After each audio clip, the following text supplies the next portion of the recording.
Hello, our Hebrew Nation. My name is Daria, and I would like to introduce the love of my life, my wife Aisha. Hello. We've been married for 15 years, and we are the founders of the Hebrew Israelites Recommits Organization. We have been commissioned by the Most High Yah to galvanize His Hebrew people in preparation for our second Exodus. We're going back to our home nation, y'all, Israel. All right, that's right. We're going back to our home nation, y'all, Israel. They act like they don't believe that, babe. Yes, after a year, they still don't believe. Hello, Hebrew Nation. Shalom, shalom. Okay, so we're going to jump right into this. There's been a lot going on. We haven't been on together in, I think, over a month, a little over a month, about 5 weeks, almost 6 weeks. Like we told you, at this point, we only come on when the Most High tell us to, and there's issues to address. So as you can see, I want to jump right into the title. The title of this message is The Code Part 4. We have on our playlist the Code Part 1, 2, and 3. The Lord originally told me my people need therapy. And so that's how we started the Code series, right? Right. A code of conduct for our nation. And so, which is for every nation. We just have to realize that and do it, right? So this is the Code Part 4, okay? And we originally started off being the Code series, I think in Lesson 12, Part 7, the very last Lesson 12. And in Lesson 12, Part 7. And any of you, if this is your first time being to the channel, make sure you go and listen to Lesson 12, Part 1, and work your way up to Lesson 12, Part 7. And then also listen to the Code, Part 1, 2, and 3. You know, we have the playlist set up, the Black Empowerment Deception. That's a series of 3. The False Teachers, that's a series. So go through the playlist, learn, but start off with Lesson 12, Part 1. We prefer if you go to Lesson 1 and work your way all the way up to 12. But if you need a crash course in what our organization is about, what God is saying for this nation at the time, then you definitely need to at least start with Lesson 12, Part 1. Yes. Right? Okay. So let's jump right into the lesson here. The Code, Part 4. Okay. I want to talk about, by the way, we miss you guys, talking to you guys. Like I said, we're here. It's been about 6 weeks. But I want to go into the first part of this lesson. And that is of the Code Part 4. Part 4. Like I said, if you haven't listened to the other 3, listen to the Code Part 1, Part 2, Part 3. You'll see what we mean by the code. Okay. So first I want to start off. There's a book. Remember I told you in one of the, I think it was the Code Part 2, how some of us need to start reading some of these books on our history. There's a book by an author named Barbara Bush. Not the Barbara Bush we know here in the States. She's actually a Hebrew. And the title of this book is called Slave Women in the Caribbean Society. So that is dated from year 1650 to 1838. Okay. So let me explain to you. This book is very important. I told you about the book of Henry Bibb. You know, I told you about Lewis Hughes. I told you that these slave movies that you see is a bunch of BS. Only 20 to 30% of it is true. I told you need to go back to our original ancestors, Frederick Douglass, that actually lived the slave experience, and they came out with books during this time. This is one of them. Slave Women in the Caribbean Society, 1650 to 1838. Okay, for you all that don't know, of course, we have been saying that our people, the Hebrew nation that was scattered into all 4 corners of the earth, not Africans. We have 10 lost. They're not lost, but we have 10 tribes in Africa: the Limba, the Ashanti, the Igbo. I could name several more, but we have those tribes in Africa. But we also have our tribe, but that's all we have in Africa. The rest of our people were scattered into all 4 corners of the earth. We are the descendants of the Atlantic slave trade. One nation enslaved the other. Esau enslaved Jacob. Esau is the European nations. Jacob is us, the Hebrew nation. I'm doing a quick overview here. We're going to move on. So, South America. North America, that's here in the States, Canada, the UK, right? The Caribbean islands, the West Indies, what else? Trinidad, Jamaica, Haiti, all descendants of the Atlantic slave trade. That's our Hebrew nation. So that's why this book is to us. It's called Slave Women in the Caribbean Society, 1650 through 1838. Read that. I'm going to do a little bit of digging in on that from here, because that's our real history, what was written by us during those times. Okay, like I told you in the previous video. So what I need you to know is that most North American slaves were brought from the West Indies before the 1720s. Mind you, slavery, we've been in this beast for 500 years. In the year 1525, Esau started to come and kidnap Jacob with the help of the Africans and take us over to the islands in South America to be slaves. Here in America, our slavery started in 1619, but our people in the Caribbean islands in the West Indies were enslaved 100 years before us. Okay? They were getting us for hundreds of years. Okay? So, before the 1720s, the North American slaves were all brought from the West Indies, and I'm going to tell you why. You know, the West Indies. And the reason why they were brought from the West Indies is because the West Indies was known for breaking slaves. Okay, that's what their thing. Let me use an example here. You know, like in the South used to, with Esau's evil jokes, the South used to tell the North, you all don't know how to lynch niggers. We'll show you how it's done down here. They used to joke about it. The South took pride in showing the North how you really should do it. That was the same thing with the West Indies. The European nations colonized the West Indies and genocided the indigenous people to their land. They brought our people over to the West Indies to be slaves and work that land. They were known, like the South is known for being the master of lynching, they were known for being the master of butt breaking, of slave conditioning. The West Indies was known, and they were paid well from all the other European nations now it wasn't the West Indies, it wasn't their indigenous people, it was Esau over in the West Indies that colonized the West Indies.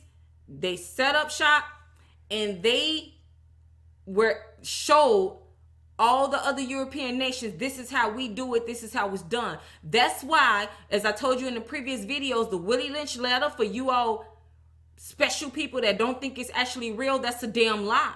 Because the Willie Lynch letter was produced from a slave master in the West Indies. The West Indies was known at the very beginning of slavery, before the 1720s, they were known for being able to break slaves. Meaning, North Americans before the 1720s, which is us in America, they did not purchase slaves that did not come from the West Indies.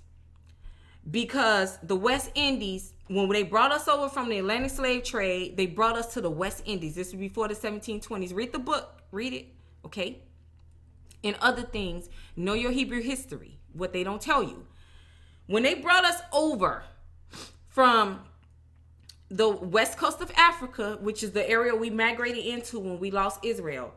Sorry. They would bring them to the West Indies. The West Indies would break the slaves. And that's where North America and all the other European nations that was colonizing North America, South America, the UK, Canada, they would buy us from the West Indies, because the West Indies were experts in breaking slaves before the 1720s. And that's why the Willie Lynch letter was produced on how to condition slaves from a slave master in the West Indies. That was their specialty. That was their thing, and they took pride in it. Okay, look it up. Okay, so for all of you who feel that you got this fake ass ADOS movement talking about we American descendants of slaves. Most likely your descendants came from the West Indies. Because before the 1720s, all slaves came from the West Indies. Because the West Indies were the buck breakers of the European nations for the Atlantic slave trade. Does that make sense? Yeah, and before you buy a new piece of flesh, it needs to be tamed before I buy it. Exactly. They will just have the barter trade and the trade system that they created, evil creation. And the West Indies was not, which was colonized and ran by Esau. One nation enslaved the other. All the European nations, all these silly people talking about America. It wasn't just America. It was the European nations. They set up in the West Indies, and they were known for conditioning slaves, and that's where all the other European nations brought them from before 1720. Now, because the Woody Lynch letter was written in 1712. Okay, and like I said, Esau's not going to admit that they're that diabolical. They're going to say that the letter is fictional. We explain the Woody Lynch letter came out of the West Indies to go around training other evil slave masters worldwide on how to condition our minds, and they were known for conditioning new slaves from Africa. Yet the Woody Lynch letter not real. Right.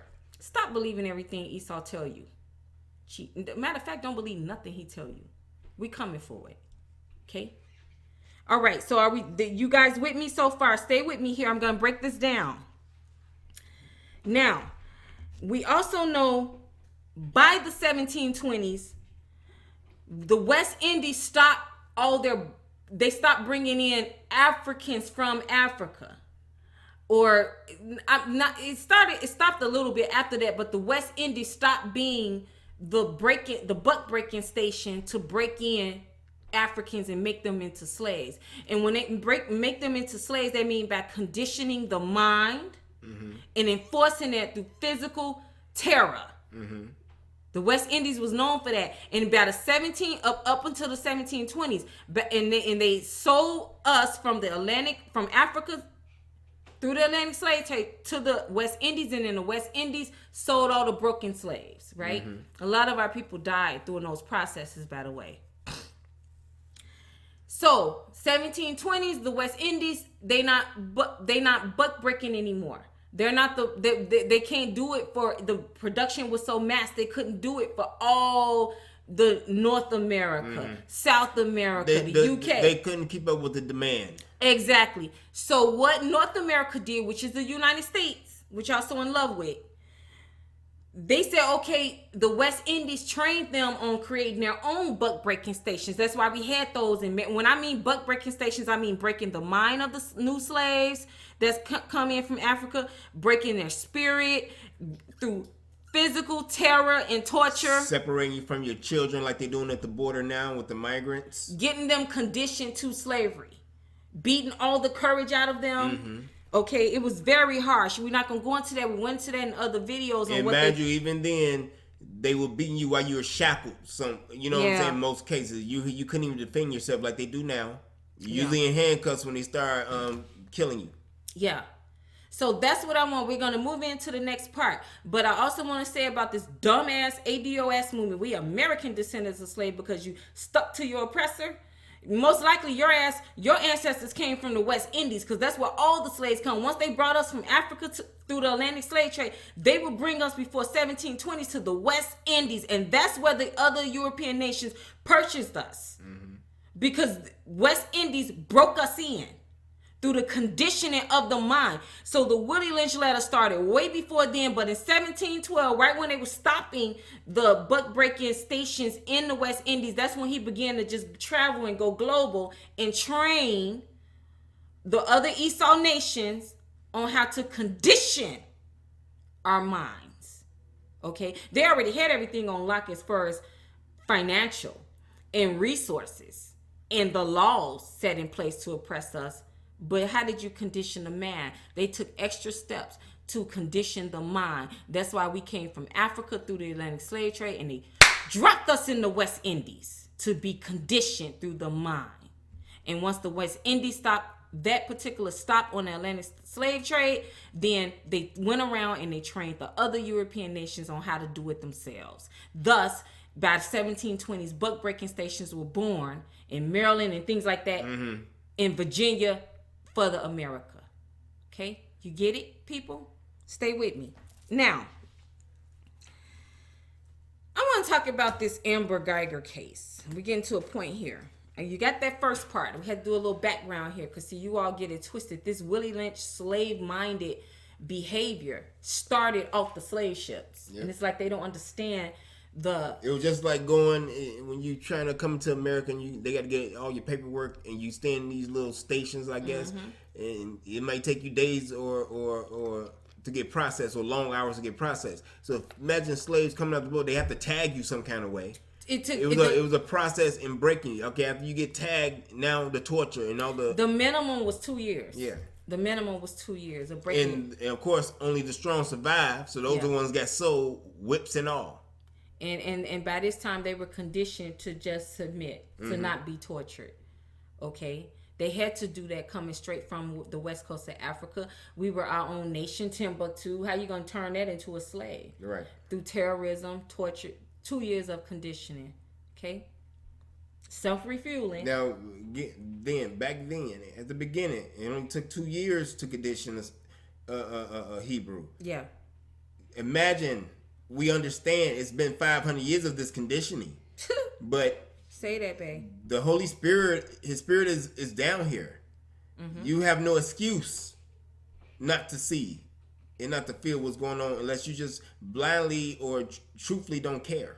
Right. About what God is doing at this time. And what my husband mean by His Spirit is down here, it's time for this awakening. We didn't know we were Hebrews. He said, it says right here in Leviticus 26:17, I'm going to set my face against you so that you will be defeated by your enemies. And he said, basically the Most High said, as a result of the curse, those that hate you are going to rule over you. So he's saying he turned his face against us for turning against him, and basically I'm gonna kind of ignore you a little bit and let you all be on your own for 500 years, and that's what we've been. We just been out here in the mouth of the lion, Esau, for 500 years.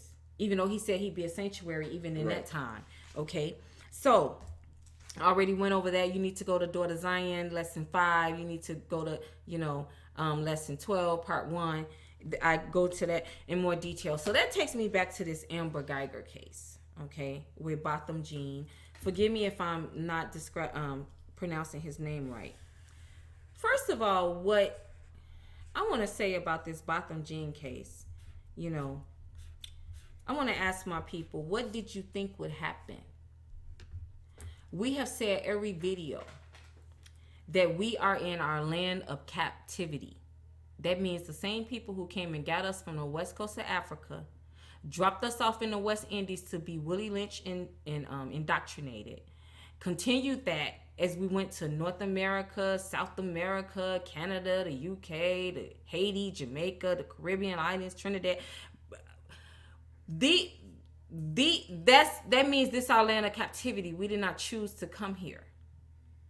So we say all the time, my husband and I, we are currently in our land of captivity. That's what I mean when I say this is not our homeland. We don't say that to sound cute. And obviously you think we saying that to sound cute. Because if you took that statement seriously, we are in our land of captivity, then you wouldn't be shocked why an Esau bitch could kill one of our people and walk away with 5 years. Because that's all she's going to do. Okay? So, I don't understand why you all were excited over a guilty charge as if that was going to mean anything. Right, because like I said, Texas is known for executions. Yeah. Why her crime was not considered heinous enough for execution? I don't care if they moved it to Dallas or anywhere in Texas. In the state of Texas, that's what you do to Hebrews. Exactly. So her being found guilty, honestly, they did more than I thought they would do. I didn't think they would do anything, to be honest, because I have enough sense to know that we are in our land of captivity. There will never be any justice or peace in your land of captivity. Look what Esau does.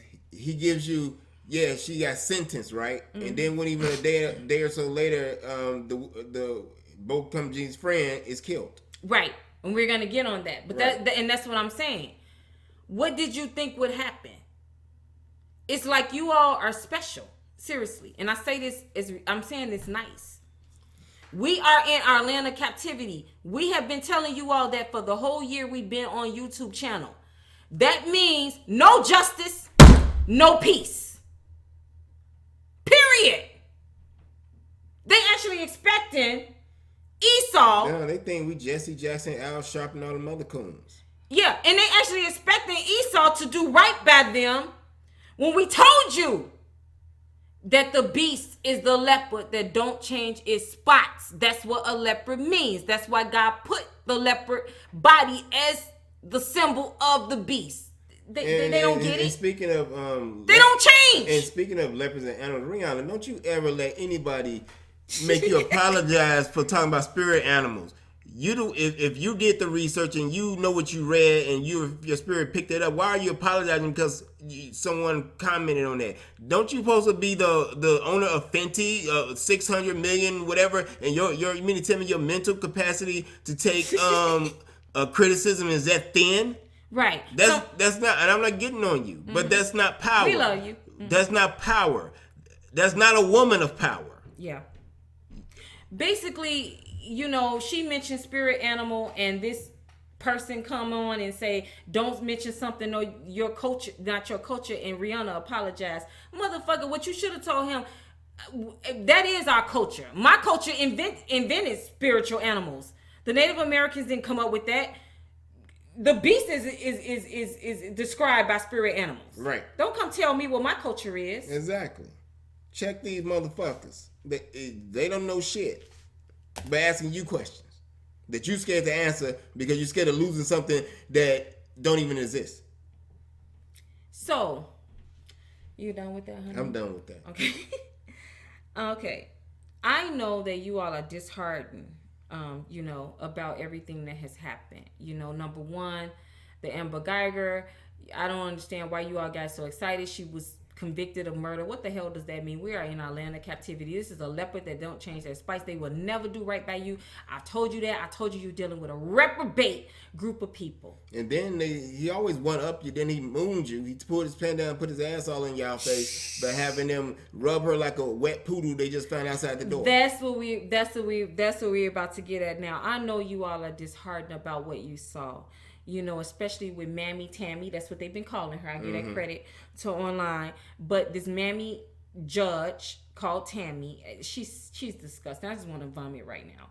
And the coon bailiff and Uncle Ruckus Jr., Bottom Jean brother, they running up to her, rubbing her tears off her face, rubbing her hair, giving her hugs. You guys, that's disheartening. Nigga, they blew your brother's head off in front of your face, nigga. Chest out. You ain't gonna do shit. Right. You gonna hug her. Yeah. So, I know you all are disheartened by what you saw and what happened, but this is what I need you all to know. This was the Most High. He didn't cause that, but he will use situations to prove his point. And to teach. And the Most High wants you all to know that this is just a physical, what Bottom Jean brother did, what the Mammy Tammy judge did, what the bailiff did, rubbing her hair, wiping her tears from her cheek, giving her a Bible, giving her bear hugs, is just a physical representation of the mindset of the nation, because you're no different. Did you hear that? She said you're no different. You're no different. You're no different. It was meant to hurt you. It was meant to sting, because the Most High wants you to know. That's how disgusted he is when he see you. The prophets have been down here shouting from the roof. You Willie Lynch, you brainwashed, you indoctrinated. Get that off of you. Change your mindset. And you had a nerve. That's just a physical. We had people do it before, but this time it was on a whole new level of slave-minded mentality. The Holy Spirit used that just as an example. I'm telling you, this is not me making this up. This is what is. That's why it's coming out right now. We were gonna do a video. He kept saying, hold on. He want us to come wait on this verdict. Okay. That we ain't even thinking about. We weren't even thinking about, because I didn't expect nothing to come out of it. I'm surprised she got 5 years, because that's what she gonna get. 10 years is gonna be 5, and she probably gonna be out in half of that after the appeal. Okay. So mine is good behavior, because the acting job with the crying, they probably shave another year and a half. She be out in 2. And I told you about these Esau bitches. Okay, I told you about them. Okay, and so this is nothing but the Most High confirming His prophets. Yes, we're that important, because we're the mouthpiece that He's using right now for the nation. He's not coming down here and doing it Himself. We've been telling you all, you Willie Lynch, you brainwashed, you indoctrinated. And He's like, okay, you don't believe them? Let me show you how effed up y'all are. And you separate yourself from Tammy the Mammy. You separate yourself from Uncle Ruckus Jr., 18 years old, Botham John's brother. You separate yourself from his father. You separate yourself from the bailiff that was rubbing her hair. Damn it, you ain't no different. And I'm going to tell you why. Babe, I'm trying not to hit my body. That's what I'm saying, babe. Why are you taking anger that the children have caused in this house out on God's good word?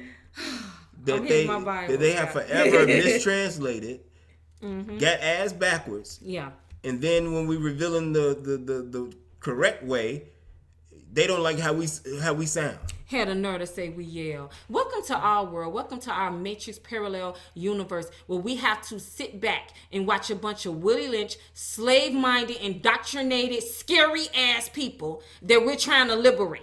It's like that's the way y'all felt watching Botham Jean's Family and that Mammy Judge and that Sheriff Bailiff. That's how we look at every damn day when we gotta hear all the Coonan, Sam Bowen, Willie Lynch, indoctrinated slave man and shit y'all be saying online.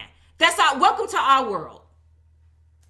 Not to mention the people who can fix all this shit. Y'all ignore us like we ain't shit. Yeah. So, and they just killed the star witness, Joshua Brown. We're going to talk about that after you did all this hugging and rubbing and wiping tears. And then they turn around and killed the star witness. So, Amber Geiger's, she's guilty of 2 lies. But I didn't told y'all about these Esau bitches. I told you how evil and destructive that they are. And you know, but you guys want to show her mercy and call your women bitches and whores. My wife used the B word. I used the W word. They witches. Yeah. That way I don't come off as disrespectful when I say it to your face in person. I'll say it. Okay. So that's what I'm saying. I want to use an example here. Anytime you get a person of Esau to tell you that they're not racist, that's a damn lie, because of the conditioning. They're trained to hate us, and it's kind of inherent in them. Mm-hmm. Like a Robin DiAngelo, which is an anti-racist. She's a teacher. I really like her teaching. She's a Church of Sardis. She's a Edomite. And she's been working with her people for years, white people for years. People like Dana, you know what I'm saying, have been working with their own people for years and saying, you all are racist. One thing that Robin DiAngelo does say, and I agree with her, she says, as a white person, if you do not make a conscious effort to reverse everything that's been taught in you about hate, you are racist. And she's right. Mm-hmm. And I say that to the Hebrew nation. If you have not made a conscious effort to reverse the Willie Lynch slave mandate indoctrination that has been put in you since birth, you are Willie Lynch. I don't give a damn how conscious you think you are. I don't give a damn how black empowered you think you are. I don't give a damn how woke you think you are. If you have not made a conscious effort to reverse the psychology, the indoctrination that was put in you by our oppressive society, you are a fucking Willie Lynch, slave man, indoctrinated baby coon, basically. And basically dead weight. You can't be used. And I'm getting to a point here. For the kingdom. I know some of you all have been trying, but you all, I'm listening, and you all had a nerve to be offended by what Botham Jean's family did and what the judge did and what the bailiff did, as if you're any different. I'm going to prove how you're not different. Don't you understand what they just pulled off with that bullshit they trying to do to us, and y'all sitting on y'all motherfucking hands, acting like y'all can't wait for it to happen so y'all can take a exhale moment. I'm glad the terror is gone. That's this Willie Lynch slave man behavior is disgusting. And the thing of it is, like I said, what we witnessed this week was just a physical representation of the state of our nation. And we have been trying to tell you, and you all think you better, and you're not. Right. That's why we came on the scene a year ago. We're gonna talk about that. We came out with, and you all still refuse to acknowledge our existence. It's like Mr. Sean Carter. It's not you. Get over it. Get over it. Let's move on. Get with a winning team. You over there in the NFL. Enough said. Enough said. And see, when I told you that the Most High said my people need therapy, I said, what's wrong with these people? We telling them, come on, y'all. We gonna get our own land back. We gonna get our own gun. We got quadrillions in gold. Let's go get it. Back us. Let's go. And they sitting there staring at us like in scared fear. Then I was like, Lord, what's wrong with these people? And he said, my people need therapy. That's what we getting into. No. We gave him gave him the prescription. We said you could take it as many doses as you want every day if you need to. Reset your mind. So I'm gonna tell you, when he said my people need therapy, let's do a quick quiz, because a lot of you all are offended when I say you're no different than Botham Jean's family, okay? And the mammy judge and they just a physical representation of how ridiculous and sick y'all are in the brain. That's it. But they just represent the state of our nation. And I said, change that shit now. Reverse, change your mindset. And okay. So let's do a little quiz here. Do you put male against female? We're going to see if since you don't think you no different than Botham Jean's family, you don't think you Willie Lynch, you don't think you rub Amber Geiger's hair. Do you put male against female within our nation? Okay. Like the example with Fantasia. Fantasia, she had came out with a comment, about being submissive or whatever. All the single women came out like roaches. Mm-hmm. You foundation, you break up the ground and come out like roaches. I'm saying you okay. You break up the ground, right? They came out like roaches and just attacked her. Now, these are women who don't have husbands, never had husbands. Mm-hmm. They ain't never gonna and they gonna try and tell someone who has one that they're wrong. All because she's saying respect Hebrew men, basically. That's how Willie Lynched you are. Okay? We have dry ass men. They mean. They on land. Always bashing women. You in your 40s, you don't have a woman. I mean, it seems like to me, that's the problem is with you. It's too many Hebrew women out here for you not to have one. Right.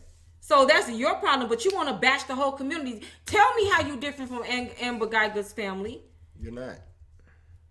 They just a physical represent. You might as well walk up and give Amber Geiger a hug anytime you are coming against black love. Now these are type Hebrew of love. These are the type of niggas. They'll go further than giving a hug. They'll be trying to tongue the bitch down. Yeah. I seen that in a movie before. Yeah. Them type of niggas like that pro black shit. They talk that shit, but follow them home. Regardless of the propaganda, we do get married, by the way. Once again, you Willie Lynch because you believe everything Esau tell you. They told you that only 70% of us be married. Only I think 70% of black Hebrew women are not married. First of all, that study came from a white supremacist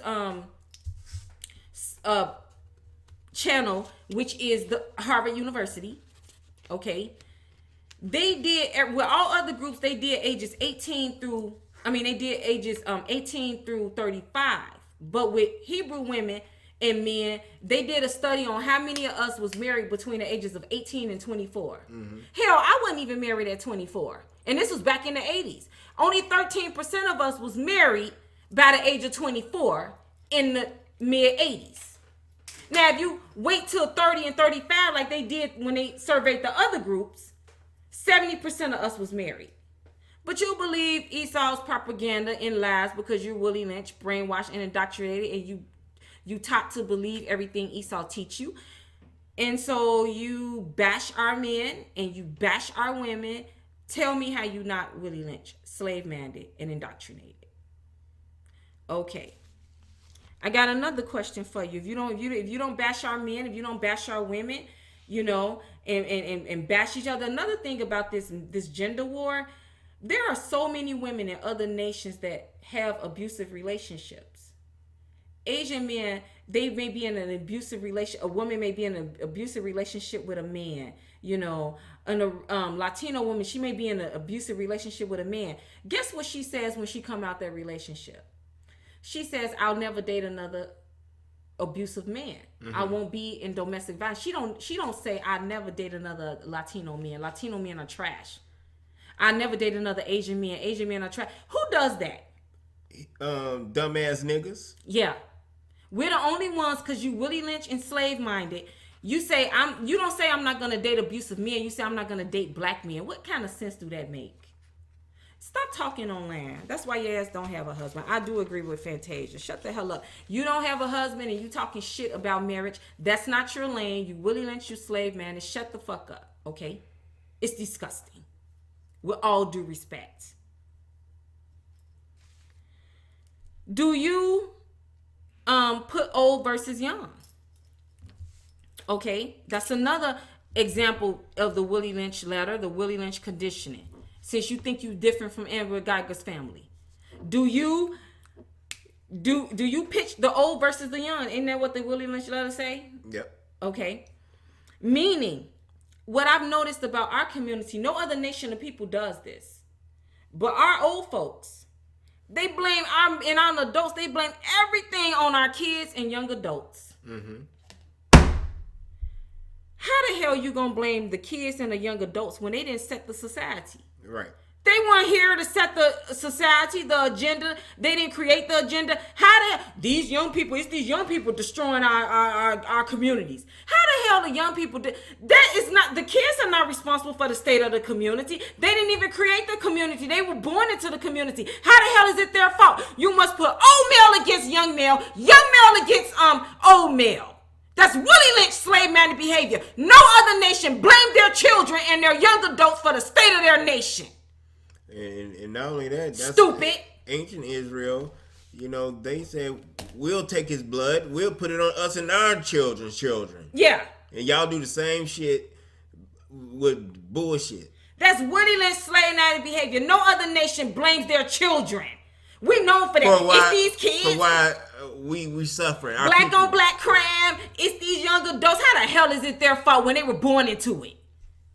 The adults lead the nation, not the kids and the children. It's not their fault. That's Willie Lynch. You must put old male against young male against old male. That's Willie Lynch slave-minded behavior. No other nation does that. Tell me how you different from Amber Geiger's family. Just because you didn't, Botham Jean's family. Just because you didn't run up and hug her.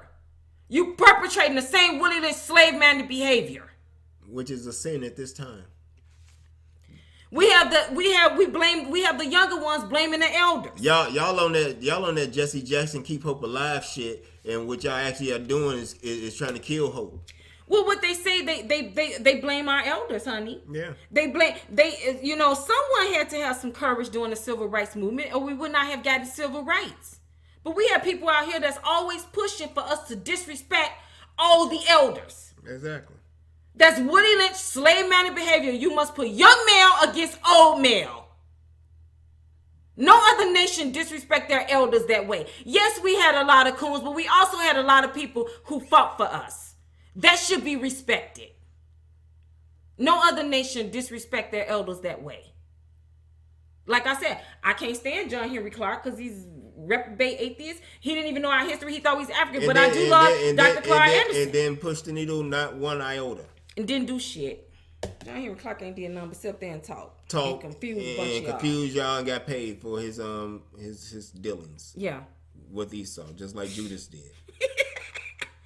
Do you care? Once again, we on our quiz again. Since you think you different from Botham Jean's family, because you wasn't on national TV, took his ass off the stand, took his Uncle Ruckus Jr. ass down there. He 18, I think, and hugged that bitch. Is it Ruckus or Rufus? Uncle whatever, Rufus. Sambo shit. Yeah. Okay, so you're no different. Do you care about skin tone, like light skin versus dark skin? We have these women online. They are determined. That's nothing but a plantation fight. That's not going to do a damn thing. Let me ask you this, you colorists. Let me ask you this. Because we all been traumatized by this beast. You're not the only one been teased about how you look. We all been teased about watermelon and chicken. You're no exception. You been I ain't never been teased. You haven't? Never. I teased myself when I was bucktooth at one point. I knew when I went to my ugly duckling stage, I didn't feel sexy. I tell you that. I was about 7 years old. But that's different. But that's different. But what I'm saying, society, what I'm saying, y'all talking about shit that don't even matter. This is my thing. Let me ask you this, you Willie Lynn slave man, the colorist people. They don't like us because of our dark skin. They don't like none of us. That's Willie Lynn slave man, the divisive behavior. Hell, they don't like y'all because y'all got white pearly teeth. Shit. Right. So let me ask you. Oh, they gonna say you colorist. He mean all shit. No, I'm just. What I'm saying, our people could have white pearly teeth, meaning nothing wrong with your teeth, but someone's gonna have something against your smile. Yeah. So get over that. But that's just a distraction. That's the simplest distraction because it's gonna be in your face from the time you wake up. They're engaging in this Willie Lynn slave-minded behavior, colorism. Let me ask you this, you slave-minded, divisive colorist that's always talking about how the whole nation against you because you dark skinned. Let me ask you this, or light skinned.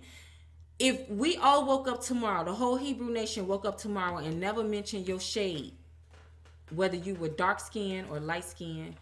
If you have those in between, but let's just go how silly they are. If no one ever mentioned your dark skin ever again within our Hebrew nation, what difference would that make? I'm asking. Probably nothing, because the words coming out your mouth still be the same because it's your mind. What's in your mind? And I mean, is that gonna get us out this beast? No. Is that gonna fix the Amber Geigers? No. And the Betty Shelbys? No.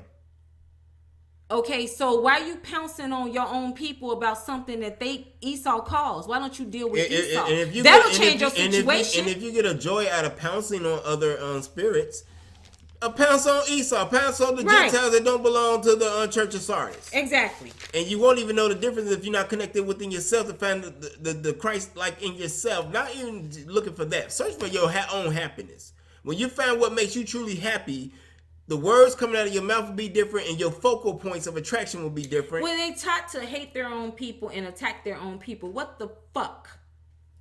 This colorism, how is that going to stop us from being shot by the police? It's not going to do nothing. If every Hebrew woke up tomorrow and wasn't Woody Lynch anymore and never mentioned skin tone, how would that help your situation? Dark-skinned women. I'm asking. What would change in our world? Nothing. Because we still living in the beast. Esau, that's your problem, not your own people. I'll tell you what would have happened during that period of time while y'all was figuring it out that y'all arguing over bullshit. Esau would have found a way to copyright something that you created during the fight. And now they own the words and they own the phrase because they copyrighted some bullshit you created over a fight. We doing a quiz here. Since you all want to look down on Botham Jean's family, I didn't like it either. It was disgusting. I was almost depressed for 2 days. It was terrible. But it nothing new. Welcome to our world. We see it every day because we see the Willie Lynch. I wasn't depressed. Yeah, it wasn't surprising at all. They were just a physical representation of how effed up in the head and sick in the head y'all are. And like I said, it's not your fault, but it's gonna be your fault if you don't change it now. And listen, you're no different. Let's finish this quiz. Do you distrust your own people?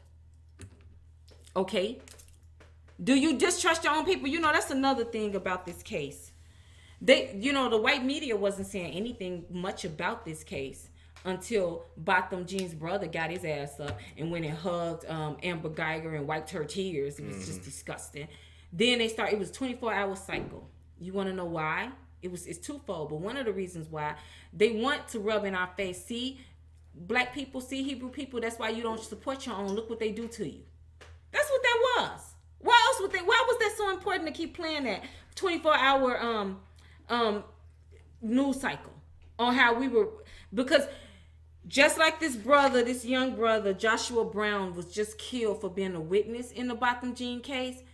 They don't want you all to rally behind this brother's family because they want you to say just what y'all been saying. We're not going to support anybody else because any other our people because they always betray us. Esau, the indoctrination is the reason why Botham Jean brother, the judge, and the bailiff even coons that way because of indoctrination. And then when the indoctrination embarrass us and we say, that's why we're not gonna support our own. So it's a vicious cycle. Quit letting them man. And why do you think these judges and lawyers, they all tend to go, especially who be in those high seats in these fake government, they always seem to go to the same schools to get the same indoctrination. So they already know if we have to take one for the team, which Amber Geiger was taking one for the team, so it wouldn't piss off climate change, quote unquote. You know, she had to go down for the team. But because of the conditioning of their the lawyers in their legal system and their judges in the judicial system, and the bailiff who is the race trader, because all you are is again a slave catcher. Mm-hmm.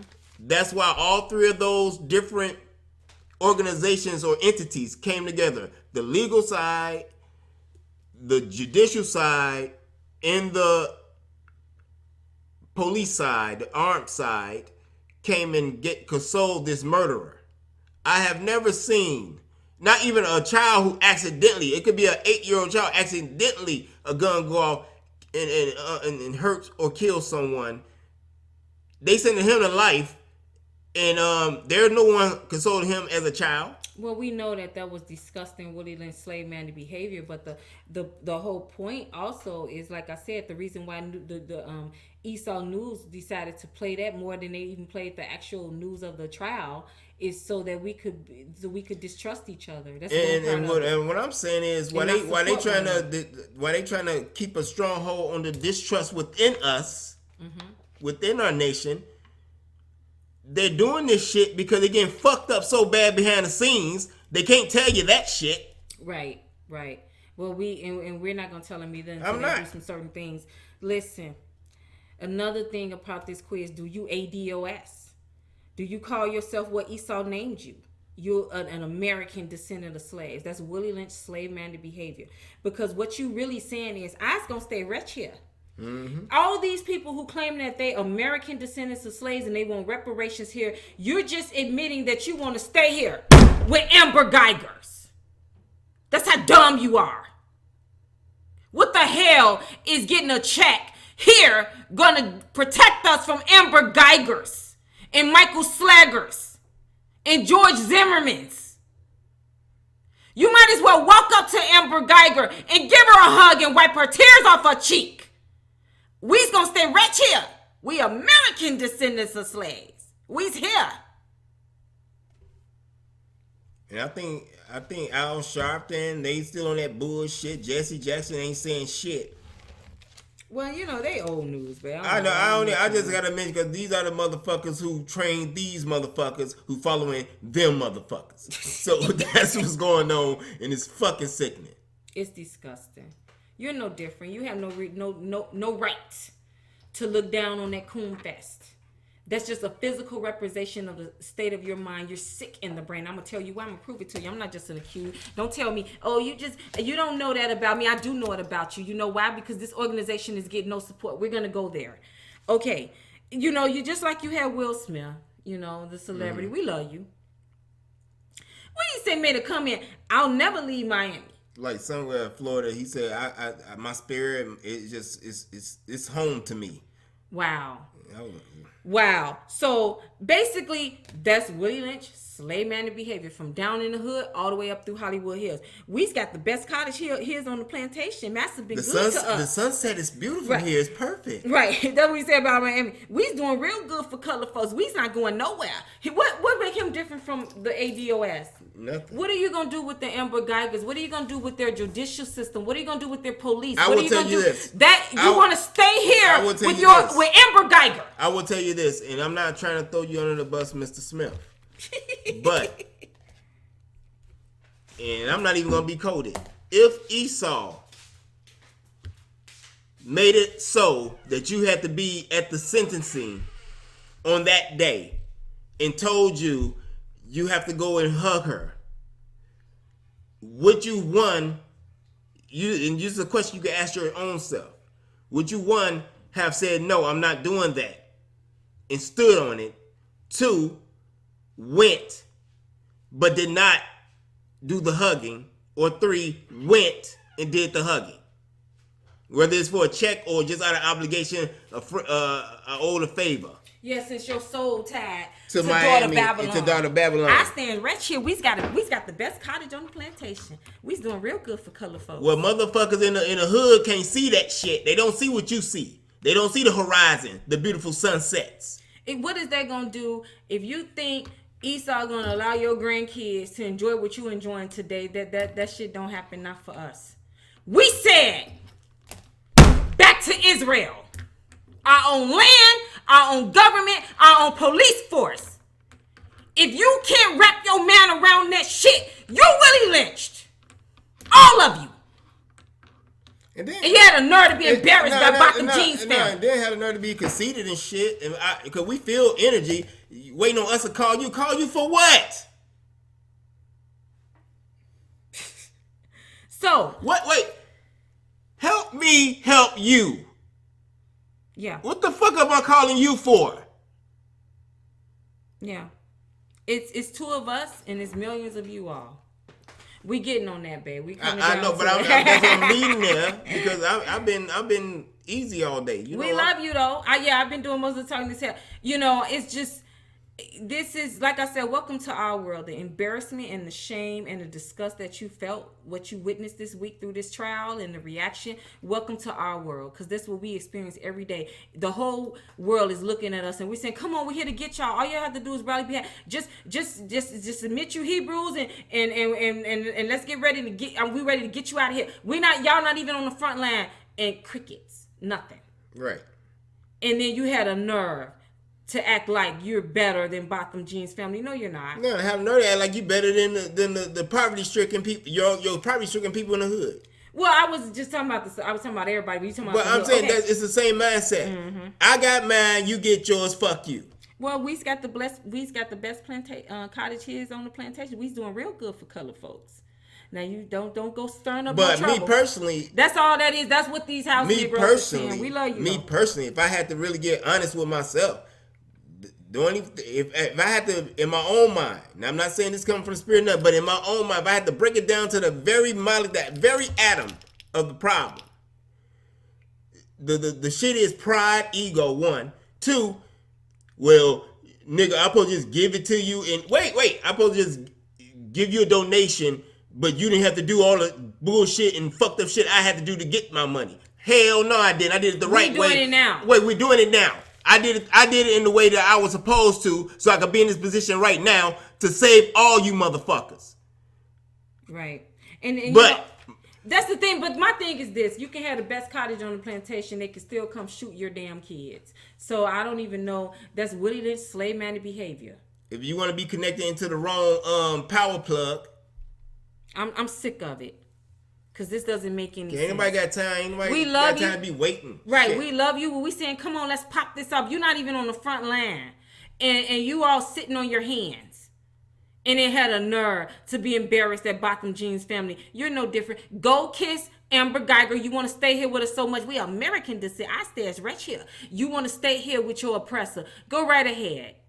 You're no different. Every time you say, I'm an American descendant of slave, I'm ADOS, you're saying, I want to stay here in America. Yeah. That's what you're saying. I choose daughter Babylon. I choose Amber Geigers and Michael Slaggers and George Zimmermans. That's what you're saying. Willie Lynch, slave man, and disgusting behavior. You indoctrinated. Listen. With a disease of the mind, disease of the brain. Another question. Do you divide based on living in the valley and on the hill? Once again, we have explained to you all that our people were scattered over all 4 corners of the earth. You have some Willie Lynch slave-minded, divisive coons who trying to say, well, his family was Caribbean. Damn it. If you don't know we kinsmen, you know it now. Because that Willie Lynch slave-minded behavior of Bottom Jean's family is right on your ass, too. Now, do you know we can? Them your people. Somebody said, well, they get to go back to the Caribbean and we got to deal with this here. Nigga, white supremacy is worldwide. They killing our people in Brazil. The cops are shooting our Hebrew children 5 times a week in Brazil, in South America.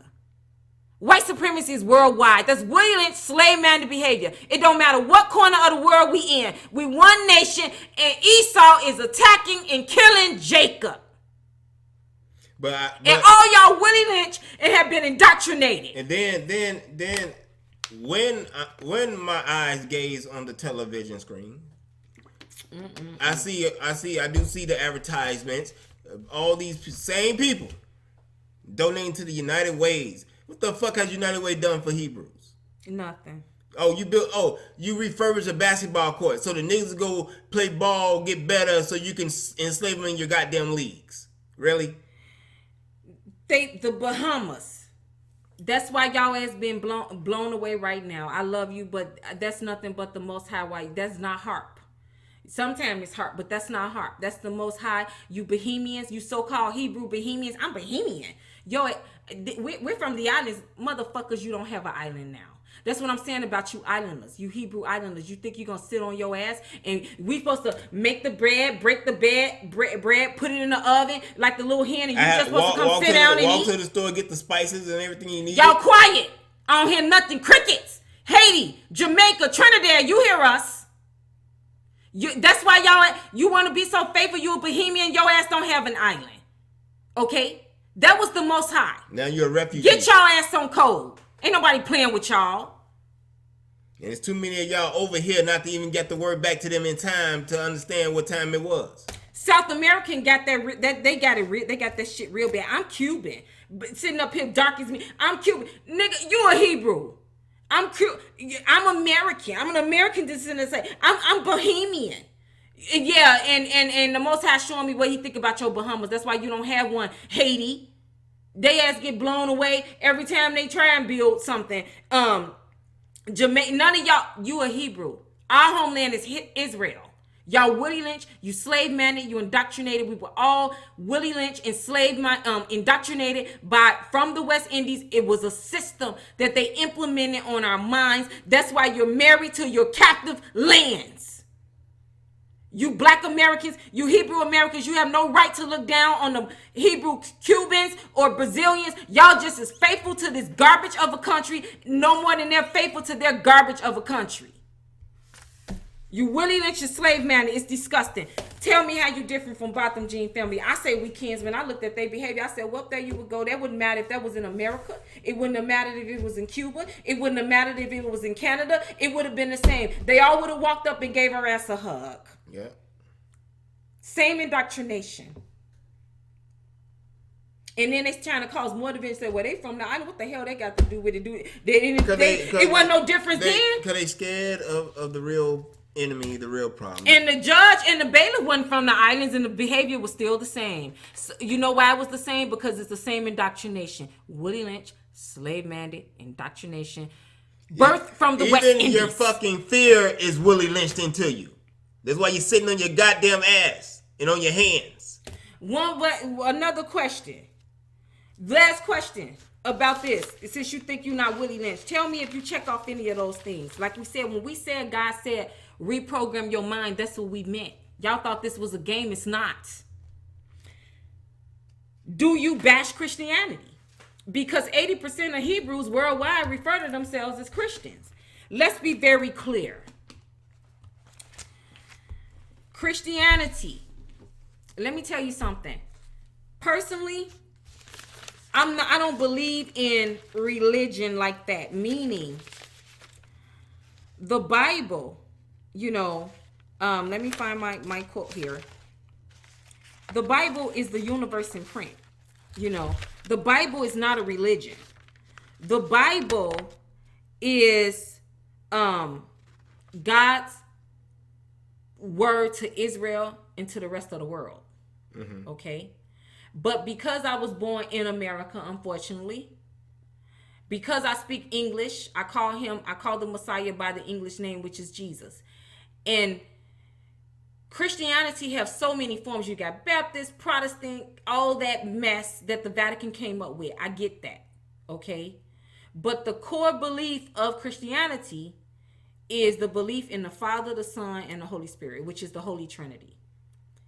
I believe in the Father, the Son, and the Holy Spirit. That's why I refer to myself as a Christian, because I don't want that confused. Don't you ever think I don't believe in the Most High, I don't believe in the Holy Spirit, and I don't believe in His Son. So until you come up with another word to describe the belief of the Holy Trinity, I use the word Christianity because I never want anybody to be confused about what I believe and who I believe in. That's all. Most people, especially Hebrews that know they Hebrews now, when they say they Christian, they believe in the Father, the Son, the Holy Spirit. Doesn't mean they always believe. Which entails they believe in the gifts and the fruits of the Spirit. Right. Doesn't mean they believe He's white. Doesn't mean they believe everything Esau taught them.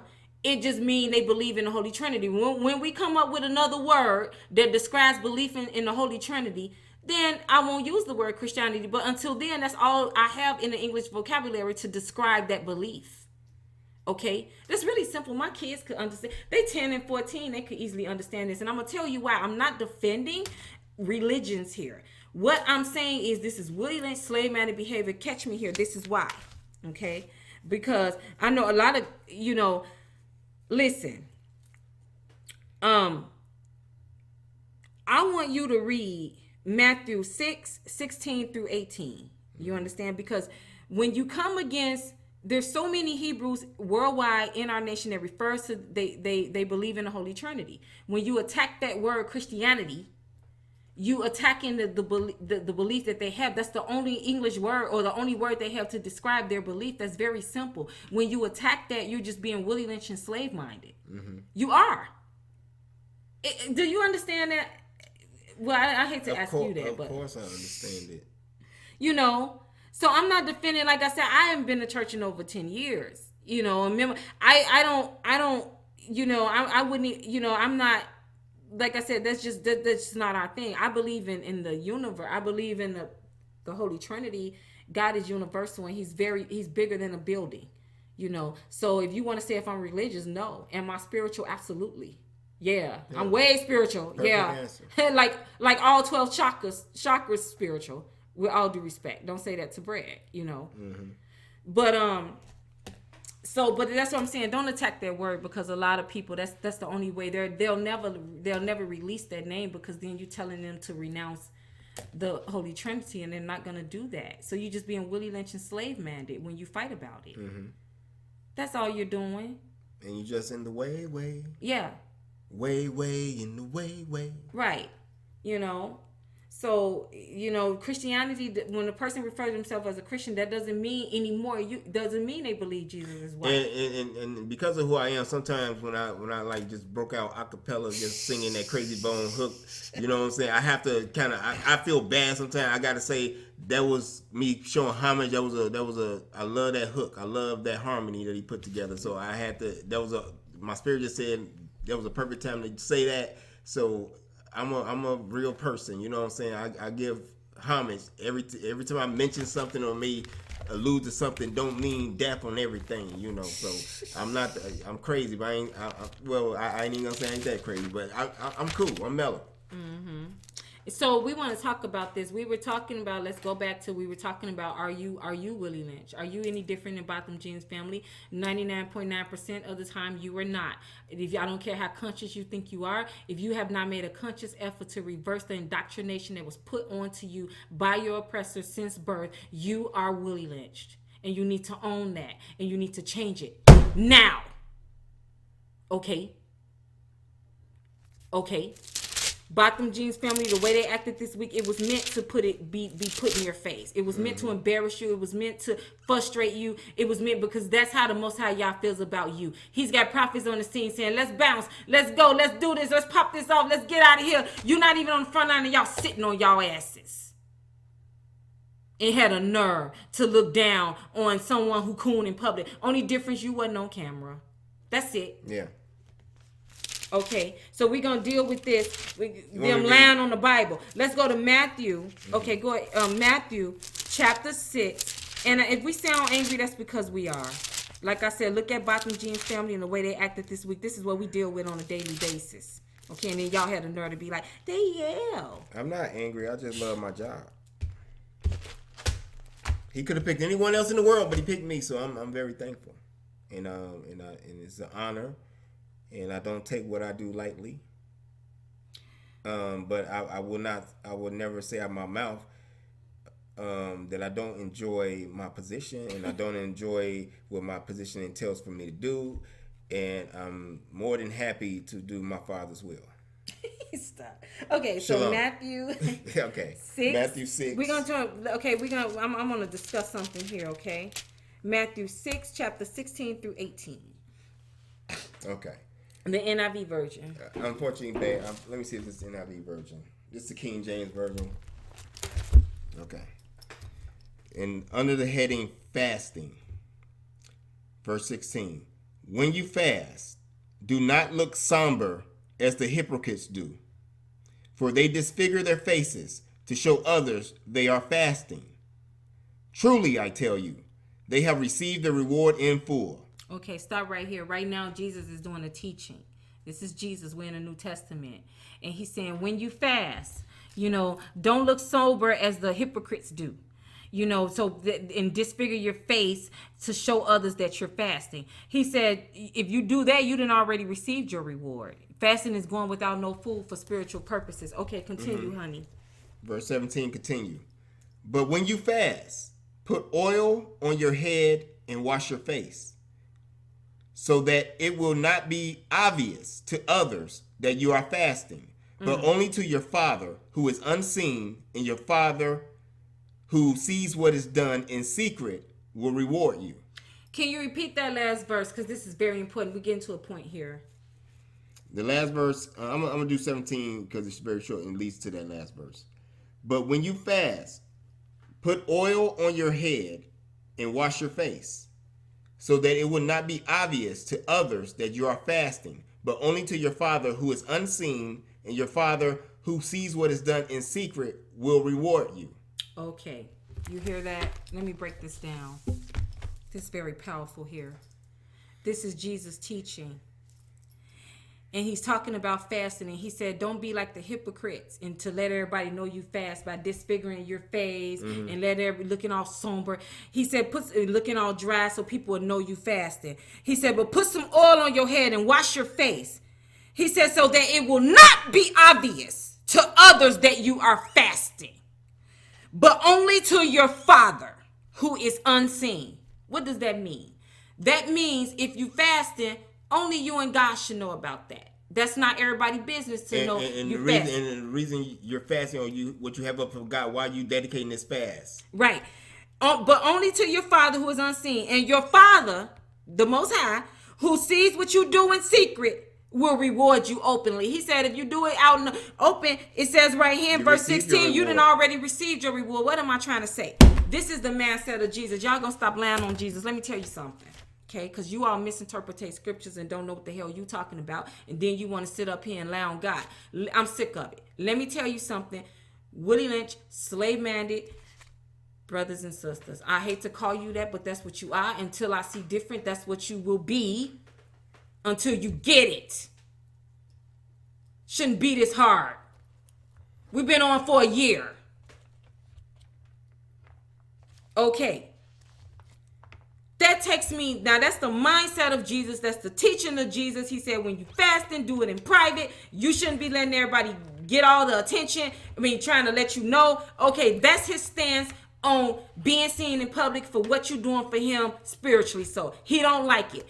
What going on between me and you is between me and you, and your Father that see it in secret, I'll reward you openly. Don't go out in public doing this. That brings me to my point here. The forgiveness question. Esau don't do that to nobody but us. He don't ask no other nation, do you forgive the murderer? They only do that to us. Once again, that's I'm gonna say that's a mind fuck, because that sounds almost too vulgar. It's a mind fuck. That's what it is. That's what they're doing. Because really what they're saying is, really what they're saying is, now remember now, nigga, you're supposed to forgive. Mm-hmm. They don't do that to nobody else. They don't ask those fake Jews when they synagogues get shot up, do they forgive? They don't ask the Muslims that. They don't ask they don't never ask nobody, do they forgive, but us. And the bodies don't even be cold in the ground, and they ask us that. That's just them reinforcing the indoctrination. Now remember, niggas, your place. You're supposed to forgive now. But instead of saying it to you, they use their propaganda machine to ask you that. And one of the things that the Willie Lynch indoctrination does, it teaches you to be docile and childlike. That was the whole point. You're not supposed to think. You all are so Willie Lynch that you don't even use basic common sense as an adult. This is what you say. Go ahead, honey. And just, I know I'm stopping your flow, but why do you think back that Toys R Us theme song was, I don't want to grow up, I'm a Toys R Us kid. That's the dumbing down of the Hebrew children. You don't want to. They put that in. See, you don't want to grow up, and that's the whole thing. You have to grow up spiritually. Right. So that's, and the Willie Lynch keeps you spiritually not growing up, childlike, baby boy, exactly like a slave. So that's what I'm trying to say about this. Forgive me, yeah, you did break my flow, but okay, I'm sorry. That's okay. So that's what I'm saying. You so Willie Lynch and slave minded, which causes childlike behavior. That's why, as a group, we act like children. We do. Okay. I'll prove it to you. You can't even answer your oppressor and your enemy with an adult, logical answer. When they come and stick a mic in your face, they don't do that to nobody but Hebrews. Do you forgive this person? Your answer as an adult, not a Willie Lynch, slave-minded, childlike slave. Your answer should be, my feelings about my child's murder is between me and my God. That's none of your business. Next question. That's your answer. That's what I mean. Don't blame that on Jesus. Jesus has never said he don't require you to do things in public. Sometime when someone murders your child, your baby, they murder your brother, your sister, in order to free yourself, you have to heal to be able to move on. That's fine. Show me in the Bible where God said do it in public on national TV. They only do that to us. Once again, when they stick a mic in your face and ask you, that's nothing but a mind, F-U-C-K, do you forget? A mind fuck. Do you forget this person? My feelings about the murder of my child is between me and my God. That's none of your damn business. Next question. Bitch. That's what you say. Okay. Quit letting these play these games and then y'all want to sit up and blame Jesus. No, that's Willie Lynch slave man behavior that you sit there and say, you gotta tell them your feelings between you. You gotta tell them about your personal space between you and your God. Right. Does that sound like a slave and a master? I ain't never been one. I wouldn't know. You don't owe them an answer. That's between me and my God. Bitch. That's none of your business. Next question. Exactly. It's that simple. And enough of y'all say to put the bitch on the end, it won't happen. They won't ask the next one. The feelings I have about the murderer of my husband is between me and my God. That's none of your damn business. Next question. That's your answer. That's what an adult would say. They know an enemy is putting a mic in their face trying to trick them up.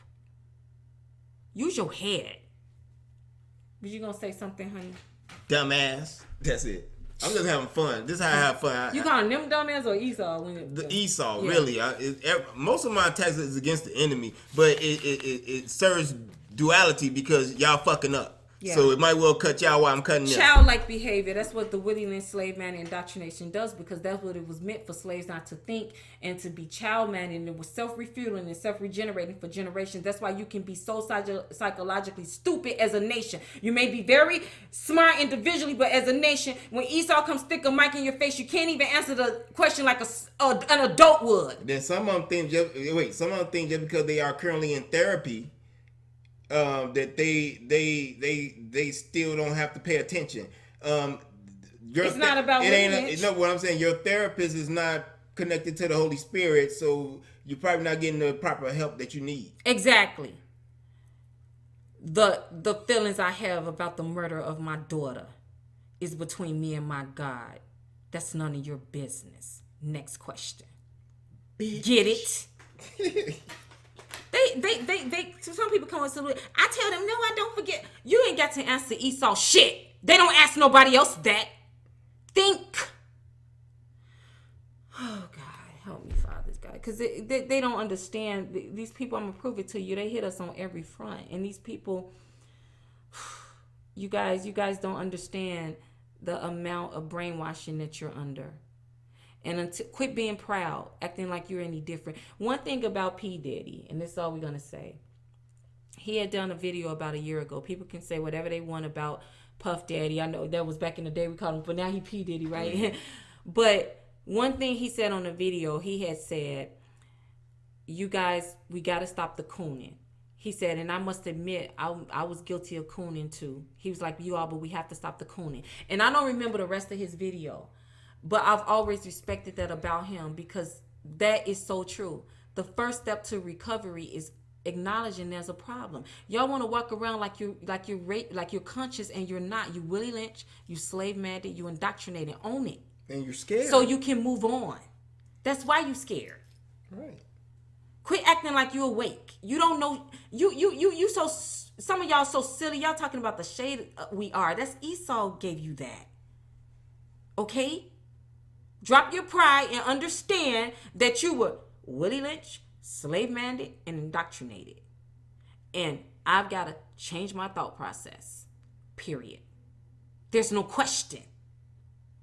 Can't even answer a question from the news. Do you forget? You don't even know how to answer that. I just gave it to you. Once again, the murderer of my... as far as how I feel about the murderer of my child is between me and my God. That's none of your damn business. Next question. And then had a little auntie on the side or the cousin you brought say, bitch. Jeez. And they won't ask the next Hebrew the same question. That you gotta do. Stop That's that shit. Nip that shit at the bud. You get mad at Hebrews Willie Lynch slave-minded responses. You should be mad at why the fuck is Esau you sticking the mic in your face asking you that bullshit. They don't do that to no other nation of people. Y'all get mad at the wrong people. Y'all get mad at each other. Get mad at Esau. Why he even asked that question? And I'm gonna just say this because I'm just feeling the energy right now. And at this point in my life, ain't none of you motherfuckers ever stuck a camera or a microphone in my face. I'm talking about the news media. Uh-huh. And so after I get on my stage, if I don't personally ask you to be there, you better not come running up to me with no fucking camera and mic because you didn't give a fuck when you was trying to keep my voice down. So don't be running up in my fucking face with your goddamn technology when I'm on the fucking scene. Yeah, they try because unless I personally tell your ass you can come and be in my presence, you better not just run your ass up on me like that. Yeah, I'm talking about the media. Yeah, you mean it too. Yeah, because we be 2 weeks before they let us get to 100 views. They definitely try get out of here. Okay, so you all are so Willie Lynch, and I keep saying that we're gonna get off this part. I'm gonna stop name calling you, but it's the truth. Mm-hmm. You all are so Willie Lynch that you rather blame Jesus and his principles in the Bible, then hold your enemy accountable.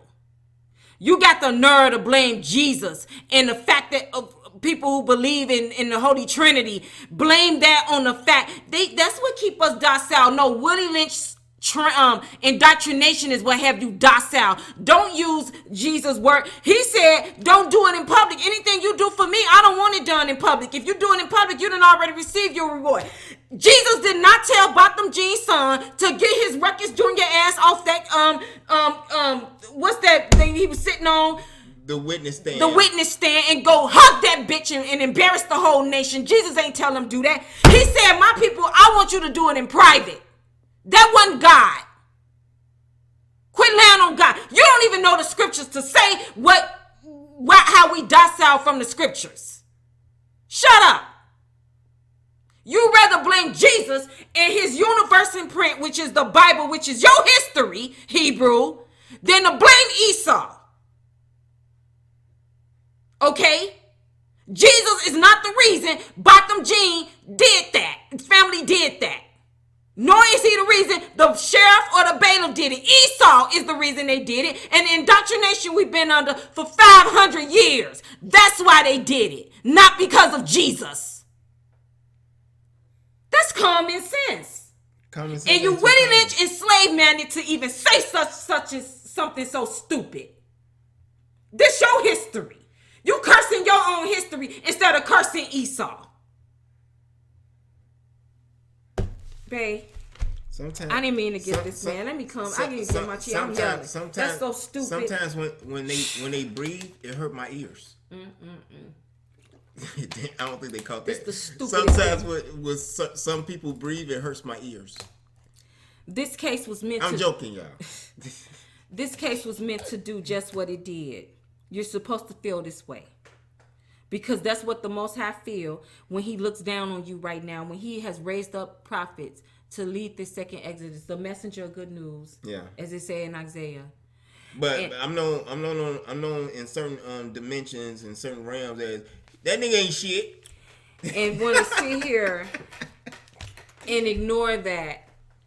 You Willie Lynch and slave minded. Y'all so scared you won't even move. Okay? We saying let's get away from all the Amber guy. Oh no, I was gonna stay rich here. Miami's my souls is here. I was American descendant. I was Haitian. I was gonna stay right here. My niggas from two below, we gonna be two below. Your ass just wasn't on camera. Go hug Amber Geiger. Give her a damn kiss on the cheek. I mean, you love him so much you want to stay here. If you really want to be free, when someone telling you, let's bounce. Let's go get our own land. Let's go get our own shit, on schools, on restaurants, on government. Well, we already know. Police, on hospitals, on land, our own shit. I was gonna stay rich here. You know different. We all know the coon's gonna be feeding her commissary. Yeah. She's gonna be fed. The coon's gonna make sure she have nuts up in there to eat. Yeah. We got you, Miss Eyes. Stop being divisive by attacking the word Christianity, because that's what you're doing. Christianity. To hide behind your own fear. Christianity is nothing but a word that's used, especially for us Hebrews that know we're Hebrews, to explain we believe in the Holy Trinity. Do you know damn well I know Jesus is not white? Okay, you know that. I know a lot more than most of you as far as this second Exodus. So I don't ascribe to all the other stuff, but I'm never going to drop the word Christianity until you come up with another word to describe the belief of the Holy Trinity, because I don't ever want that twisted, right? I concur. Stop being divisive. Okay? It's no different than a Hebrew who says, well, I prefer not to label myself a religion. I respect that. Mm-hmm. As long as you believe in your history, the Bible, I respect that. Okay? I'm not going to divide the nation over that. Jesus. Okay. That's what they're going to say. People ask us when we going to show our face. When you start claiming what we were born to represent. When y'all stop being punk ass bitches. Yeah. Hebrews. All of you Willie Lynch. You know how I know you didn't got over. You know how I know you didn't went through your therapy by changing your thought process when you call yourself what the hell you are. You won't even claim your identity. Esau said you black. You've been calling yourself black, African American. We are here in the name of the Hebrew nation. You think God gonna have us step out front to be like, we here to get the Hebrew nation for the second Exodus? They black. And no, they be saying, I don't know about them folks right there now. Right. God's not gonna do that. That's why you haven't seen our face. When you ready, we ready. When you serious about your kids' lives and how they gonna be their future and shit like that, we'll be serious about the shit. We can sit back all day and watch the carnage just play out. Because we protected. Can a damn thing happen to us? Y'all the ones out there getting slaughtered, with all due respect. Okay? Y'all need to listen. No one is saying Hebrew Israelite, back to Israel, or Israel. None of that's coming out. That's how we know you're Willie Lynch, slave man, and indoctrinated. You won't even claim your ethnicity. What's so hard? Because Esau has told them their whole life that they're black. Mm-hmm. And so they just gonna go with that. They just gonna go with that. Go, you're part of Botham Jeans family. Yeah, they are our kinsmen. You're gonna be black. You're gonna be black, all right? Cause hell is dark and hell is hot. Babe, we may need to take a break because this section right here is very deep. Let's take a break because you know what I'm saying. I'm wore out from the. I'm not wore out. I'm not wore out. I can go all night. You probably won't be able to tell in the video, but the next section is very deep, and we already an hour or so in. We're gonna come back. I'm drained from all this foolishness that my heart's broken. Still, we love you so much, and I wish they would have got it a year ago. You understand? I wish they would have got it 6 months ago. You know, my husband don't mind, but this is part of our job. I don't like to rebuke our people, but this is ridiculous. I need a break. I can't finish this lesson tonight, babe. We'll pick it up tomorrow. You better tell in the video.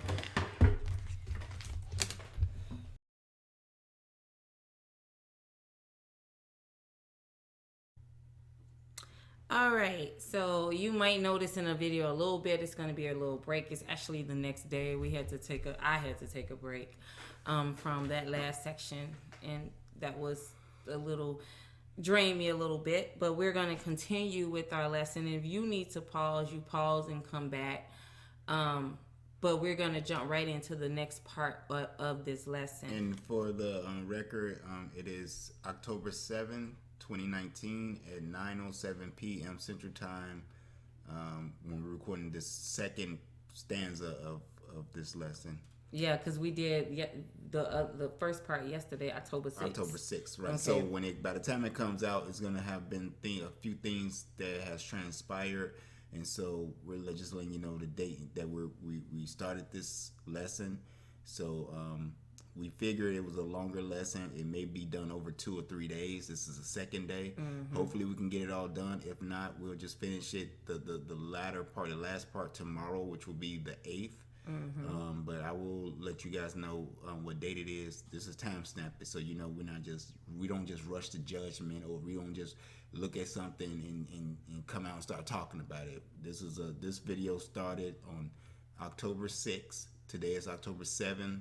We had to take a break, you know, and now we're hopefully going to complete it tonight. But we have my wife again. She has a career. She still works, so she may not get through the whole thing today, but that's fine. We can conclude it on Tuesday if necessary on the 8th. But here's the lesson, y'all. Right.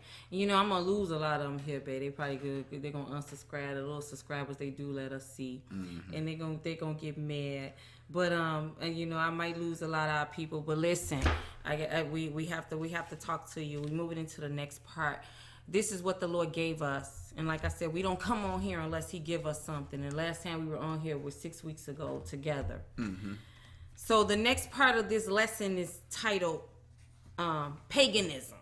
Okay, I'm going to lose a lot of them, babe. They're going to be mad. Okay, we're going to start out with some scriptures. We didn't really do the scriptures, the first part, as much. We only did one scripture. We need to do this. This is very important. You need to understand this is our history. I'm going to break this down real simple for you. We are coming from Ezekiel chapter 20 when it's talking about the wilderness. There was a lot of misunderstanding about the wilderness as far as our second Exodus. Everything we talk about has everything to do with the second Exodus. So we already have a video titled, it's in lesson 12, part 5, I think, is we discussed the wilderness in detail. We're going to go over that a little bit here because the Lord is concerned. He want us to speak on this. And what you need to understand, everything that we're saying on this channel, we don't care how small they make the views look or whatever. Everything we're saying on this channel is solid. It's what the Most High Yah is saying to our nation at this time.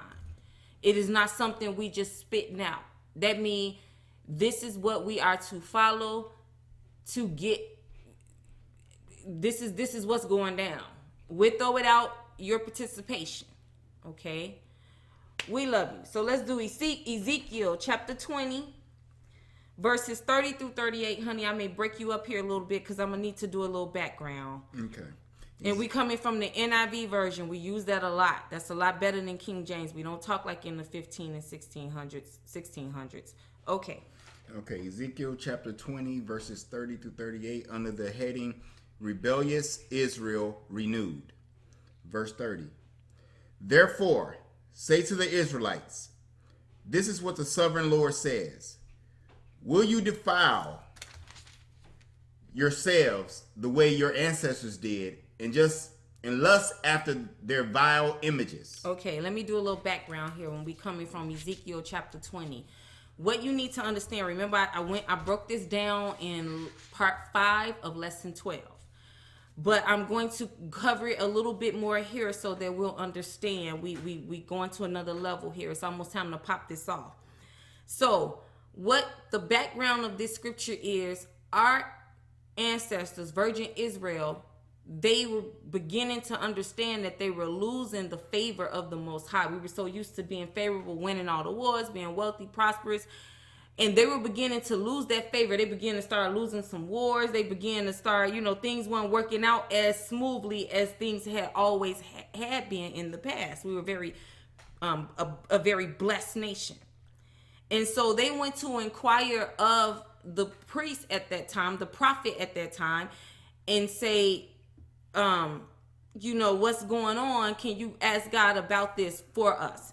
And that's why this is the Lord answer. In verse 30, it starts, therefore the Lord says to the Israelites, he's answering him, you defile yourselves the way your ancestors did and lust after vile images. That means idol gods.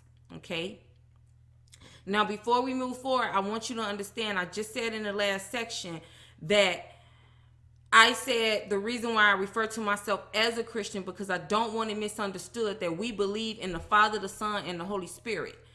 The part I didn't say about that, we believe that the Father, the Son, and the Holy Spirit is the supreme being, God of all gods, Lord of all lords, King of all kings. See, I'm going to lose some people right here. They don't want to hear. Okay, so this is the realm he's coming from. So we're going to pick it up from 31.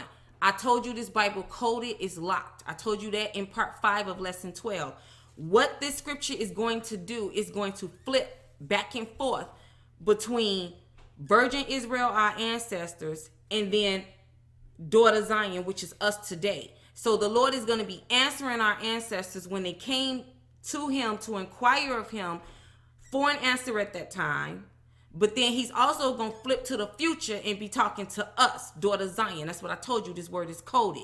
Okay, and I'm going to show you where he flipped, because he's talking to both of us. He's talking to our ancestors, Virgin Israel, the very first Israel. Then he talking to us in the same scripture. Okay, stay with me here. So let's start over.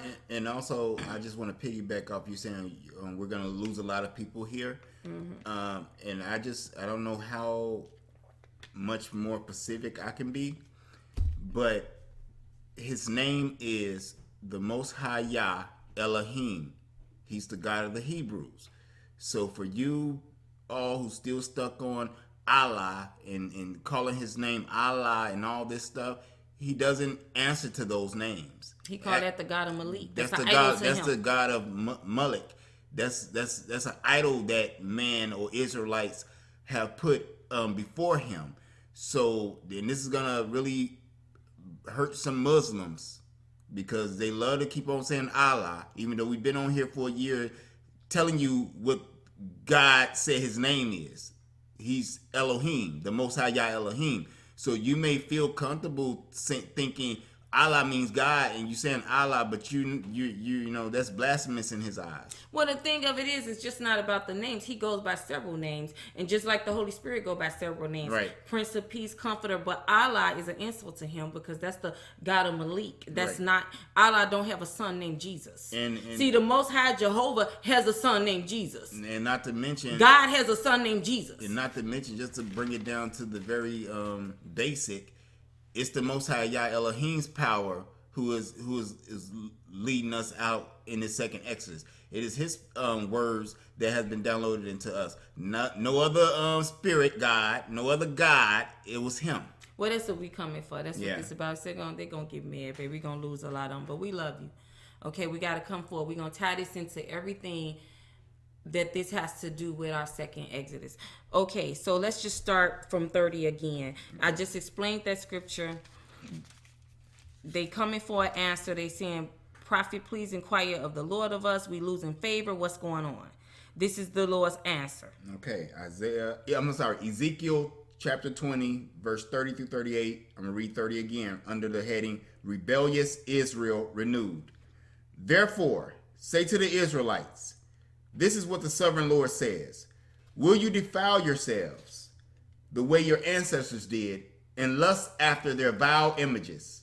So basically he was saying here, your ancestors, because we were centuries old at this time, Virgin Israel. He's talking to our ancestors. Your ancestors dishonor me. I brought them out the first Exodus. I made them a nation to govern all nations. I blessed them with wealth. I blessed them with population. And then they turned against me and started serving other gods. That ticked him off. And that's what he's saying here. Okay, what is he saying in 31? 31. When you offer your gifts, the sacrifice of your children in the fire, you continue to defile yourselves with all your idols to this day. Am I to let you inquire of me, you Israelites? As surely as I live, declares the sovereign Lord, I will not let you inquire of me. What he's saying is you all are disgusting. You sacrificing your children to demons, sacrificing them to because they started doing what the other nations are. I'm gonna go into it a little further. Remember the title of this part is paganism. They started sacrificing their babies to fire and all of that. He's saying, y'all disgusting to me. I never asked you to do that. God does not take life. He doesn't. As a matter of fact, when he takes anyone, he takes them alive. When he took Elijah, he took him what? Alive through the chariot. When he takes somebody from the earth in that way, he does it with them alive. He took Enoch alive. He doesn't take through death. These devils were killing their kids in the name of religion. And he was saying, it's disgusting to me. I won't even don't come ask me nothing. I don't want you asking me nothing. That's what 31 means. I'm mad. I'm disgusted with your behavior. And that's one of the reasons why we in this beast, on top of the fact that they killed his son. But this is the type of crap they were doing.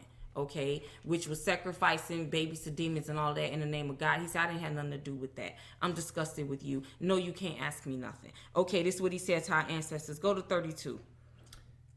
You say, we want to be like the nations, like the peoples of the world, who serve wood and stone.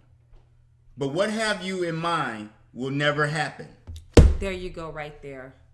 We're going to be here for just a minute. This scripture is very important. I went over this before, but I got to do it again.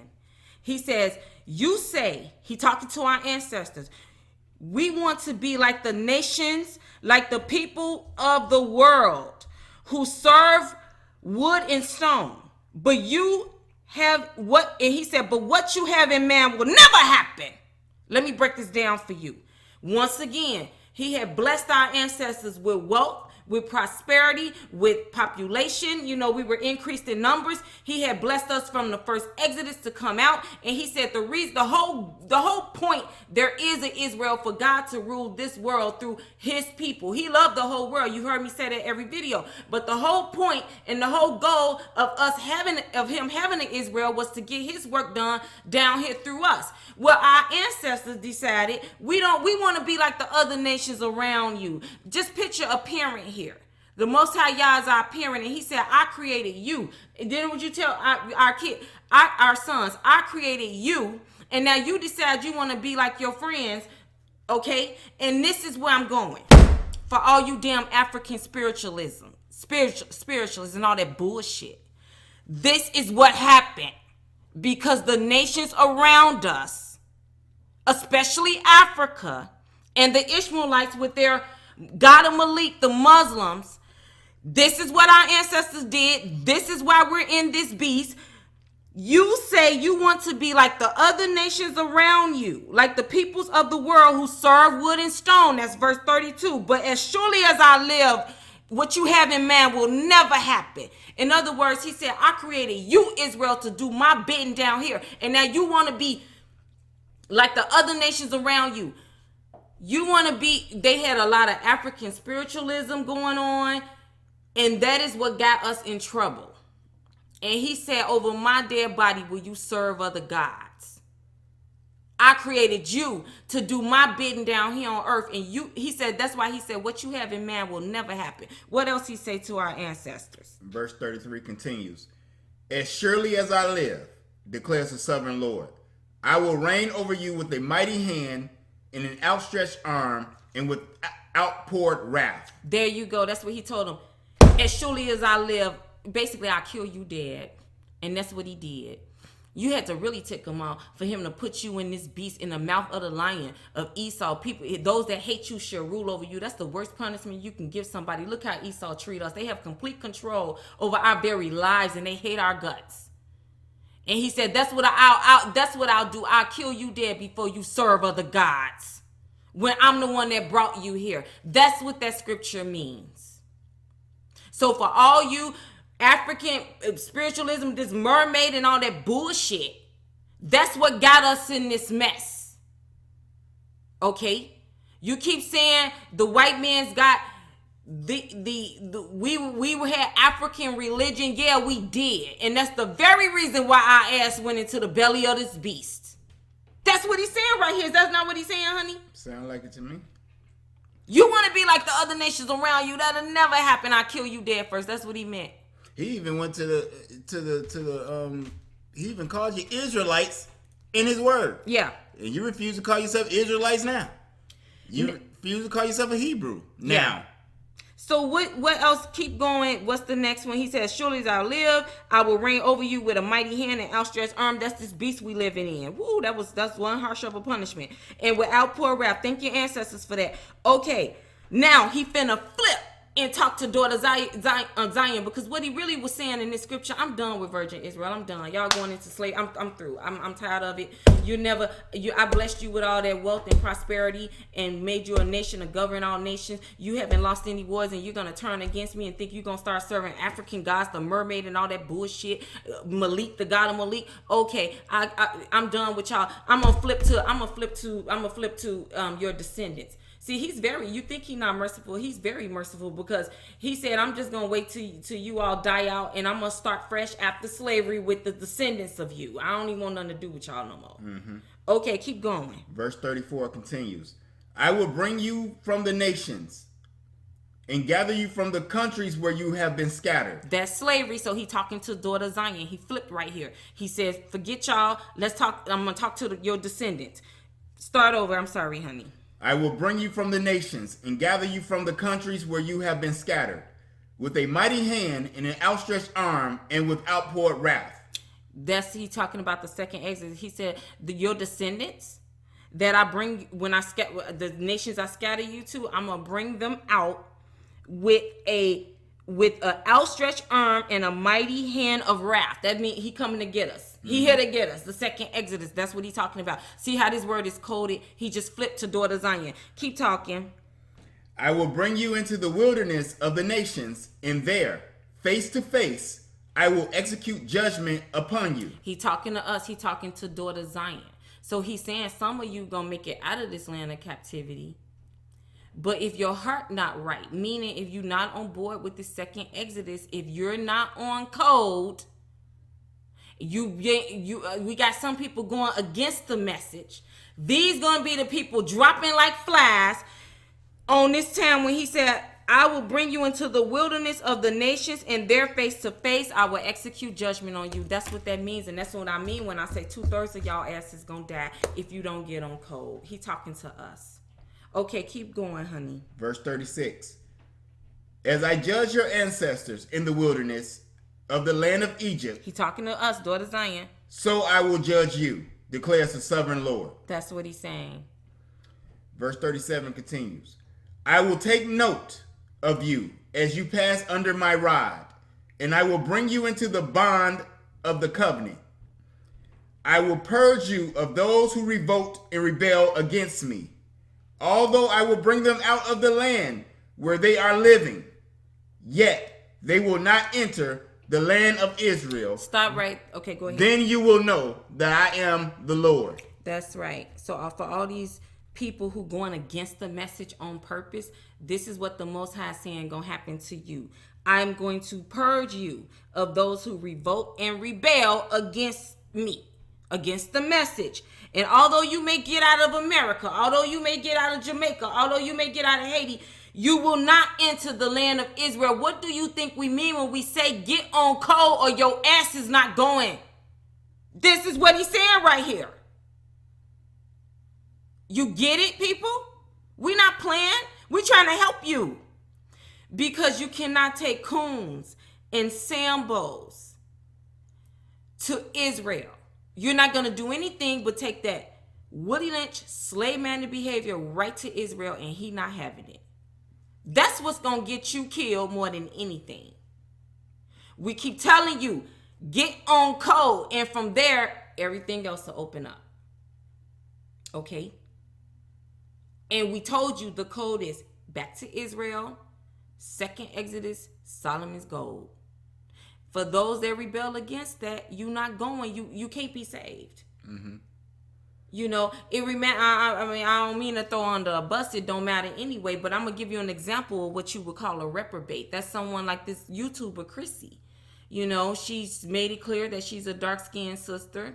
I won't call her a sister, but she's Willie Lynched on every level. She can't stand black men. She only supports dark-skinned Hebrew women.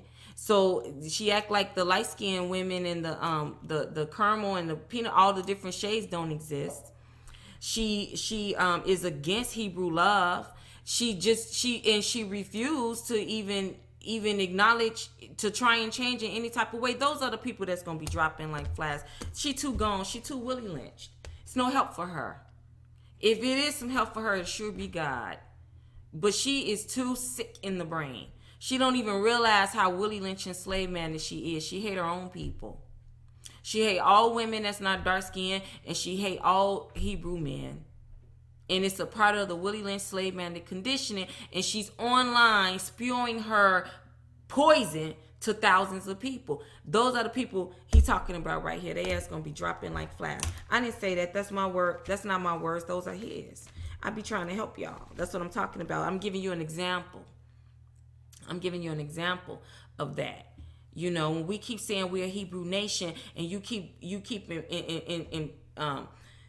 going against the message, saying we're Moors and black and African Americans, and you just rebel against the message, your ass is gonna die. He said, get on code. That's what this means. We didn't make this up. Okay. So we talked about that. Now we're gonna go to 39 through 44. Okay. In Ezekiel. Ezekiel chapter 20, verse 39 through 44. Verse 39 continues. As for you, people of Israel, this is what the sovereign Lord says. Go and serve your idols, every one of you. But afterward, you will surely listen to me and no longer profane my holy name with your gifts and idols. Okay, so then he just flipped back to our ancestors. And he's saying, I told him, he said, forget y'all. He just said, go on about your way and go ahead and serve your idols, every one of you. I'm pretty much done. He was done with Virgin Israel, just like he done with the black church, okay, today. And he said, but afterward, when y'all get through, when your ancestors get through getting this work, I won't have to worry, it won't be a problem no more. See, we're not going to do this again. We're going to remember this beast, and we're not going to do this again. No, and we're going to remember what happens to the ones who fall off, because he's going to make a spectacle of them, so that the future generations know I don't want to see his wrath like that on me or our people again. So, and what's the finish up, honey? Verse 40. Now he talking to daughter Zion. For on my holy mountain, the high mountain of Israel, declares the sovereign Lord, there, in the land of all the people of Israel, will serve me, and there I will accept them. He's saying he's going to accept us, the remnant, daughter Zion. This is what he plans to do for the second Exodus. Okay. There I will require your offerings and your choice gifts, along with your holy sacrifices. Verse 41. I will accept you as fragrant incense when I bring you out from the nations and gather you from the countries where you have been scattered. And I will be proved holy through you in the sight of the nations. He's talking about the second Exodus, because he about to show out. He about to kick Esau's behind in front of the whole world just to get us. What you say, babe? He ready to tear up this whole world just to get us. Yep. That's what that scripture means. And he says, in 42. Then you will know that I am the Lord when I bring you into the land of Israel, the land I have sworn with uplifted hand to give your ancestors. Verse 43. Talking to us. There you will remember your conduct in all the actions by which you have defiled yourselves, and you will loathe yourselves for all the evil you have done.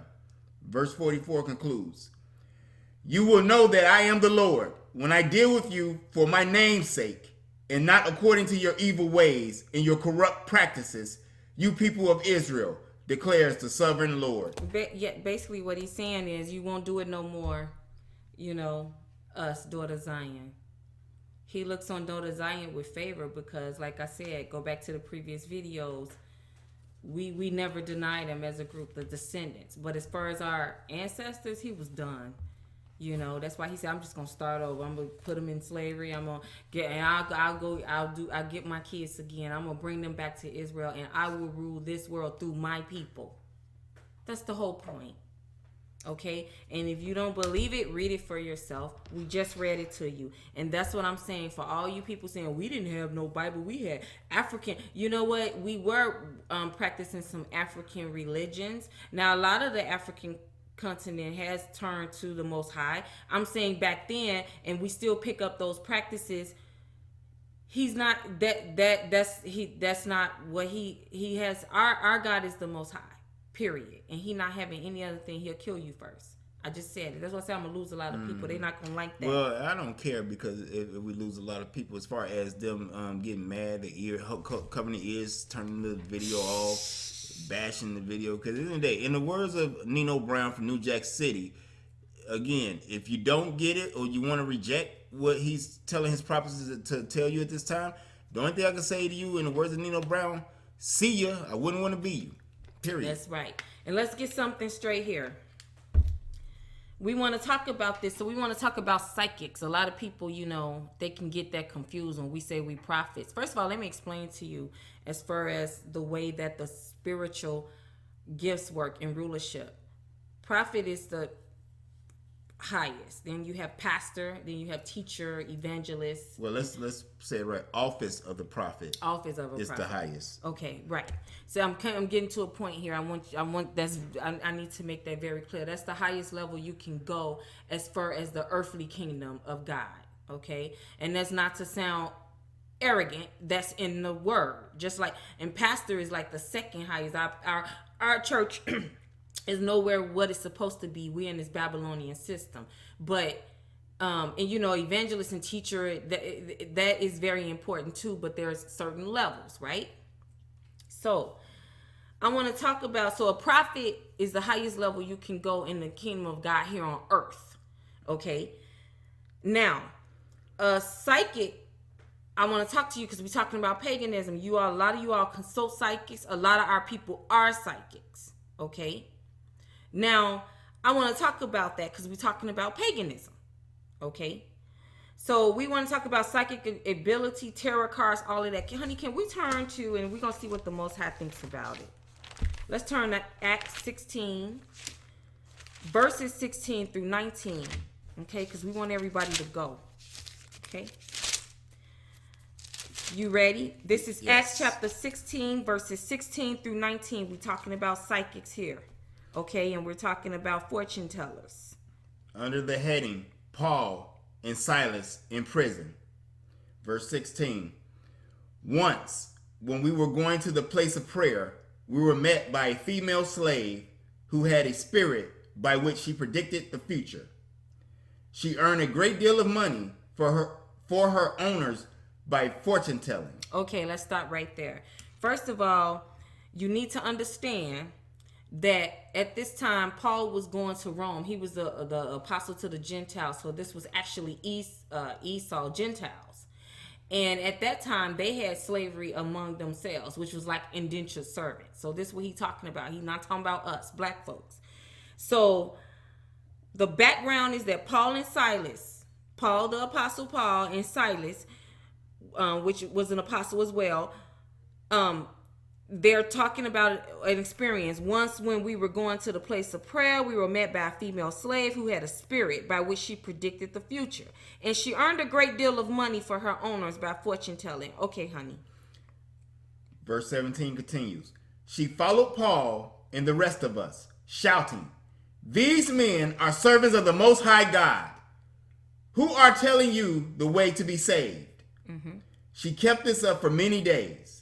Finally, Paul became so annoyed that he turned around and said to the spirit, "In the name of Jesus Christ, I command you to come out of her." At that moment, the spirit left her. Verse 19. When her owners realized that their hope of making money was gone, they seized Paul and Silas and dragged them into the marketplace to face the authorities. Okay, stop right there. This is the part I want to go back to because this is very important. Okay, so this female slave who had Esau, I told you Paul was in Rome, had a spirit by which she predicted. Everybody's in the Bible, from Gentiles to the Ishmaelites, the Arabian nations, Asians, Chinese, everybody's in the Bible. Okay, we read a majority of the Bible because it's Israel, but because the Lord's talking to Israel, but God got everybody covered in here regardless of what Esau told you. Okay, so basically this is the part that's so important. So she was she could predict the future, and her owners earned great money from her being able to fortune tell. This is the part I want you to read again, verse 17, honey. She followed Paul and the rest of us, shouting, "These men are servants of the Most High God who are telling you the way to be saved." Keep going, 18 again. She kept this up for many days. Finally, Paul became so annoyed that he turned around and said to the spirit, "In the name of Jesus Christ, I command you to come out of her." At that moment, the spirit left her. There you go. Let me break this down for you. This psychic, this fortune teller, she was going behind Paul and Silas when they were going throughout the streets preaching. And like I said, Paul was so anointed that some of the audience members said, if I can just fall into his shadow, Peter was too, I could be healed, and it happened, right? So this particular fortune teller, what she was doing was going behind them saying, shouting, "These men are the servants of the Most High God who are telling you the way to be saved." Now, isn't that the truth? Yeah. She was telling the truth. But in the next verse, this fortune teller was telling the truth. These men are the men of the Most High God, and they're here to tell us to be saved. She kept saying that. She kept following them saying that. And that was the truth. Why would that irritate Paul? Why would he? It says she kept this up for many days. Finally, Paul became annoyed. Why did that irritate Paul? Why? It wasn't the truth. You know why? Because the spirit that she was speaking from was not of God. That's why. That's why in verse 19, he turned around and said, "In the name of Jesus Christ, I command you to come out of her." And the spirit left. That's why. Everything she was saying was true. And she had psychic abilities. But the spirit that she was speaking from was not of God. It was plugged into the wrong source outlet. And this is how it works, people. When Paul said that and the spirit left her, what happened to her owners? The money bag was destroyed, yeah. And then they wanted to take Paul and Silas before the authorities for punishment because you messed up my money bag telling this truth about the Most High Yah. Okay, so that's the problem. It's not that psychics and fortune tellers cannot predict the future. We're going to go into it a little bit further. God is not pleased with that. I'm going to explain it to you because the spirit that they're speaking from is not of God. Okay, I'm going to explain to you further. Let's talk about consulting the dead. Isaiah 8:19. A lot of these psychics, they consult the ancestors. First of all, I don't know why the hell you would want to consult the ancestors. They the whole reason we in this beast. What the hell would they have to tell you? Right. Really? Okay. Isaiah chapter 8, but we getting there. We're gonna talk about what God thinks about consulting the dead. You can do it. You can definitely do it. That's not a problem. You can do it. I know it's possible. Okay. You can conjure that up and you can talk to them. I never said you got some church folks, they don't even think it's possible. Yes, it is. Yes, it is. So Isaiah and psychic abilities are very possible. Absolutely. Isaiah chapter 8, verse 19. Under the heading, "The darkness turns to light." Verse 19. When someone tells you to consult mediums and spiritualists who whisper and mutter, should not a people inquire of their God? Why consult the dead on behalf of the living? Go on, verse 20. Verse 20. Consult God's instruction and the testimony of warning. If anyone does not speak according to this word, they have no light of dawn. You hear what the Most High thinks about that? Let's break this down just a little bit. When someone tells you to consult mediums and spiritists who whisper and mutter, should not a people inquire of their God? He's saying, why are you consulting the dead when you can consult me? He don't like it. He says, why consult the dead on behalf of the living? This is the Most High talking. He's saying in verse 20, you consult God, consult me, and the testimony of my warning. If anyone doesn't speak of this, they coming from what?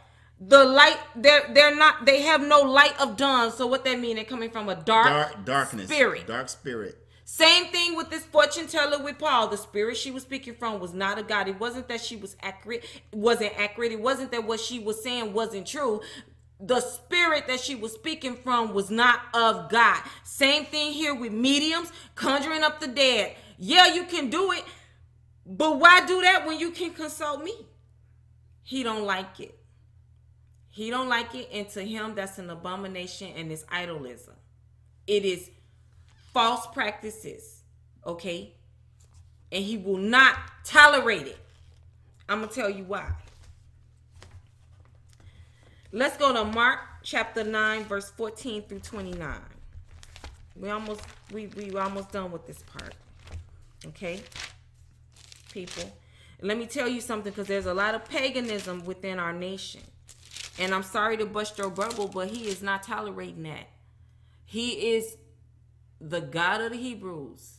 You're to consult him. See, they don't want to do that because that will take too much work.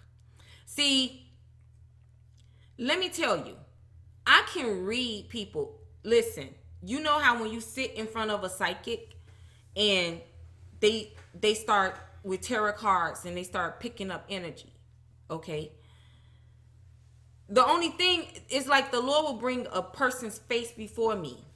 You know, there's a such thing called open eye, closed eye. I don't operate with tarot cards and all of that. That's demonic, okay? It's not from God. When you plugged into the right source, you don't need tarot cards. You don't. A person can flash before me and I can immediately pick up their energy and start reading what their spirit is saying. I don't need tarot cards. I'm plugged into the universe. I'm plugged into the Most High. He gives me that. When you got to start, doing all kind of what energy do you have to tap into to get those abilities? That's the problem. You understand? That's the problem. And everybody can't tap into the Most High and the Holy Spirit because it takes too much work. And I'm going to tell you why. So you rather just learn how to read tarot cards. And so then you get your energy from a dark place because you didn't have to work as hard to get. See, the reason why you can get the same thing from the Most High in the universe, but you don't want to do that because that would take too much work, and I'll tell you why. Okay, are we in Mark? Yes. Chapter 9. Verse 14 through 29. Verse 14, under the heading, Jesus heals a boy possessed by an impure spirit. Verse 14. When they came to the other disciples, they saw a large crowd around them and the teachers of the law arguing with them. As soon as all the people saw Jesus, they were overwhelmed with wonder and ran to greet him. Okay, so Jesus is walking up to a crowd. This is Jesus when he walked the earth. Okay, and continue, honey. What are you arguing with them about? He asked. A man in the crowd answered. They're talking to Jesus. A man answered Jesus. He said, okay. Teacher, I brought you my son, who is possessed by a spirit that has robbed him of speech, which will be in today's time, what's that, autism? Okay. Verse 18 continues. Whenever it seizes him, it throws him to the ground. He foams at the mouth, gnashes his teeth, and becomes rigid. Seizures. I asked your disciples to drive out the spirit, but they could not. And this is Jesus' response, because this man is basically coming to him saying, I brought my son here that's possessed by an evil spirit. And I've been trying to get your disciples to help him and cast this. Or let's just say your disciples or your church. Right, to help, and they can't do anything. And this is Jesus' response. He talking to his disciples now. Verse 19. You unbelieving generation, Jesus replied, how long shall I stay with you? How long shall I put up with you? Bring the boy to me. Basically, he told his disciples, what the heck? Y'all can't even cast out an evil spirit. Y'all been walking with me for 2 years, and you can't even cast a little boy spirit. Really? That's what he was saying. Mm-hmm. He said, bring him here. Bring him here. I'll do it. Okay, go on. Verse 20 continues. So they brought him. When the spirit saw Jesus, it immediately threw the boy into a convulsion. He fell to the ground and rolled around, foaming at the mouth. Jesus asked the boy's father, how long has he been like this? From childhood, he answered. It has often thrown him into fire or water to kill him. But if you can do anything, take pity on us and help us. So basically, after Jesus said, bring them to me, y'all don't know that he talking to his disciples, the ones, the 12 of them that been walking with him. You've been walking with me for 2 years. You can't even cast out a demon of a little boy. Bring the boy to me. So when they brought the little boy to him, the demon immediately started acting up and throwing the boy on the ground. He asked the father, he said, how long you been like this? His father said, since he was a small child. Okay. And so, and he said, please, if you can help us, take pity on us and help me. Okay. 23. Verse 23. If you can, said Jesus, everything is possible for one who believes. Mm-hmm. Immediately, the boy's father exclaimed, I do believe. Help me overcome my unbelief. Mm-hmm. When Jesus saw that a crowd was running to the scene, he rebuked the impure spirit. You deaf and mute spirit, he said, I command you, come out of him and never enter him again. Okay, so when Jesus saw a crowd, remember I told you, I said he do things in secret. He's not big on showing out. Okay, so when you have coons running up, hugging people on national TV, talking about they forget their Christian values, that's not Jesus. It says right here, when Jesus saw that a crowd was running to the scene, he rebuked the impure. He said, okay, let me hurry up and do this because I'm not trying to make a scene. That's the character of Jesus. Okay, so Jesus don't require us once again to show out all our Christian spiritual values, all our own, that Esau taught you to do that. Once again, this is his character. The crowd started coming. He said, okay, let me get this done because I'm not trying to bring a lot of attention to this situation. So when Jesus saw that a crowd was running to the scene, he rebuked the impure spirit. You deaf and mute spirit, he said, I command you come out of him and never enter him again. Verse 26, honey. The spirit shrieked, convulsed him violently, and came out. The boy looked so much like a corpse that many said, he's dead. But Jesus took him by the hand and lifted him to his feet, and he stood up. Verse 28. This is the part I really want you to get because I just explained to you how I read energy and how part of my prophetic gift goes. Okay? I want you to, this is very important. I was getting to a point here. The difference between psychics and all of that and consulting the dead. Okay, what does it say, honey? Verse 28.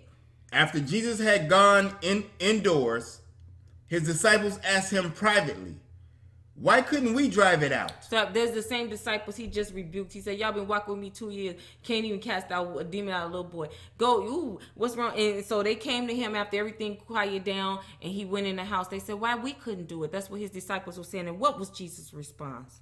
Verse 29. He replied, this kind can come out only by prayer. There you go.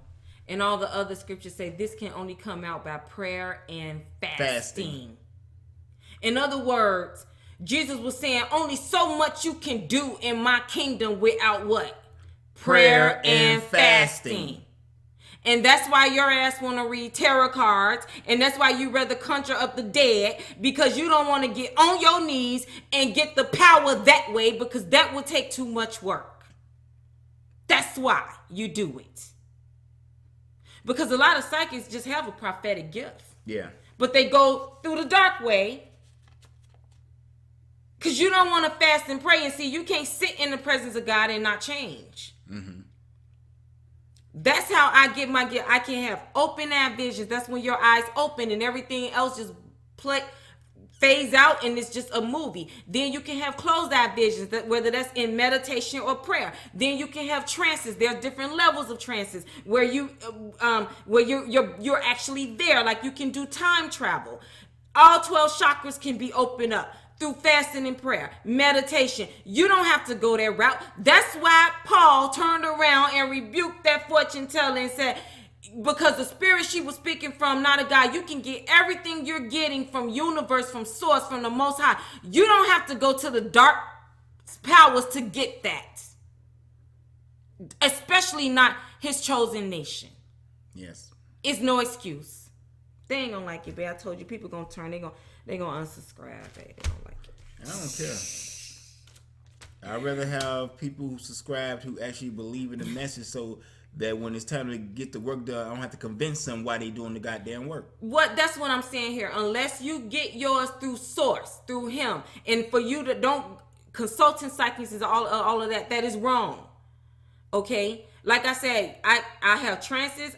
Which like when you're actually there, some is mal, where I'm only on another part of Earth, or I actually might be in the astral realm, or I actually may go to heaven. For those of you reprobate atheists that say there is no heaven, I don't know. Listen, I've been there. I've been to hell too. Those are trances, right? Out of body experiences. Honey, have them here all the time. You can meet your higher self, all your chakras. You can get all that, but it takes fasting and prayer to be plugged into the right source. But you want to go the lazy way. Mm-hmm. Get some candles and some cards, turn the lights off, and tap into demonic energy, and it just come. Yeah, the devil will give you that, so you won't. Because you got to understand the reason it works like that, and you can still get stuff from the devil, is because he was created in heaven, in the heavenly realm. So right. They come from the same thing. He just chose the dark path, the dark light, and it was cast down. You can converse with the galactic realm, your higher self. That's over a lot of people head. For those that get it, you'll get it. A lot of our celebrity class may know about that, but I'm just saying, plugged into the wrong source. But all of that's available because the Most High Yah is not just the Holy Trinity over the universe. There are other spiritual beings throughout the universe, planetary system, dimensions, galaxies, and you can celestial actually time beings. Travel. You can do all that. But I know I'm plugged in the right source. Right. Okay. So he don't want you. So what's the moral of my story? He don't want you going through the dark side to get his power. You can get through him and do it. He said some things come through fasting and prayer. Now, as a success story for these disciples that he walked with for 3 years, and they couldn't even learn how to cast out demons. He said, "What's wrong with y'all?" By the end of his reign, when he left them after 3 years, they were so anointed that, like I said, people used to be saying, if we can just fall into their shadows, the 11 disciples, not Judas, we can be healed. They healed people. Peter, they cast out devils. They were able to do everything, but this was a learning lesson for them. You don't fast and you don't pray, and that's why you don't have no power. Right? But they learned, and they became him. His ministry went once he left. Okay? All right, I hope you all understand that. He don't like it. He don't like all that. That's paganism. That's when I say paganism, the mermaid and all that bullshit, all that African spiritually. You get yours from source.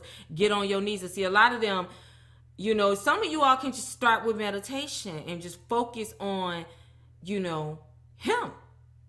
And he'll begin to open up those doors. Okay? But you can't tap into the dark side and think you're not going to bust hell wide open. Yeah, you got your little stuff down here. You able to do little stuff, astro project yourself and all that. You going to bust hell wide open. He said he don't like it. These are not my words. These are his. He said, I don't like it. And if he don't like it, that's law. Okay?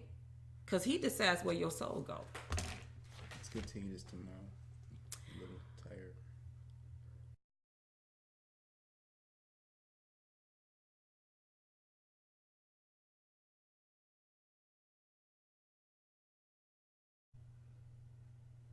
Hello guys, we're back. Today is Thursday, October 10th, 2019. So since the last time we spoke, we took a couple of days off because it was a lot of things going on that needed to be addressed and some things we needed to tend to. But we're back to hopefully finish up this marvelous Code 4 lesson.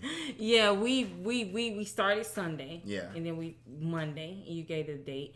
And then we started today. So this is a little weirder video. We're gonna try and merge it all together, but we did take some breaks in between. But the good thing about it is, and since Wednesday, or I would say since Tuesday, a lot of things have transpired. Yeah, I mean, y'all just give us all kind of stuff to talk about, and I love it. I mean, Jesus, it's the best. This watching some of y'all is the best TV you can ever have. It's the best form of comedy. It's the best form of drama.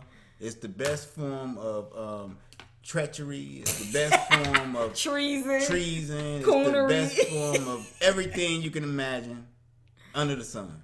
Based on, okay, this is but we having fun with it. I mean, we're not mad or anything. I mean, we just looking. We get mad sometimes. This is a continuation. Like I said in the beginning of the video, we haven't been on in 6 weeks. The Most High Yah, He tells us if He say take a break, start back. That's what we do. So that's what this is, right? In a nutshell, yeah. You know me, I would have just wrapped it up and said, you know what? Let them figure it out a little bit, get spanked a little bit more, a little bit harder. Before they realize who were the parents in the family. But we'll do it the Lord's way. Okay, so the last part, we were just talking about paganism and all of that. And what I would just want to say to finish up that part, like I said, it's a new day, 2 days later. I just want to finish up that part, and we're going to go right into the next part. What you need to know is that when the Most High Yah prepares His people, His prophets, He uses the hot tea bag method, right? So what that means is you can have a tea bag, and it has all this good stuff in it. Mm-hmm. But you don't know what's in that tea bag until you sit it into extremely hot water, and everything that's in that tea bag comes out. Mm-hmm. That's how the Most High Yah uses His people. So like I said, when you try and do the shortcuts and light the candles and go in the room and do the dark side, you can get all that. But the Lord uses the hot tea bag, and a lot of people, they don't want to sit in that hot water. We've sat in that hot water where you go through hell and high water, literally, for the Lord to make you into what He want to use you to be and to give you those abilities as a prophet, the office of a prophet. Because you have minor prophets, you have the office of a prophet, and that's not to sound arrogant. That's what it is. That's the kingdom of God. So I was just wrapping up that last part, which you guys are going to know in the video. Now, I want to jump into the next part of this video. And like I said, we know this is a longer video. We haven't been on in 6 weeks together. We had a lot to cover. If you have to pause and come back, do it. You know what I'm saying? We had to take a couple of pauses, come back. Well, there's really no excuse because the video is going to be posted by Friday, October 11th. So you have Friday, Saturday, Sunday to get it done. Mm-hmm. And for those of you who choose to ignore the message and the truth, it's like Bobby Brown's song. That's your prerogative, but don't say that God didn't try to tell you. Yeah. So we want to go into this next part right here. You done, honey? Yeah, I'm done. Okay, with that part. I told you previously in the last part of this video, I told you that Esau hits us on every front. Okay, I wasn't saying that to sound cute. They hit us on every front. In Revelation 12, it says, and the whole goal of the beast was to wage war against God's holy people and to conquer them. So we know in this war that with this beast we've been in for 500 years, they hit us psychologically. That's with the Willie Lynch, the slave-minded indoctrination. Okay, having us like children, not being able to think for 500 years collectively as a group worldwide. Then there's the physical. They enforce that through their guns and violence and the hangings and lynchings and all of that, right? Legally, they had that on lock. You know, the oppressive laws they put on us, the black codes and things like that. You know, the Jim Crow laws, color, white. Okay. Educational and media. Of course, our black schools suck. You know, they don't teach us real history. Our history started from slavery. It's all indoctrination. Of course, their media, which is the propaganda machine. I'm telling you how they hit us on all fronts consistently forever, since they've been in control for the past 500 years. You know, the media is terrible. Have us black on black cramming all that bull crap. You understand? Telling their point of view. They've been controlling the narrative. But the part I really want to talk about right now is the religion and the spiritual point of view that they hit us from, that a lot of you all miss. You know, you too busy talking about white Jesus. We went over there in the last part of this. You need to focus on Esau and how they use spirituality and religion as a weapon. Part of the psychological, the physical, the legal, as well as the educational, the media, which is none but white supremacist propaganda. Okay, so one of the things that you all underestimate is the Babylonian system. Stay with me, my people. This part right here is a little bit deep. That's why we had to take a couple of days and come back. Listen to me. The spiritual, okay, I dare I call it that for what they use, which is the Babylonian system. That's why the Lord calls the European nations today, not just America, but the European nations Esau, which enslaved Jacob worldwide. Esau was worldwide as well.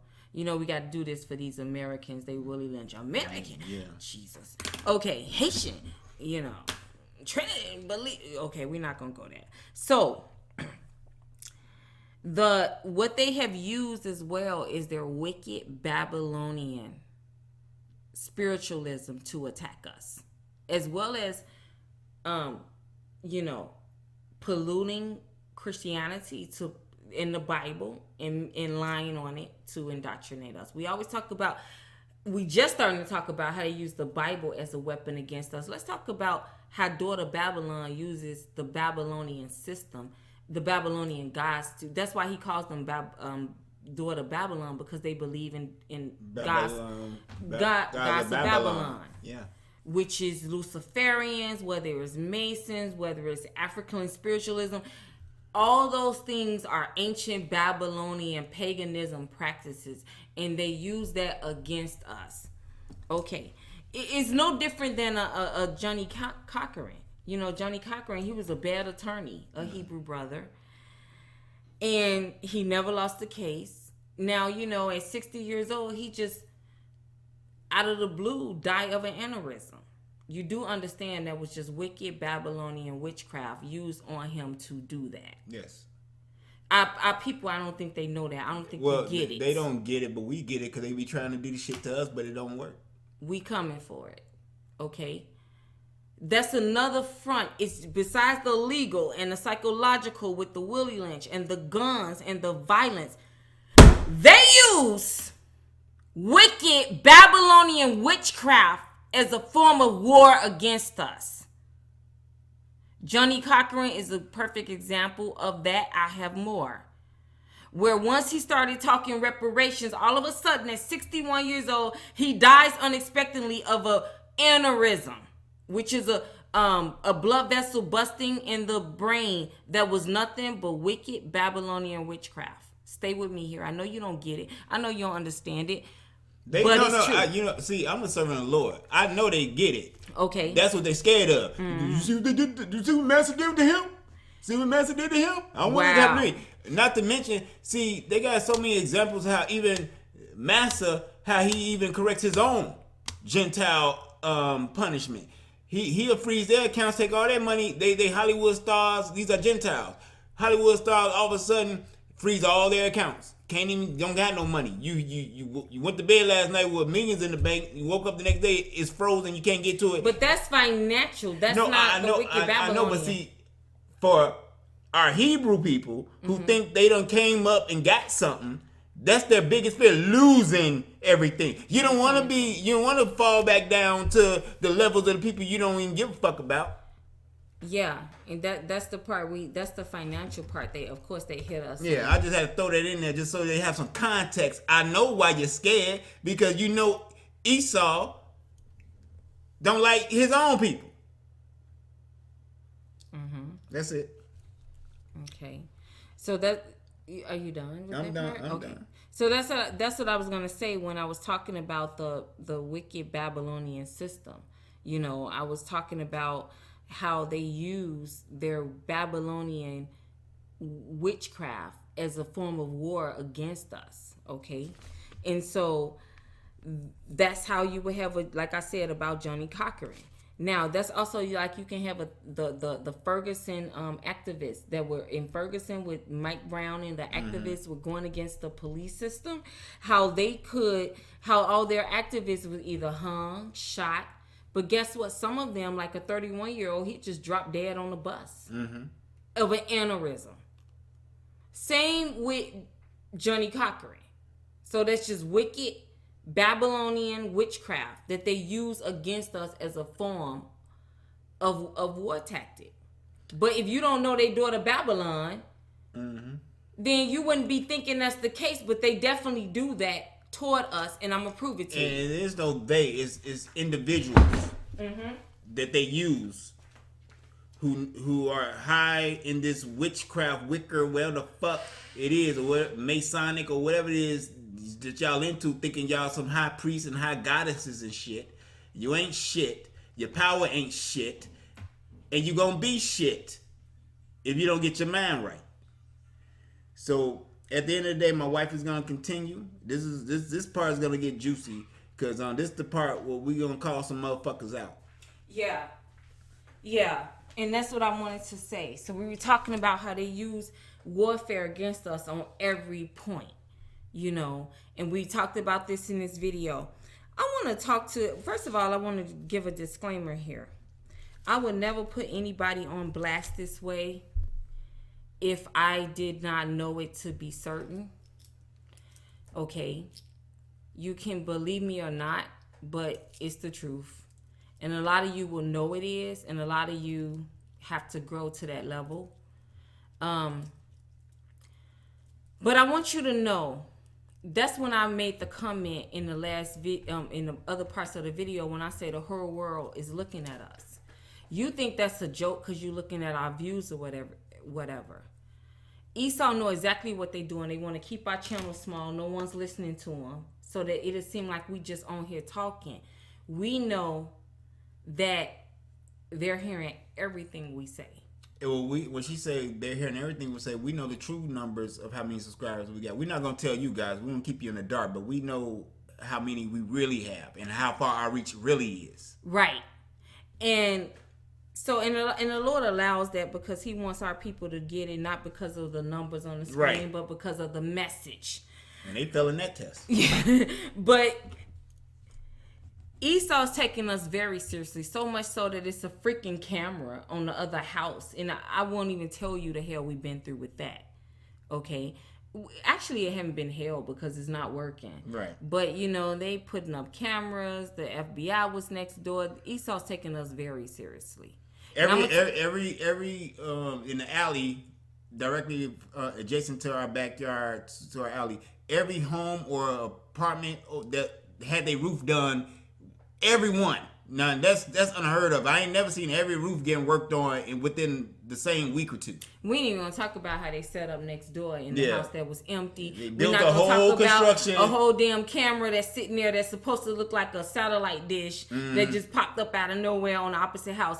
Okay, so but it's comedial to me. We're not gonna talk about the excess amount of airplanes flying overhead. Helicopters in the morning. I've been in Chicago. Newscopters in the morning flying overhead. I can't even come outside and breathe the fresh dawn of the dew without a helicopter being over my fucking head. They're definitely watching us. You know what I'm saying? And a lot of that don't work, and I'm going to explain it to you. Because like I said, we heavily protected. So we're not... I just flip the helicopters to bird. I just to give them my middle finger if they want to record something, record that. They really can't see. Okay, so that's what we were saying. Let me stay on message here. We were talking about how they try and hit us on every front, and my husband and I were explaining to you some of the things that we see Esau trying to do, to keep an eye on us, because they don't like this message. They don't like it at all, and they have done things that have not worked, and so they know we who we say we are, because that shit has not worked. Okay, let me break this down to you, and let me go back to my previous point when I said I would never put someone on blast if I did not know it to be true. Okay, I want to talk about Roseanne Barr. Now, I've never met this bitch a day in my life. Okay, it wasn't until we came on the scene. Actually, what happened was Roseanne Barr. Now, man, they've been. Since then, we've had cameras, we've had the FBI next door, we've had all kind of shit. You know what? If they could just come and shoot us, they would. They fucking can't. We already told you. Because we was born to get this done. Bang, bang. Okay? And I'm explaining to that you further. They getting a little scared because they regular shit wasn't working. Right. Now, back to Roseanne Barr. I've never met her a day in my life. I've never cared to meet her. Okay? Now, I'm going to play this clip, okay, that she did. This was on May the 31st. The clip is only 1 minute and 42 seconds, something like that long. She don't really start talking about us until about 1 minute into the video. Before then, she talking about the hair around her face and all that bull crap, okay? And I'm going to tell you how one of the things I noticed, I was not watching her YouTube channel because I don't care anything about Roseanne, okay? But for some reason, the Lord had that video pop up on my feed. And all of a sudden, the same day she put this video up, this bitch showed up in my bedroom. Okay? I'm going to tell you how we being attacked because we trying to protect you all.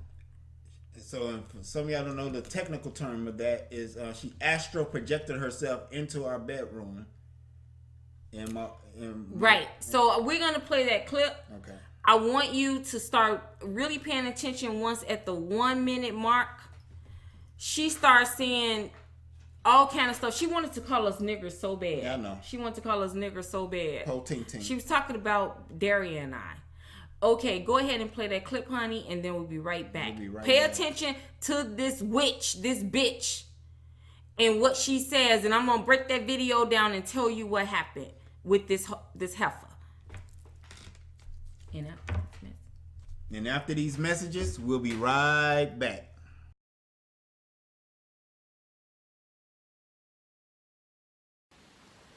To my fellow smelly Walmart shopping, Bible thumping, deplorable,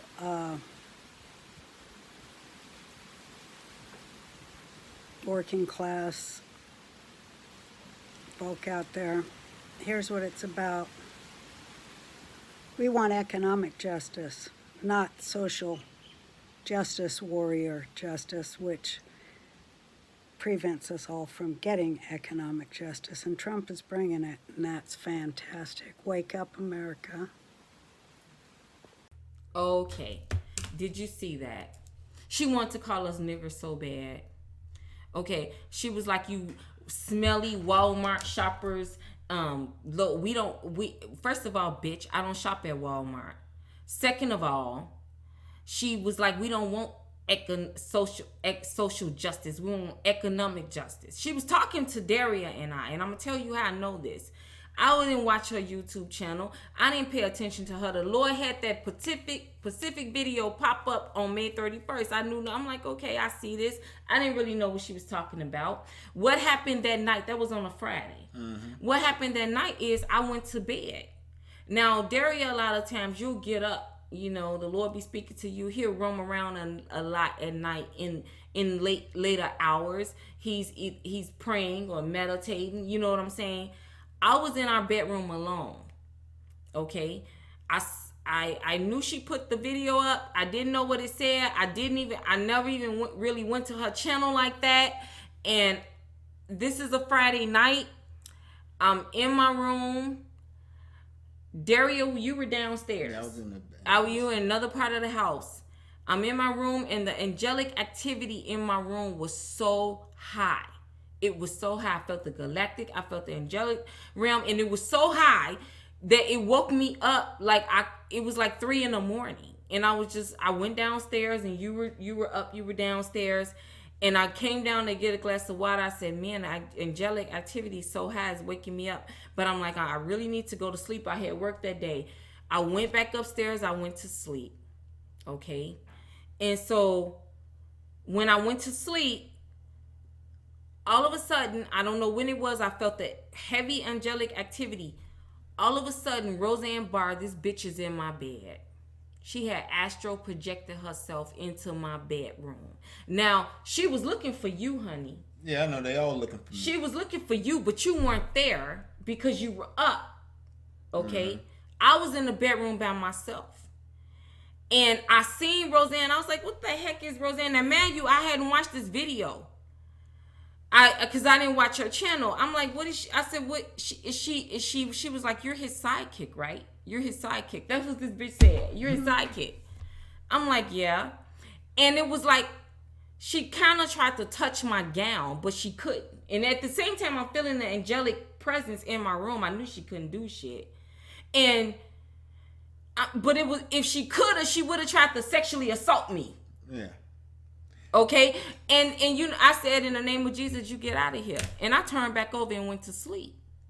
So I woke up a few hours later. By this time, I came down the stairs. I said, Roseanne Astra projected herself into my freaking room. For those of you. And so that's when I came across the video where she was threatening. She thought that video, that was her threat to me. As if she was going to come and take care of us. But if you go on her channel, that video that she has titled Apologia, that was apologizing for what she did because she know. But when I told you that's what happened, because I told you like 6 a.m, you went on her YouTube channel. She had totally taken the whole YouTube channel down. For a whole day.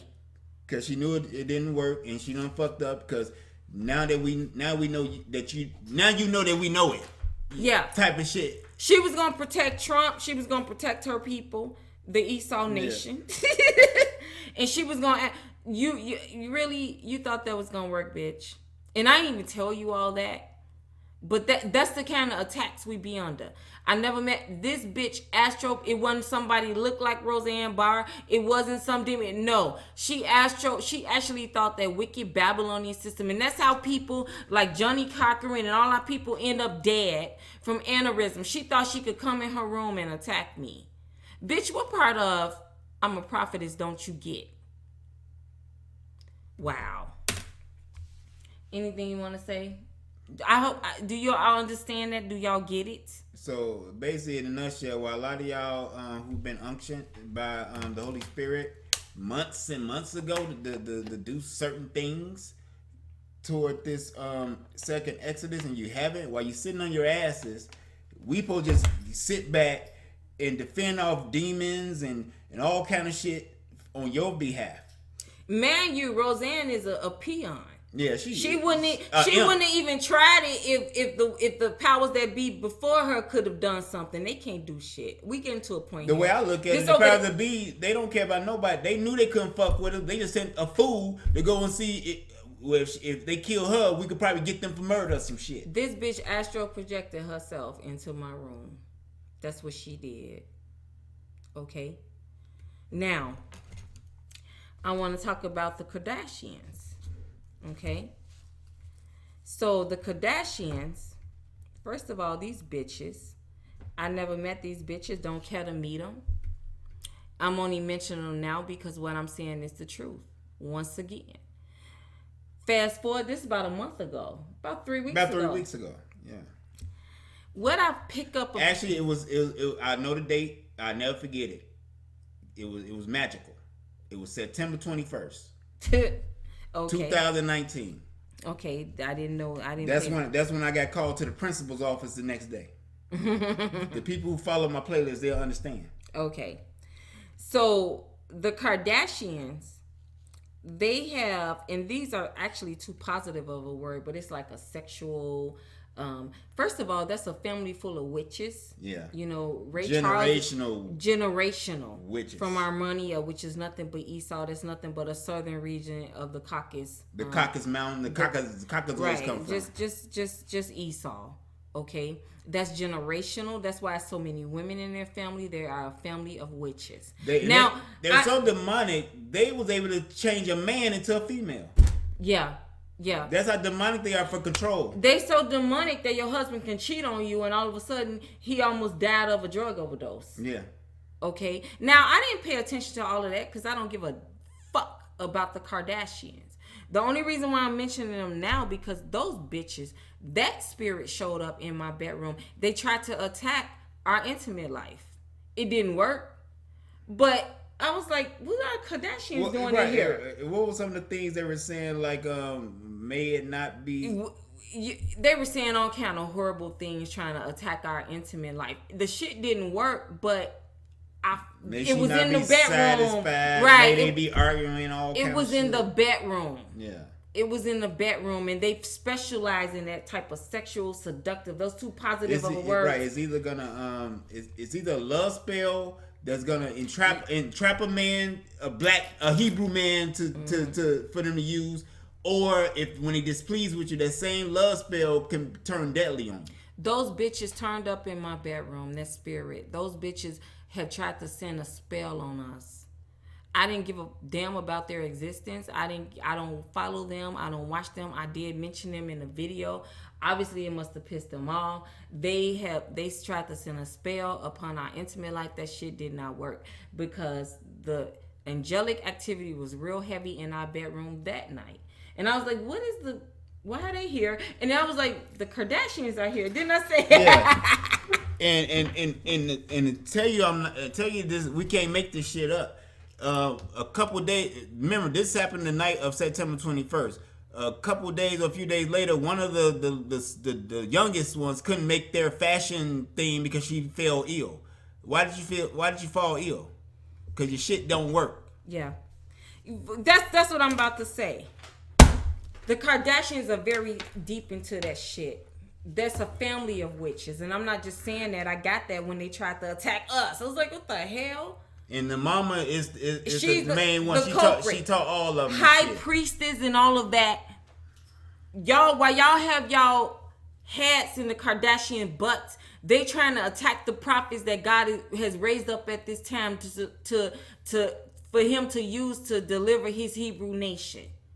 These bitches tried to attack us, our intimate life, through love spells. It didn't work, by the way. The angelic activity was in the room like Roseanne before they even got there. I was like, what are they? Also, I sense heavily what they try to do. They try to put a homosexual spell in the house. Yeah, anything that have to do with perversion, sex. Yeah. They tried to do that.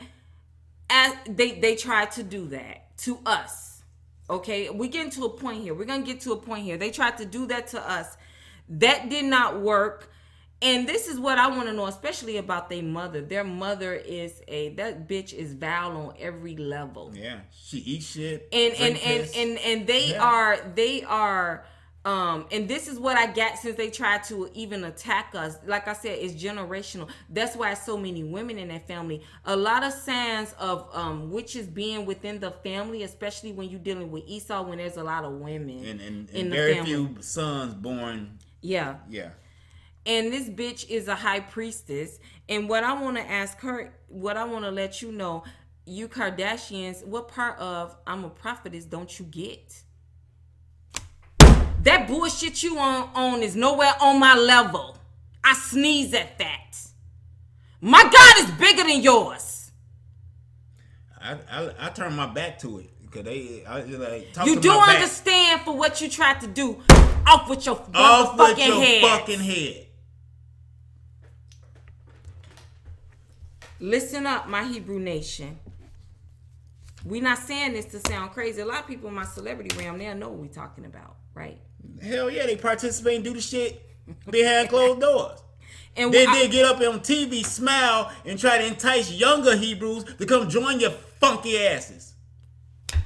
what part of I have to hit you. What part of am I a joke? Are we a joke to you that we walk in the office of a prophet? You really thought that shit was gonna work? You dealing with a group of people. I'm sorry, honey. You dealing with a group of people who used to winning. They've been kicking our asses for 500 years. So they thought they can do like a Johnny Cochran. They thought they could do like a Whitney Houston. Yeah, I said it. They thought they could do like the activists on Ferguson and just send that shit. Remember, I'm getting back to the point here. They hit us on all fronts. Okay, we're not gonna just kill them with a bullet. Let's send some witchcraft. They think they can just do that. It don't work, and that's what they're realizing. These bitches tried to put a spell on us. That brings me to Kanye West. He has this church. I'm putting it in quotes. How the hell you have a church? I put that in quotes. And you married to a witch. Right. That is one. I was like, nigga, just a few months ago, you was promoting a song called Boopity Boopity Boop. What the fuck? And because if he really was on the up and up, he would call it what it was, which is it's a concert. It's not a fucking And then church. he gonna bring that bullshit to Chicago, and you didn't even, I have my number posted. You didn't even ask me about what the fuck you doing. Because his wife tried to send a freaking Right, I already know. I'm just saying, that's the first sign that you know you fucked up. When you're doing something, trying to act like you're someone you're not, and you don't even call the motherfucker to see, what's up. Kanye West is married to witches, a family of witches. He is not innocent, but they're using him to do all this bull crap. Stay away from that so-called church. That is not a church. That's a traveling concert. He's married to a witch, a family of witches, and off with all they fucking heads. Yes, we said it. Okay? I'm not making this up. If you don't believe it, turn the channel. Right, turn the channel. You've been ignoring it. You ain't been doing shit, so you might as well not listen. Daria. I'm having fun. I'm not even upset. This is a funny thing. I'm just a funny guy like that. I'm not even upset. My chi is balanced. Yeah. I'm happy than a motherfucker right now. And that's like that Pastor Jamal. He's a liar.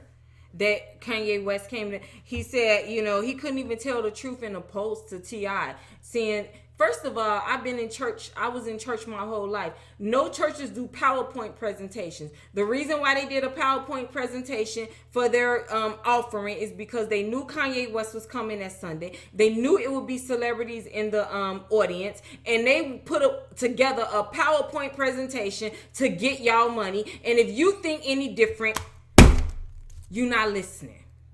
And we told y'all to stay out these churches. And we told y'all, anybody who's saying this, they building the church. Lesson 12, part 5 is not of God because God is not building churches right now. This is daughter Babylon.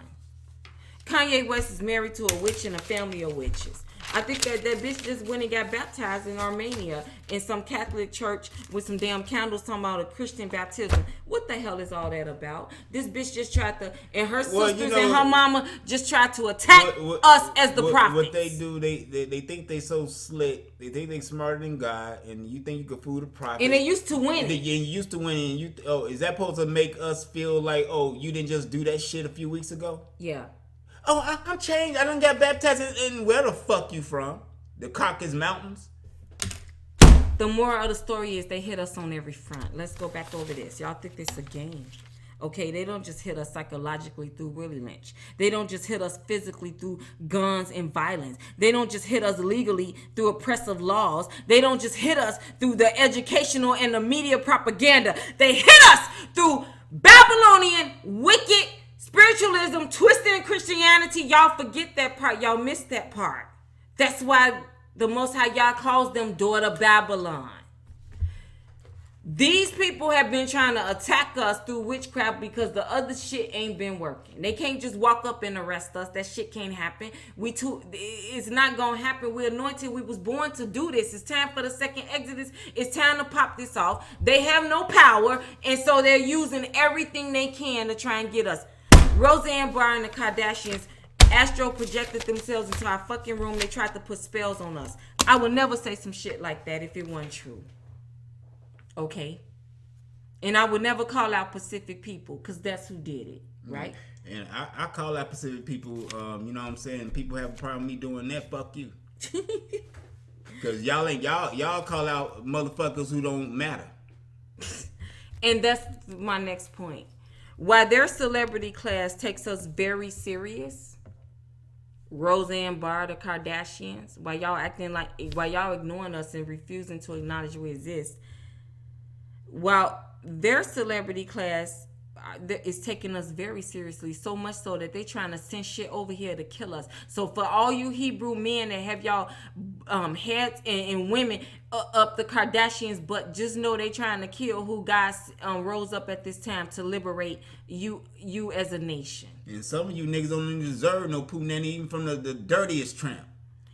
Daria. I'm just saying, they hoes. Yeah. And so while their celebrity class take us serious enough, Roseanne Barr, to astral project herself in my room and try to attack me, you his sidekick. That's what that bitch said. You his sidekick, right? You just like she had to know for sure. You his sidekick, right? Okay. And while the Kardashians doing it, trying to attack us in our intimate life, our celebrity class, sitting on their asses. No, you can't say that. Now that's a straight up lie. They're not sitting on their asses. They're having fucking galas every fucking where. Wow, that's a weird. Celebrating what? Let's talk about it. Yeah, let's talk about it. But before we talk about it, I want to give a disclaimer here. It's taking us very seriously, so much so they trying to attack the prophets, like I said, that God has raised up at this time for the second Exodus, while our celebrities sitting on their butts, right? Yeah. Now, before we go into this, I want to give a disclaimer here. We are in our lane. This is what we were born to do. This is what God called us to do, to galvanize the nation. That's not your lane. Everybody has their own lane. We have elders of the nation. Eventually, everybody has their own lane. What I'm trying to say is this. What we're about to discuss, we better not hear a bunch of videos.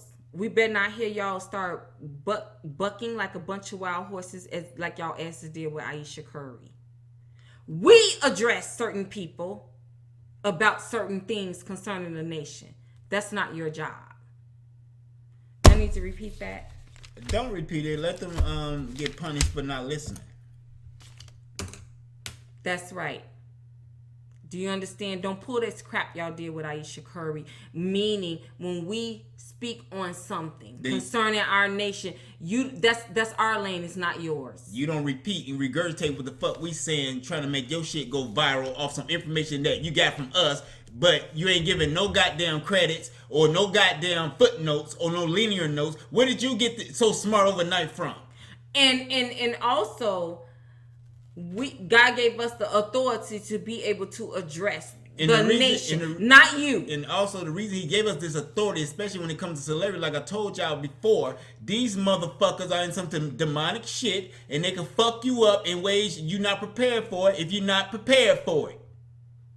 And not just that, it's not, you need to stay in your lane. Stay in your lane. Okay. We're going to talk about that childlike behavior because among our people. Okay. So that's our disclaimer there. The disclaimer is this. God called us to be the voices and the mouthpiece and the leaders. Right. And to galvanize the nation, not you. So when we address someone, that's not your job to do that. Or to follow up with your bullshit, gossip type shits. It ain't for your fucking entertainment. Don't pull that bullshit y'all did with Aisha Curry. Okay?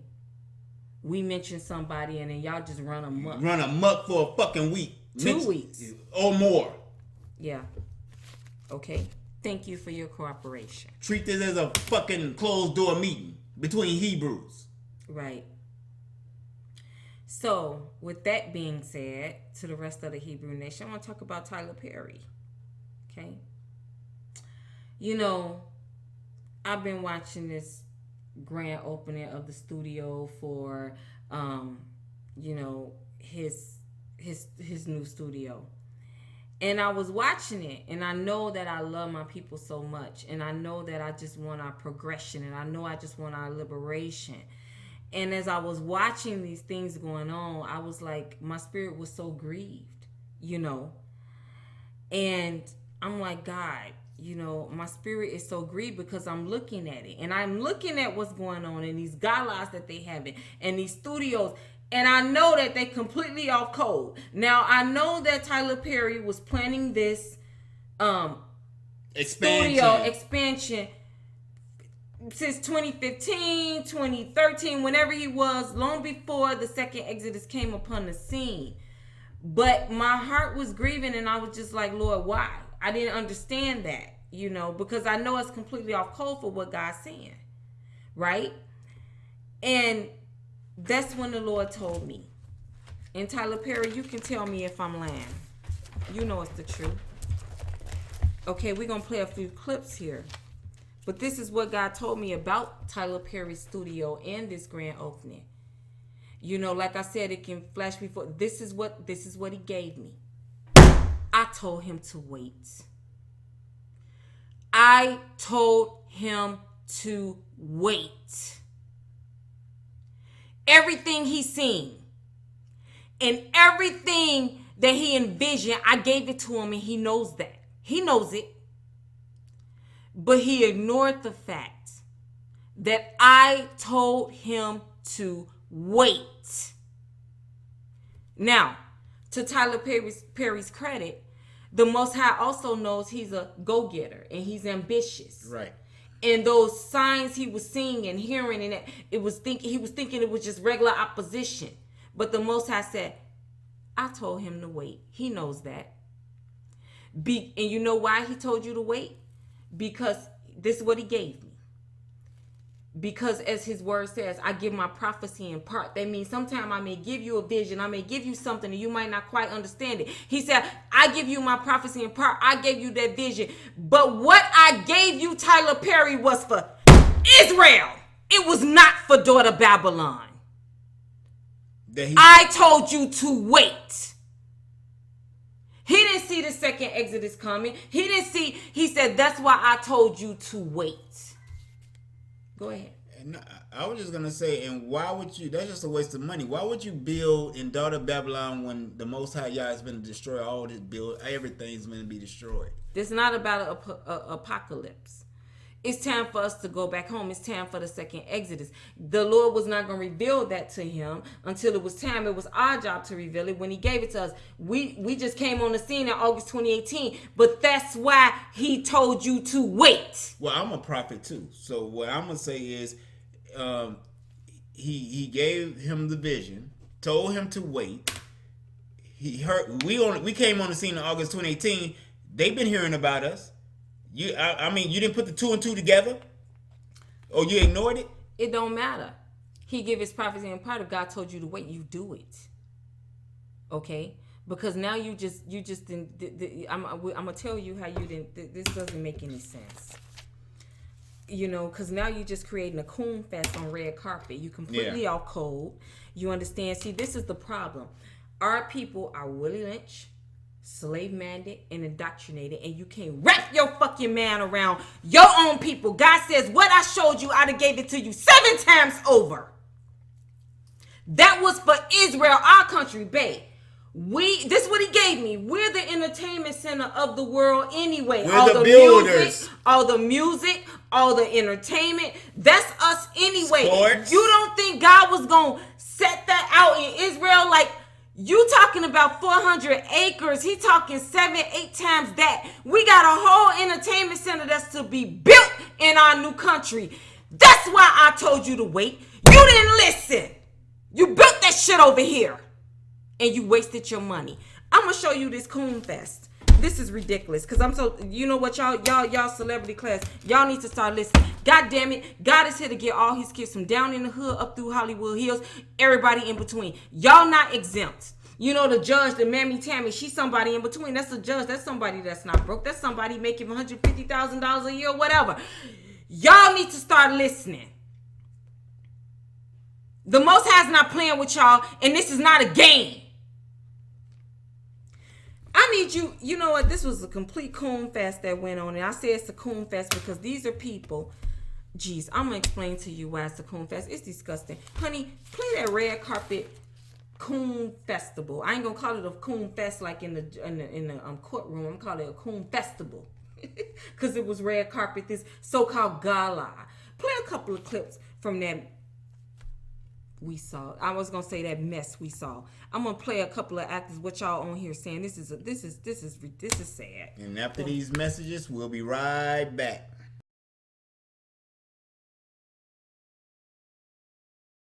We all lived in a time where we thought, oh, we'll never see a black president. We lived through that time.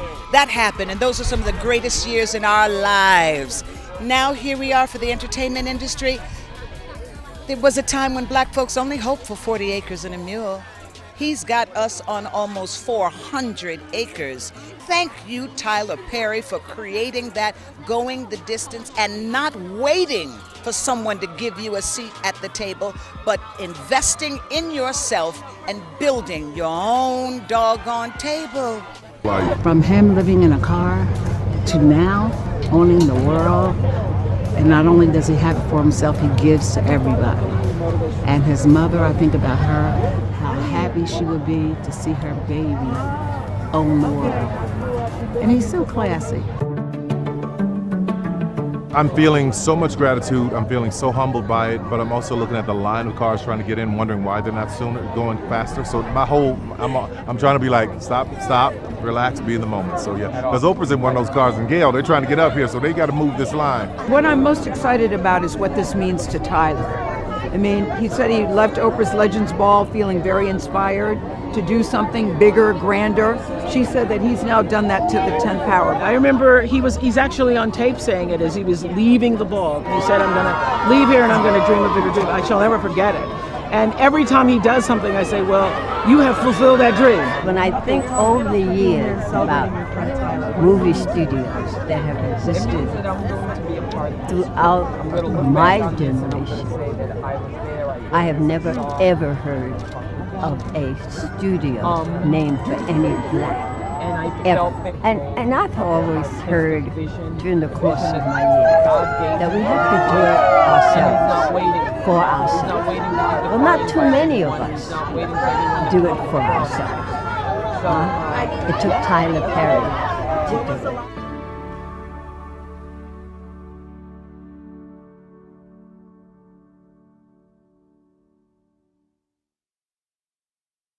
Okay. Did you hear that? Oh, Jesus, help me, Father God. First one, what's her name, honey? I forgot. Moesha from Moesha. Call her. What's her name? Brandy? Oh, no. Shirley Ralph. Shirley Ralph. Okay, she was the first clip. She gonna get her ass on the red carpet. Jesus, all the coon juice is just about to knock me out, my nose out. Obama never. First of all, Obama is not our people. He's half Esau, half Hamite. His father is from South Africa. He's not our people. That's why they allow him to be president in the first place. They would never have let a Hebrew rule over them. That's why identity is everything. Obama is a Hamite, okay? He's his father's son. He's a Hamite. That's not our people, okay? She's still talking about Obama. Did nothing happen between Obama's reign, but we started getting shot by the police in record numbers since the 60s. And that's when him and black Eric Holder was over the Department of Justice. Obama gets in office, a Hamite, mind you, who's not your bloodline, not your kinsman, gets in office, and then all of a sudden police shootings on Hebrews skyrockets. And no one seems to have the power to do anything about it, to stop it. And she had the nerve to compare that to success. And then we talking about this House Negro Coon Festival. Okay, this so-called gala, this red. And then she said, I remember when we used to just want 40 acres and a mule. Now we got 400 acres and a mule. What the fuck is 400 acres? See, this is what I'm talking about. Willie Lynch, slave man, disgusting behavior, because you can't wrap your man around your own people having their own shit in their own country. You happy with butter biscuits? What the hell is 400 acres? I'll tell you what, 400 acres is good for One person. Tyler Perry. No, Tyler Perry and y'all little close, tight knit circle that you don't let nobody else in unless they either go through your fucked up rituals or you pull them. This is my girl. This my dude. It's a new day. Right. All that bullshit is gone. It's about the Hebrew nation. You ride or die. Literally. That was pathetic. Patty LaBelle. Her old ass. On there talking about he owns the world. How the fuck he owns the world? With 400 acres. See, when you used to getting butter biscuits, I guess if they throw a piece of meat on the side, that's the whole world. Do you see the Willie Lynch slave man behavior? And it was hundreds of examples like this on this red carpet. It was a Willie Lynch slave man coon festival on red carpet. The only reason they ain't have on tap dancing shoes is because it was red carpet. You wouldn't be able to hear the tap dance. It was disgusting.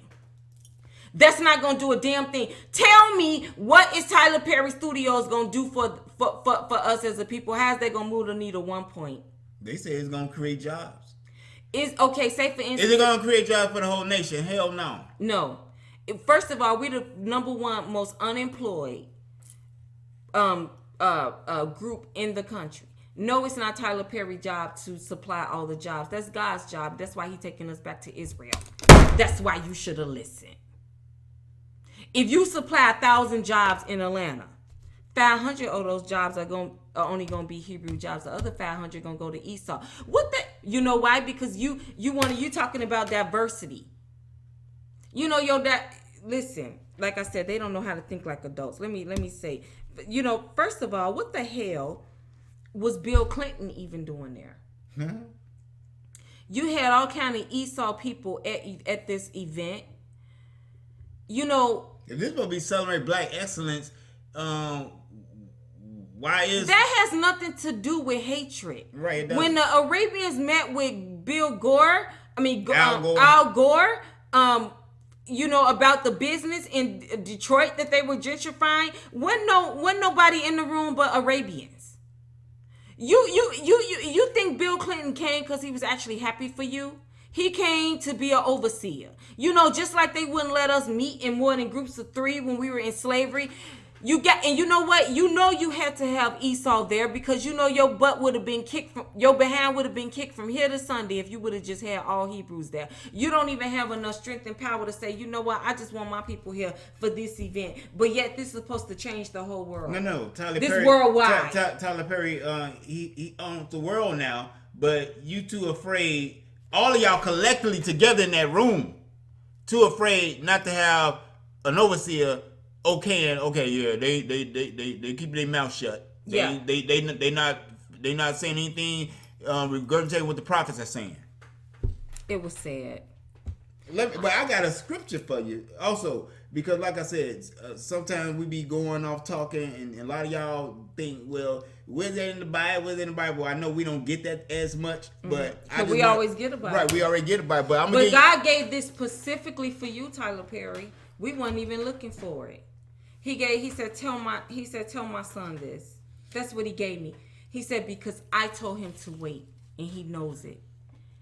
He says, the vision I was giving him was for Israel. It was not for here. But because our people are so Willie Lynch, slave-minded, and indoctrinated, you can't even, and that's that distrust among each other. You can't even wrap your man, Will Smith. None of y'all can even wrap your man around us owning and controlling and governing our own shit. That don't even cross your man. He gave it to you. He gave you the vision, but he told you to wait. He told you to wait. And now you got this coon fest on red carpet. It's not going to do nothing for the nation. It's not. And that wasn't your goal. Maybe it was your goal just to grease your pockets. That's fine. That's not what God interested in. He's about our liberation. I told you, in our land of captivity. First, before you go to what you read about, God gave you about Tyler Perry, read Isaiah 52, 1-2, since y'all think we playing. I told you in the beginning of this video, what did I say? Honey, can you read Isaiah chapter 52? This is about our second Exodus. Isaiah chapter 52, verse 1-2. Awake, awake Zion. Clothe yourself with strength. Put on your garments of splendor. Jerusalem, the holy city. The uncircumcised and defiled will not enter you again. He's saying, I'm about to take you home and no one else will invade your land again. Like those fake Jews over there, right? Yeah. That's about to get out. What does verse 2 say? Shake off your dust. Rise up. Sit enthroned, Jerusalem. Sit enthroned. That means take your rightful place. Okay. Free yourself from the chains on your neck, daughter Zion, now a captive. Daughter Zion, now a captive. He talking to daughter Zion. And he's saying what? We are captives in a foreign land. And that, what did I tell you at the very beginning of this video? As long as we in our land of captivity, y'all, these are not our words, these are his. As long as we in our land of captivity, that means no justice, no peace.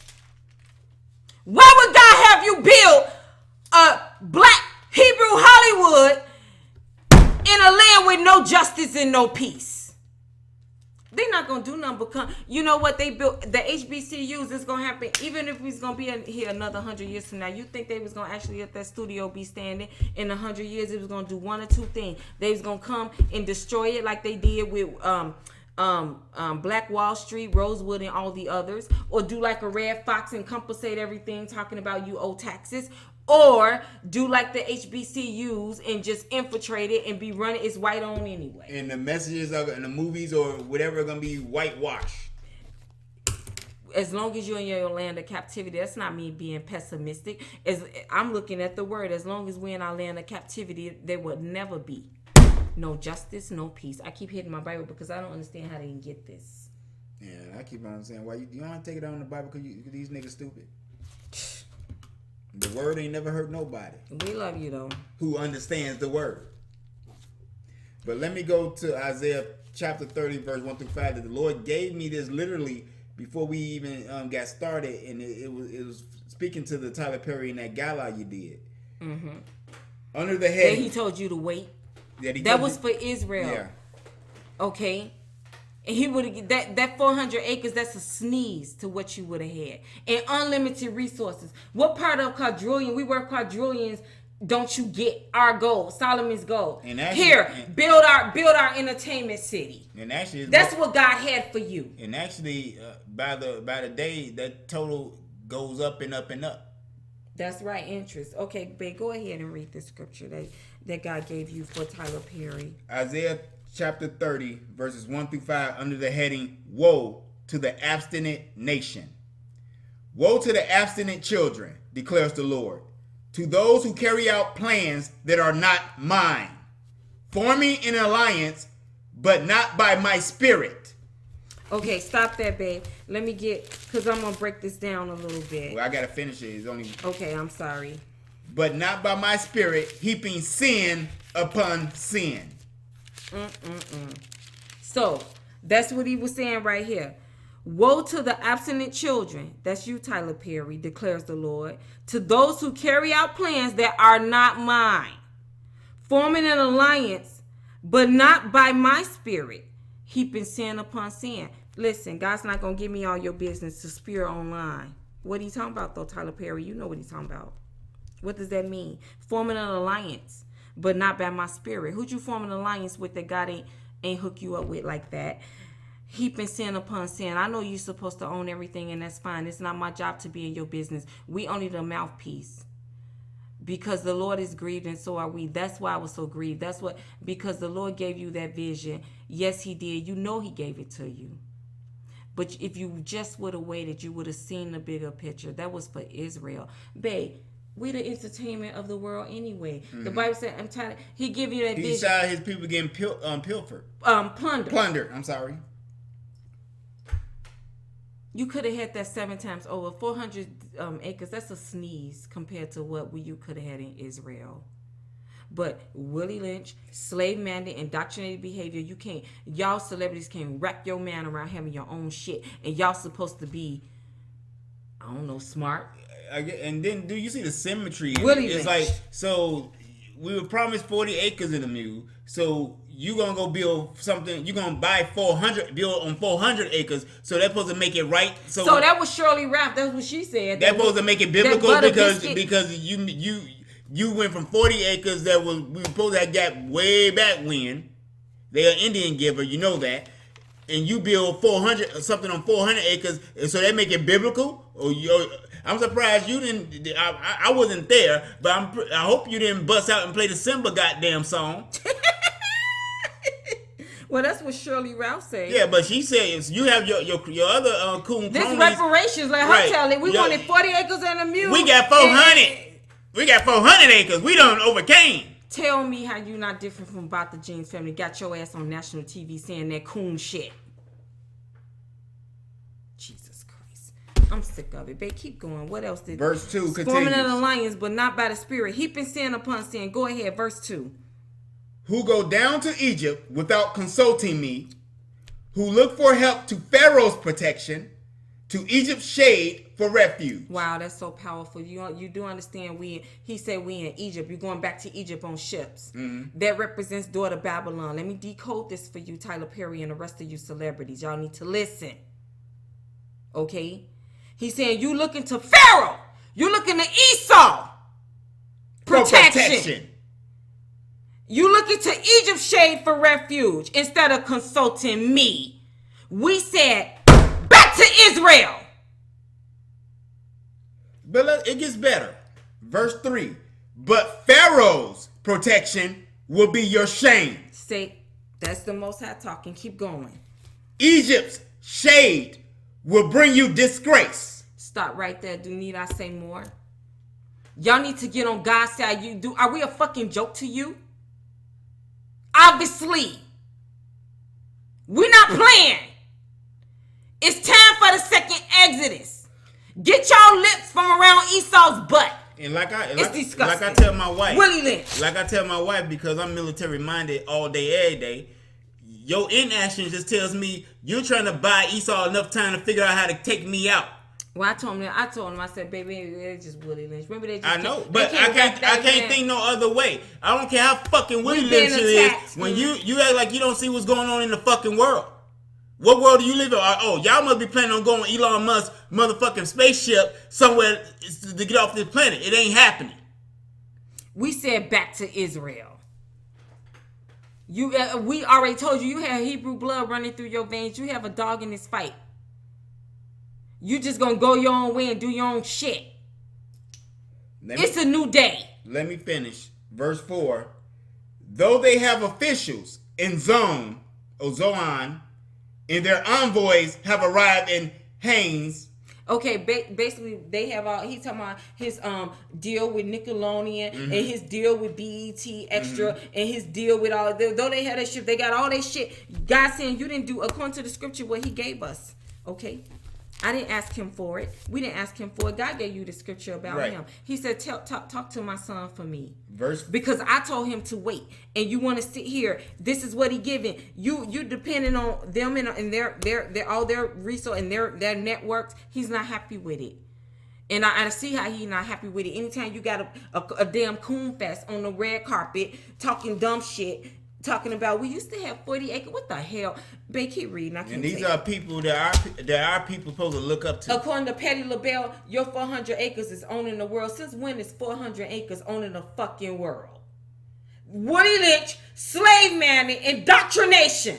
Well, 400 acres is the world to Patty LaBelle and all your celebrity friends that you had on that damn coon festival on that red carpet with some shit God told you to wait to do. Well, Pharaoh did. Going against the code and the message. Pharaoh did put Patty's Pies in all the grocery stores around the country.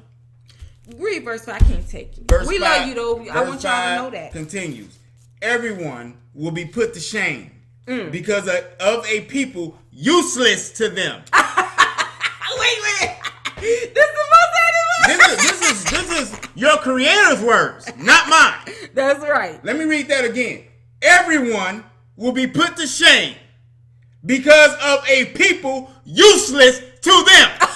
So basically, Esau, y'all gonna be put to shame. I don't mean to laugh. This the Most High word. That would explain that red carpet coon fest that we just experienced. It was disgusting. Go ahead, honey. Who bring neither help nor advantage, but only shame and disgrace. Neither help or that's what he's saying. He's saying what you doing ain't gonna do a damn thing for nobody. Like I said, you ain't gonna have 1,000 jobs in Atlanta. Half of that gonna go to Esau. You couldn't even. You had to invite an overseer, Bill Clinton. You can't even. You already know Esau kick your behind from here to Sunday if you don't include them to come and eavesdrop on what you doing for your people. You don't even have enough strength, but yet how the hell you gonna change anything? And then the prophets is on the scene. You, honey, what you say? They having a damn gala on raising money for cancer research when we already got the fucking cure. Fuck Bill, fuck Hillary, fuck the Clintons.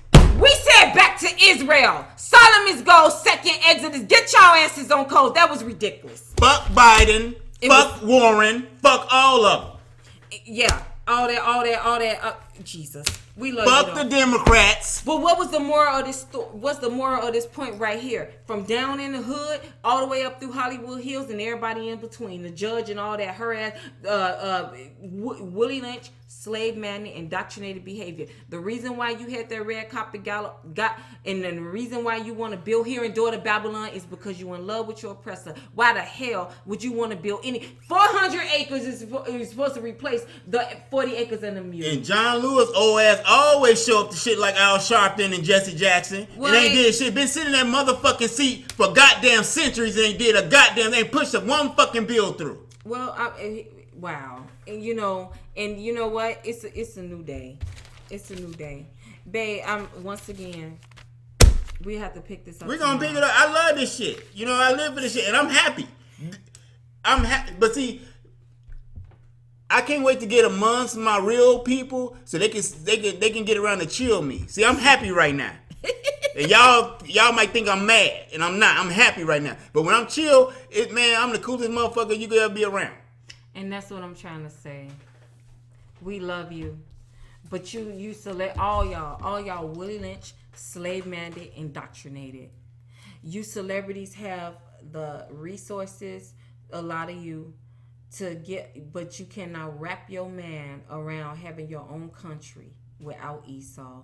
Do you understand, on the slave plantation, people, those that hate you should rule over you. The same people that were whipping you and denying you food and working you 15 hours a day to the bone was the very same people that you had to depend on for food, for clothes. You weren't getting paid to work. And it's the same mentality. You know, and y'all buck dancing down a red carpet as if this has accomplished nothing. It hasn't done anything. And it breaks the heart of God, and it breaks my heart. Because the vision that the Most High Yah had given you was for Israel. He gives you your prophecy in part. He told you to wait. And had you just waited a little bit longer, then you said, oh. And had you just worked to get the Willie Lynch off you, like we telling you, you said, oh, we can build this in our own land with our own shit. Forget 400 acres. We can have a whole city dedicated to our entertainment, our music, and our movies. That's why God put that in you. Babe, But don't fret, people. I hope things work out for Mr. Perry. But God got a lot of youngsters up on the way in order to do the same shit and a lot better, a lot quicker, better technology, and then more wittier. Y'all need to listen. This not a game. And you don't get a choice in this. You ride or die. Ain't nobody playing with y'all. And they don't got a lot of bullshit they gotta get out of they spirit to even start. From down in the hood all the way up through Hollywood Hill, get y'all asses on code.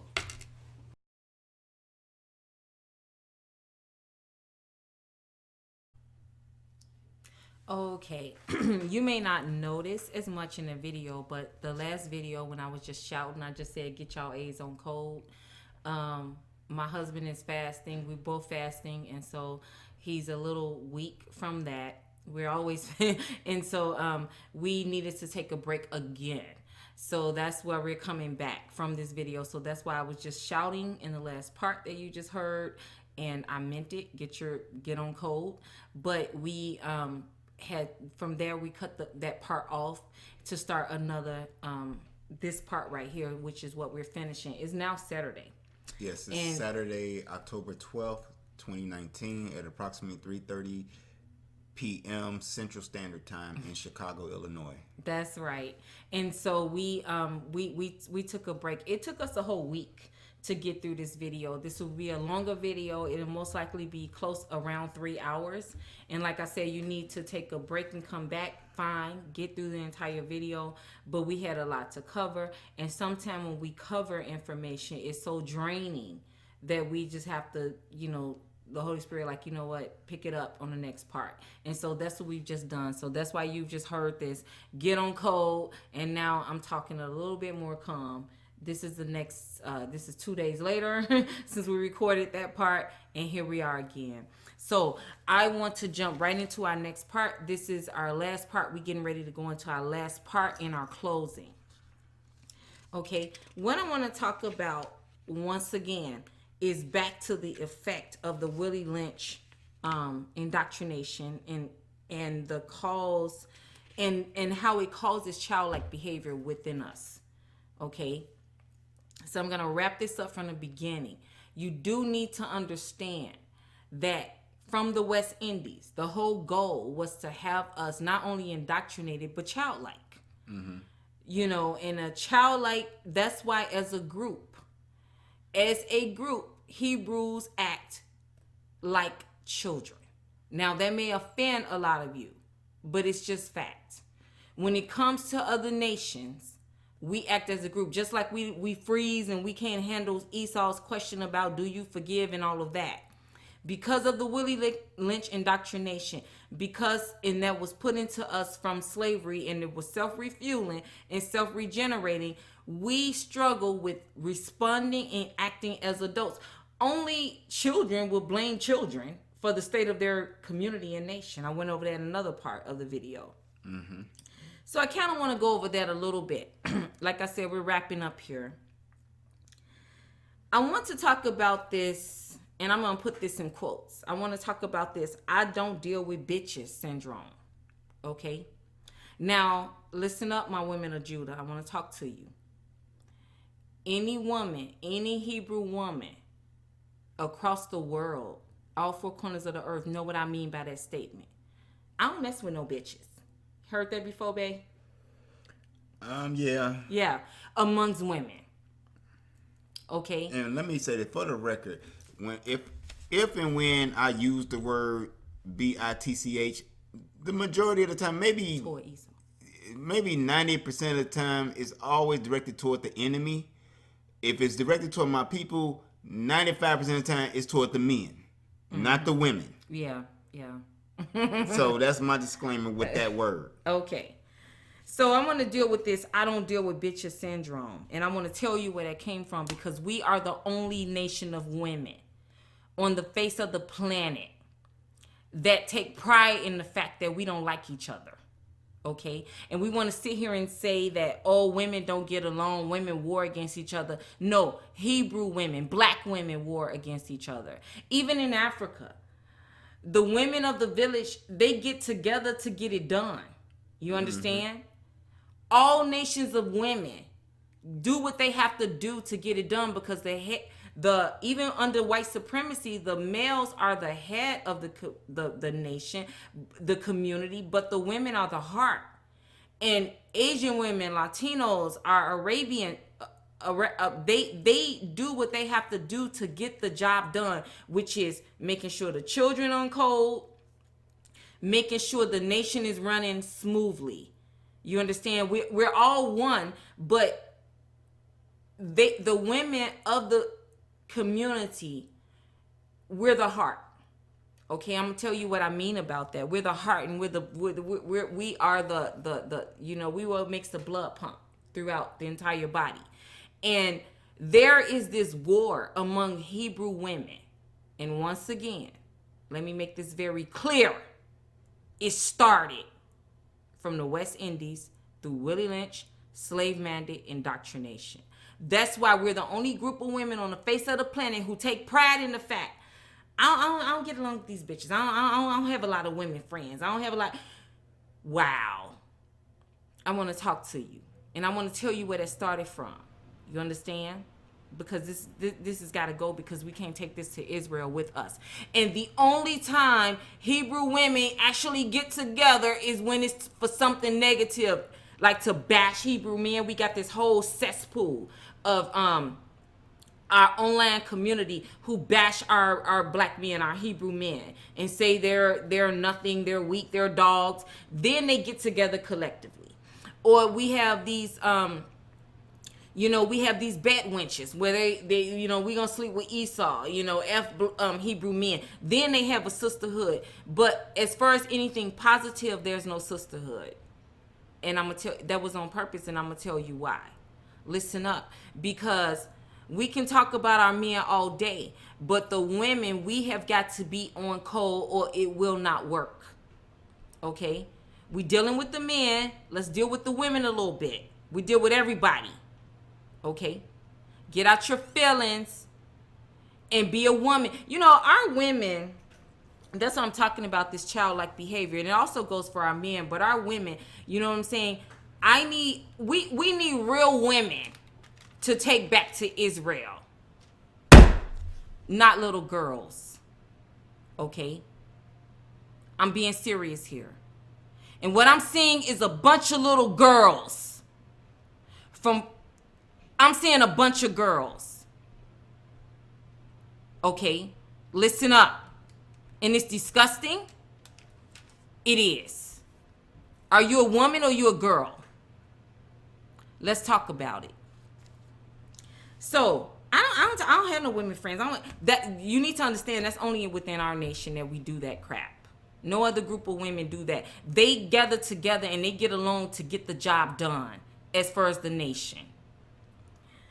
I want to use an example here as far as our women in slavery, and this was in all four corners of the earth, the Caribbeans, Virgin Islands, it didn't matter where we were dropped off at.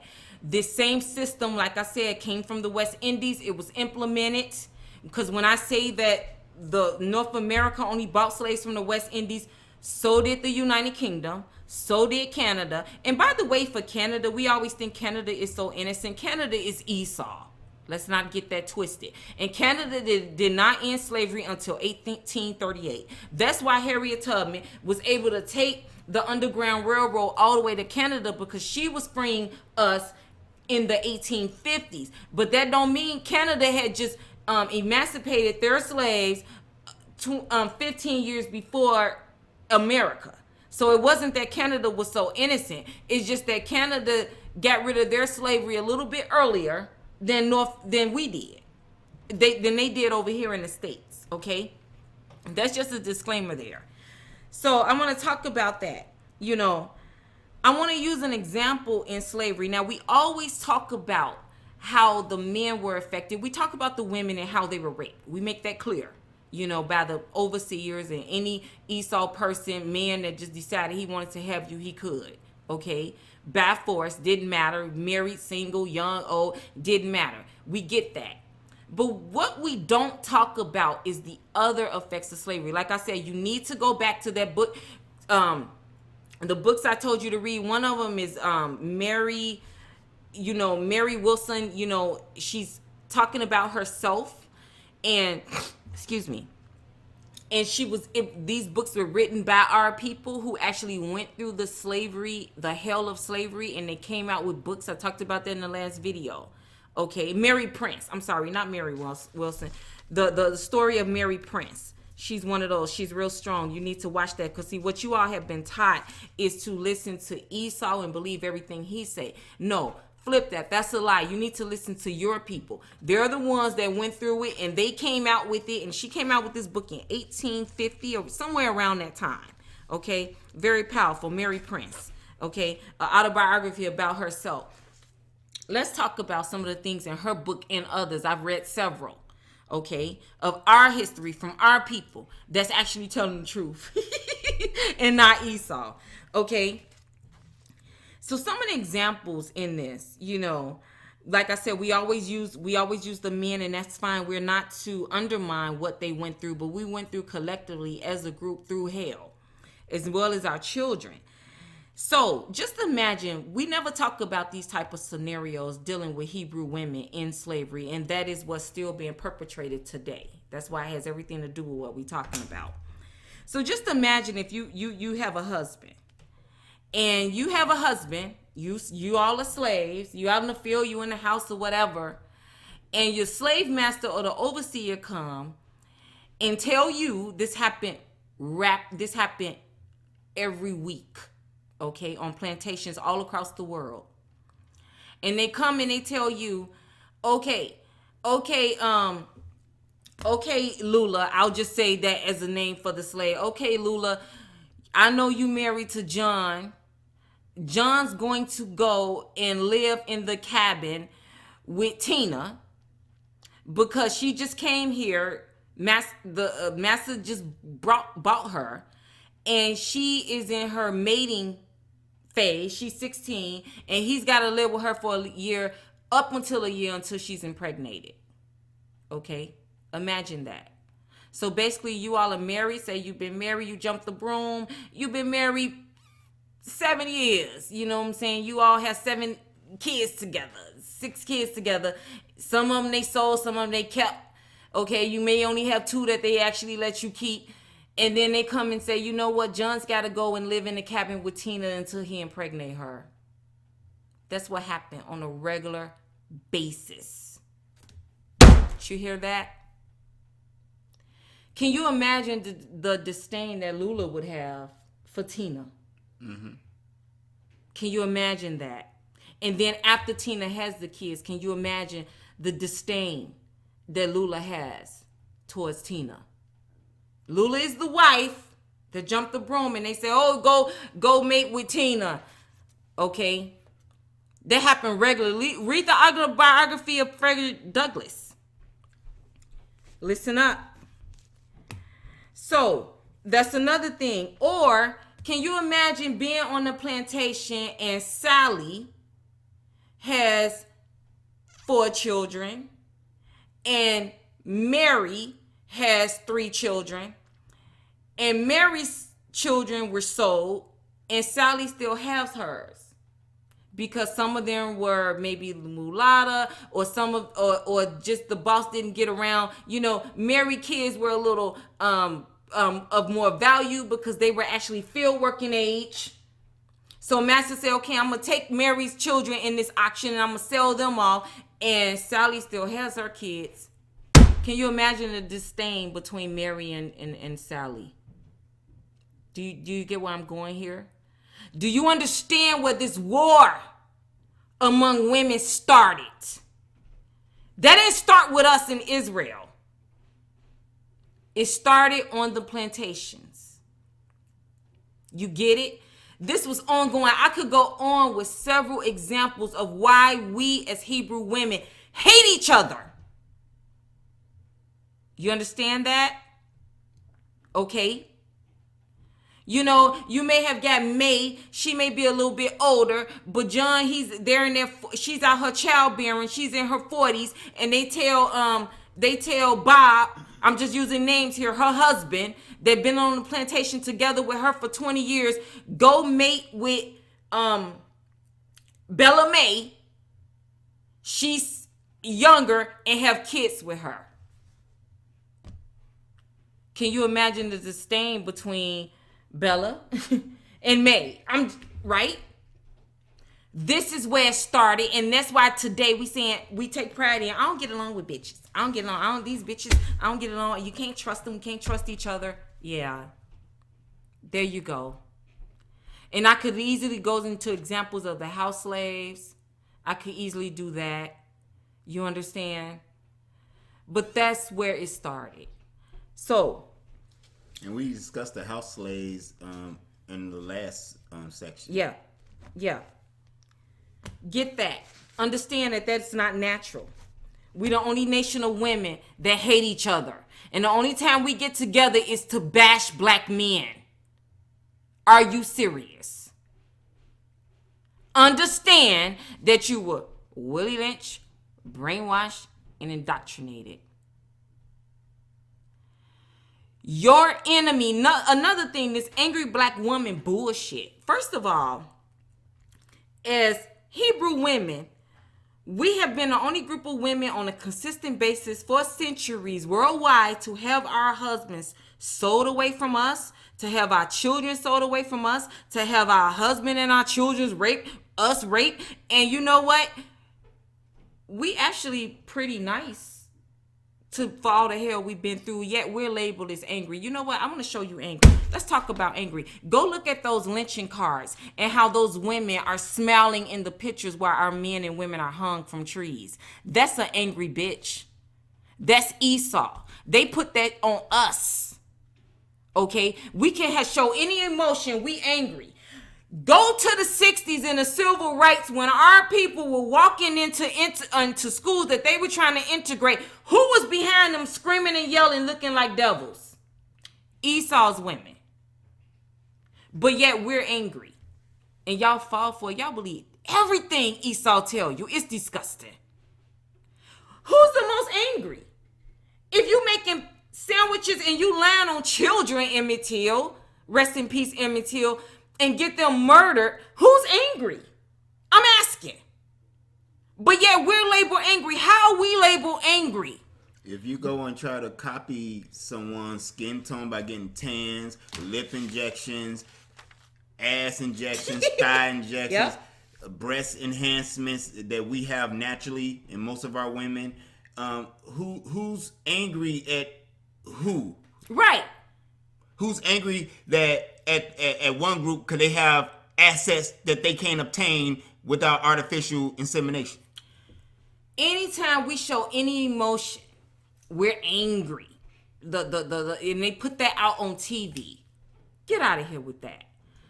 Hebrew women are not running amok. They show the most ghetto. They show the shaquitas to prove their false narrative. Propaganda. They don't show their propaganda. They don't show they trailer wrecks. Their trailer trash. Them bitches they have no etiquette. They don't put them on national TV, but they put our poorest group of people on TV to represent all of us. The last thing Hebrew women are is fucking angry. We keep our cool more than anybody the hell we've been through. But any amount of emotion is seen as angry. Who put that narrative there? Hell, if you reject any part of their propaganda, you're considered angry. There you go. They were saying Michelle Obama. I'm not a fan of Obama's, but they were saying she was an angry woman. Where the hell that come from? When did she ever show any anger besides the color, besides the fact she's a Hebrew? She's a Hebrew, by the way. Her husband is a Hamite. Where was this anger at? You know, she was called monkeys and everything. She kept her cool more than anybody, but yet they label her as angry. Get out of here with that. Y'all stop falling for that. Listen, women. Hebrew women, we've got to stop this narrative that started from the plantation. I don't mess with no bees. I don't have nothing to do with women. I hang out with men. A lot of the single women say that is wrong. Okay? Stop warring against each other. That started from the plantation. That's what that is. No other group of women war against each other like that. And then Esau gave you the narrative. Well, that's because all y'all men in jail, so you fight over the men. That's a damn lie. Okay? That it is. It is. You know, there's not such a shortage of out here men that we have to claw at each other. Okay? Hell, you fighting over men, so how's there a shortage of men? Right. Does that make sense? And the two that's fighting over the men, the two women that's fighting over the one man, they both have men on the side. So is it a shortage of men? Nope. That's a lie. Okay? We're going to stop that. And I want to talk about one more thing with our women. I keep telling you all, we are women of Judah. Stop. Real teen girls go around talking about hair and makeup, not grown-ass women. When you don't have an agenda and you don't have a goal and a purpose as a nation, you walk around and talk about childish bullshit. I do not want to hear no more about natural hair. Let me tell you something. Esau will, as long as they're in power, until this second Exodus pop off and we go back home, Esau will forever call you nappy head. He will forever talk about your hair. That's never going to change, and having a conversation about it is not going to change. It's what naturally grows out your hair. You teach that to your children. I teach it to my boys. You teach it to your girls, and we move on. Grown-ass women don't talk about hair. Okay? What the hell is that gonna do? Just get your Hello Kitty purse out and your pink and purple pens with the fur on the top and start writing in your diamond diary. If that's what you're gonna talk about. That's what worth it is it not? It ain't worth shit. Stop it. That's Willie Lynch, slave-minded, childish behavior. That's not gonna do a damn thing. That's plantation talk. Our hair is our hair. Moving on. Okay, confident women know who they are and they move on. We don't explain our hair. We don't talk about our hair like that, meaning trying to defend our hair. That's stupid. It is childish teen girl behavior. Real women do not engage in such things. And real women don't engage in explaining your skin tone. And all Right. that bullshit. Yeah. Because at the end of the day, it's a baseless argument because it's a baseless argument because when those children were born, they had no choice of who their parents slept with. Right. So they were brought. If you want to be mad at somebody, you should be mad at the parents that had them, who knew what climate they were bringing these children into the world in. But that's another story. It's not. I'm gonna agree with you. Keep going. But I'm just saying I'm not trying to get off topic. But we focus on, again, the colorism thing. You're not off topic because all they talk about is natural hair and the skin tone. All this girlish shit. It's ridiculous. It's embarrassing. Grown ass women. And that was it. Those kids who were born in that situation did not choose their parents. If anything, the parents were the irresponsible parties, knowing what climate they were birthing children in. Were they living in some fairyland in their head? But the kids have to come into this world and have to deal with the brunt of the abuse. The word is very clear. We went over this in the video before last. He said, my people will be known by the way they treated. We're in our land of captivity. All half-blooded Hebrews are treated as black. Okay? And as far as the Most High Yah, he considers them a part of his nation. They don't get a choice. They don't get to choose. That show Mixed-ish is a damn joke. They act like the children have a choice to choose whether they want to be white or black. You don't get a choice in any of these nations to choose whether or not you want to be white or black. Society chose for them, and they say that they're black. Your experience is going to be as such. As such. All the way from the plantation. Mulattoes weren't free. They were slaves right along with us. They picked cotton and worked in the houses right along with us. We already went over that. And the mulattoes, if anything, were raped more because they were in the house. Yeah. And because they were lighter skinned. And better preference for the overseers and the masters. Okay? So that is a dumb argument. Okay, those are our people, whether you like it or not. If you don't like it, you can stay here. If they choose to roll with their people and their nation and their Hebrew side, then that's what happens, because they are treated just like we are. Period. We already went over that in another video. We're not doing that again. But these spineless ass women, weak and jelly-backed, is running around here talking about nothing. Real women don't do that. Go read the virtuous woman in the Bible. It says a virtuous woman does not engage in idle talk. That's idle talk. Your fucking hair, the skin tone, you don't have an agenda. That's why you're acting like a little girl. It's embarrassing. Stop it. That's Willie Lynch. Once again, slave-minded behavior. Okay? Stop talking about hair. Jesus Christ. I wouldn't think I would have to tell a group of grown-ass women to stop talking about some stuff that would be in teen magazine. Okay? That's that childlike behavior. Okay? Willie Lynch, the Willie Lynch indoctrination taught you to be childlike, because a slave had to be childlike in order to stay a slave. And that's all that is. Stop warring against each other. Your enemy is not your fellow Hebrew sisters. Esau, once again, those bitches, that's your enemy. Understand that and never forget it, as I've said several times before. Now, are we saying that you're going to like all of the Hebrew women you come across? No. Mm-hmm. But they are not your enemy. Don't automatically dislike them. Okay? There's not a shortage of men. There's not a shortage of men.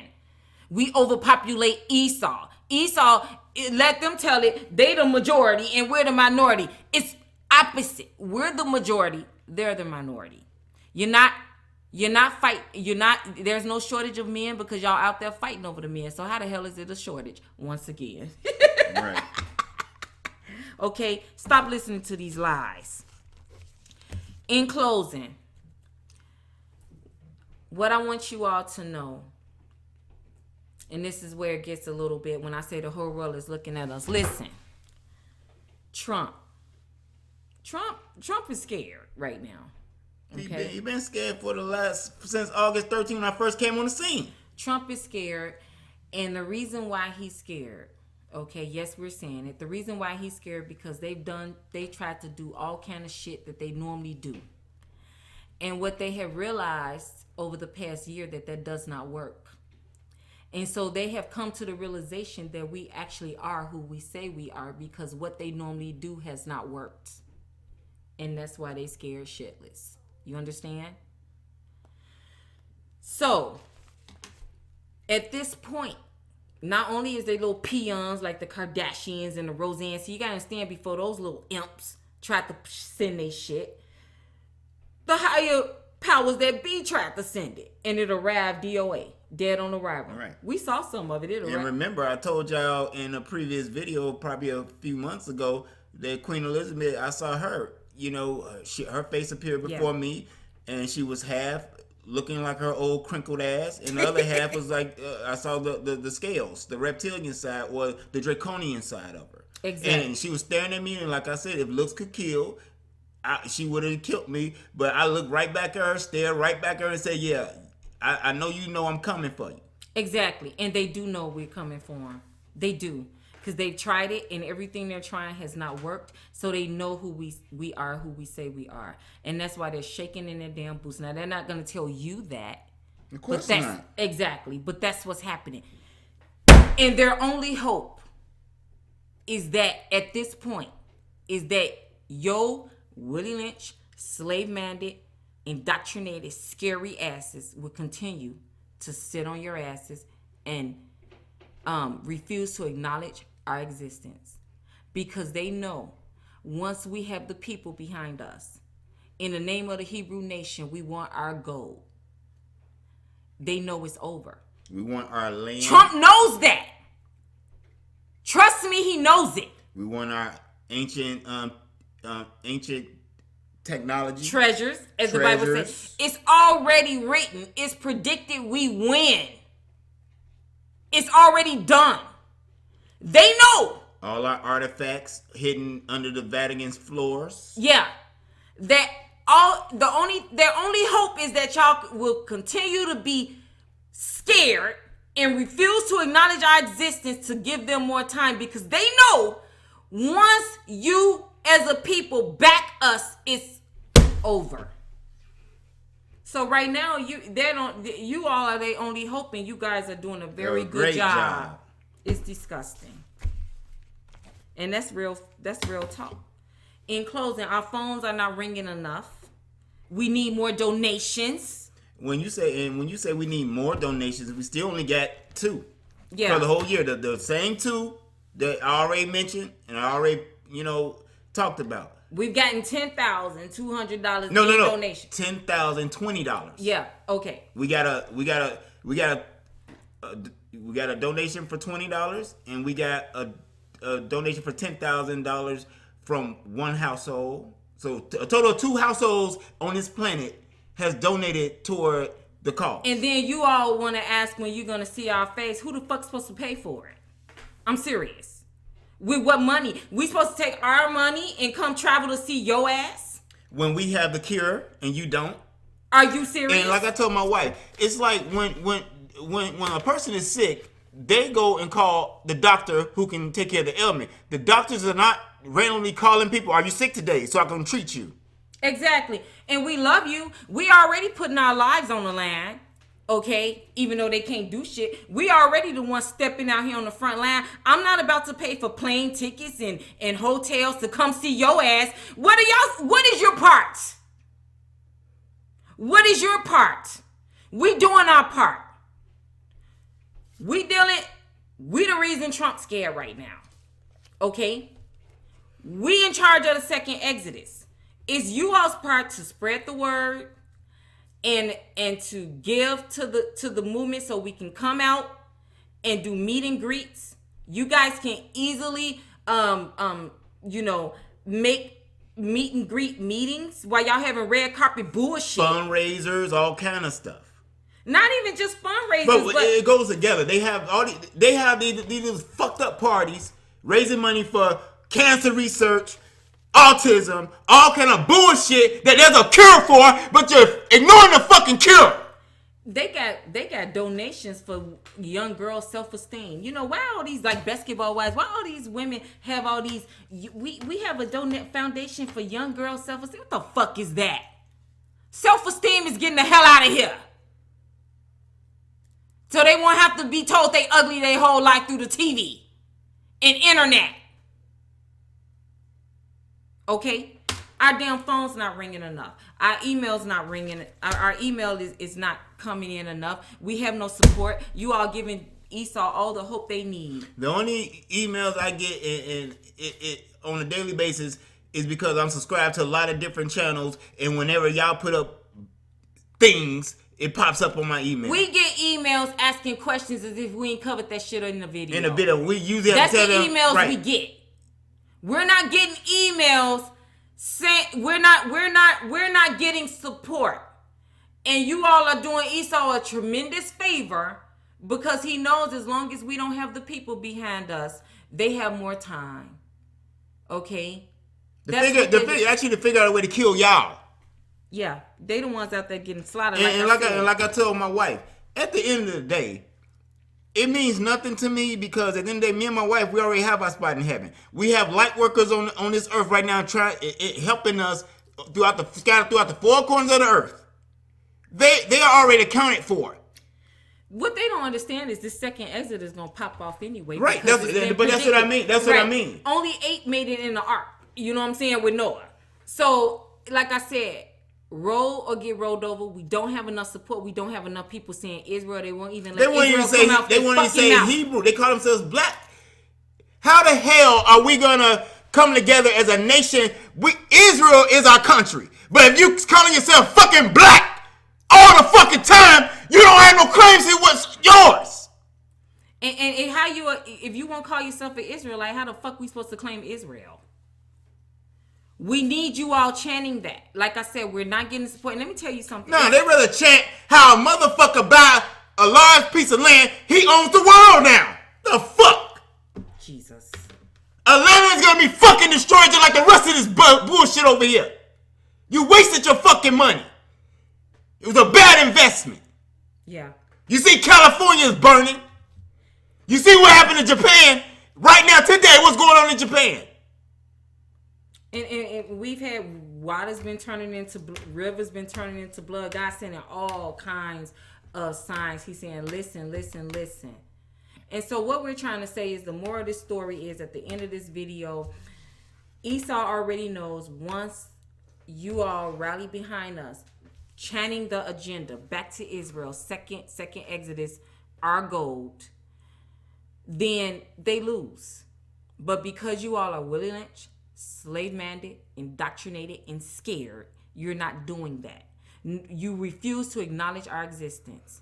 And at the end of the day, we need some meet and greets put together. Okay, we need more donations to get to you guys. We're not broke, but we're not taking all our shit to come meet your ass. We already putting our lives on the line. And Are at you the serious? end of the day, especially for you fucking Hebrews, who refuse to call yourself fucking Hebrews, why the fuck do you think he elevated you, got you in that fucking business at fucking 13, 14, 15, 16, have you been in that fucking industry for 20 years, successful? It was for a time right now. You have no excuse for not to help out. Well, like I said, and yeah. And again, then you want to sit back and act like we're mad when we say fucking die already. And I'm going to close this with a scripture that he gave me to back why we can say that with confidence, fucking die already. Yeah, we sick of I'm coming from Isaiah chapter 31. I'm going to read verses 1 through 9. So when we say fucking die already, so get all the fat out the fucking way and see what we're working with then. This is what the Creator says in His Word. Isaiah 31. It says, woe to those who rely on Egypt, which is daughter Babylon, right now America, and the European nations. Mm-hmm. Verse 1.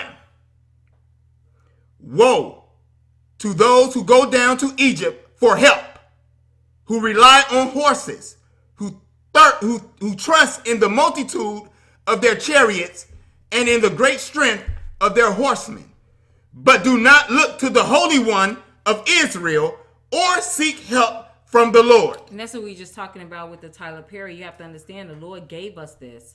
But right before we were talking to Tyler Perry, it's no different than when a psychic. I don't consult psychics. I've never been to a psychic, but I do know because the Lord had me study that for such a time as this. That when they had a tarot cards and then they say, okay, energy, okay, source, give me you know what you're saying, and the tarot cards that they want would just fall out. That's what happened with this scripture. Like I said, I don't need tarot cards. The Lord said, speak this to my son Tyler Perry. Next thing I know, this scripture 30, the one we read previously, just flipped open. Yeah. He said, read this to Tyler Perry. Okay, so you go to Psychic Tyler Perry, that's your tarot card. After he gave us the word, he said, now give him the scripture. That's why we were laughing, because it's meant just for you. He said, I as much as I read the scriptures, I had never seen that scripture before. I don't remember reading it. Yeah. Okay, so honey, keep going. He's saying you all are seeking help from your captive lands, basically. Your Egypt. oppressor, Egypt. Verse 2. Yet he too is wise and can bring disaster. And he's talking about the Lord or the Holy One of Israel. Right. You ignore the Holy One of Israel, and you neither do you seek the help from the Lord, but yet he too is wise and can bring disaster. He does not take back his words. This second exit is going to pop off regardless. Your ass just not going. You sitting up here scared, sitting on y'all asses. With all due respect. He will rise up against that wicked nation, against those who help evildoers. Verse 3. But the Egyptians are mere mortals and not God. Okay, your captive lands, Virgin Islands, Caribbean Islands, West Indies, America, the UK, they got that bad bucking and bad wenching over there. Real bad in the UK. It's disgusting. Canada, okay, South America. But the Egyptians are mere mortals. Your captive lands are not God. Okay, keep going. This is the Most High talking. Their horses are flesh and not spirit. When the Lord stretches out his hand, those who help will stumble. Those who are helped will fall. All will perish together. You love these countries so much you're going to die with them. Okay? Get your asses on code. These not our words. These are his. Listen. We wouldn't be trying so hard if we didn't love you. Stop being so damn scared. And get your asses on code. We're here to get you out of here. Keep going, honey. Verse 4 continues. This is what the Lord says to me. To me. As a lion growls, a great lion over its prey. And though a whole band of shepherds is called together against it, it is not frightened by their shouts or disturbed by their clamor. So the Lord Almighty will come down to do battle on Mount Zion and on its heights. He's talking about the servant of the Lord, you. It's about to go down. You can be a part of history, or you can be, I I guess. On the wrong side of history. Wrong side. Yeah, right or wrong side. Like I said, I already explained, I'm going to keep a couple of y'all severed fucking heads to put in our museum so the rest of us going forward know what not to fucking do. Base stop. Anyway, Calm down. I am. Okay. Verse 5. Like birds hovering overhead, the Lord Almighty will shield Jerusalem. He will shield it and deliver it. He will pass over it and will rescue it. He's talking about the second Exodus. Verse 6 continues.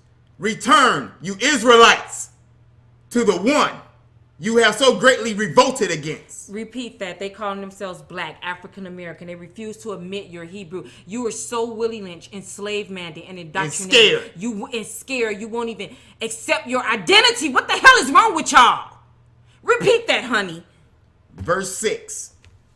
Isaiah chapter 31, so you can know where to find it at. This is his words. This is what he calls us and calls you.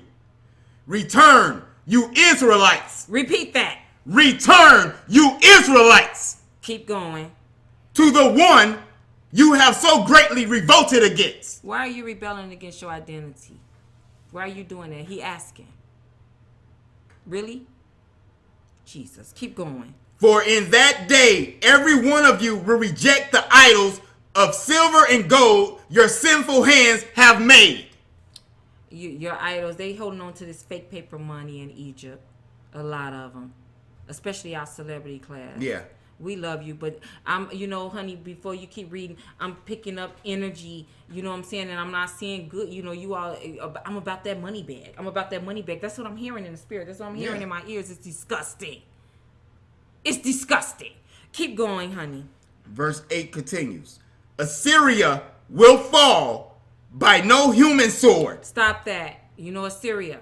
That's your current day European nations. That's the Germans. That's over there, the House of Windsor. House of Windsor. Assyria will fall, but not by a human sword. They're about to get this work. Can I get a high five? They're about to get this work. Germany, all you motherfuckers. Okay. Assyria will fall by no human sword. A sword not of mortals will devour them. They're about to get this work. They will flee before the sword, and their young men will be put to forced labor. I told you they going into slavery. They won't be with us. We covered that the last video, but they going into captivity. You put us in captivity, you going into captivity. He said, I'm going to return on your own head what you have done. Okay, keep going. And verse 9 concludes, their stronghold will fall because of terror. White supremacy coming down, that beast. At the sight of the battle standard, their commanders will panic. I told you Trump's scared. Keep going.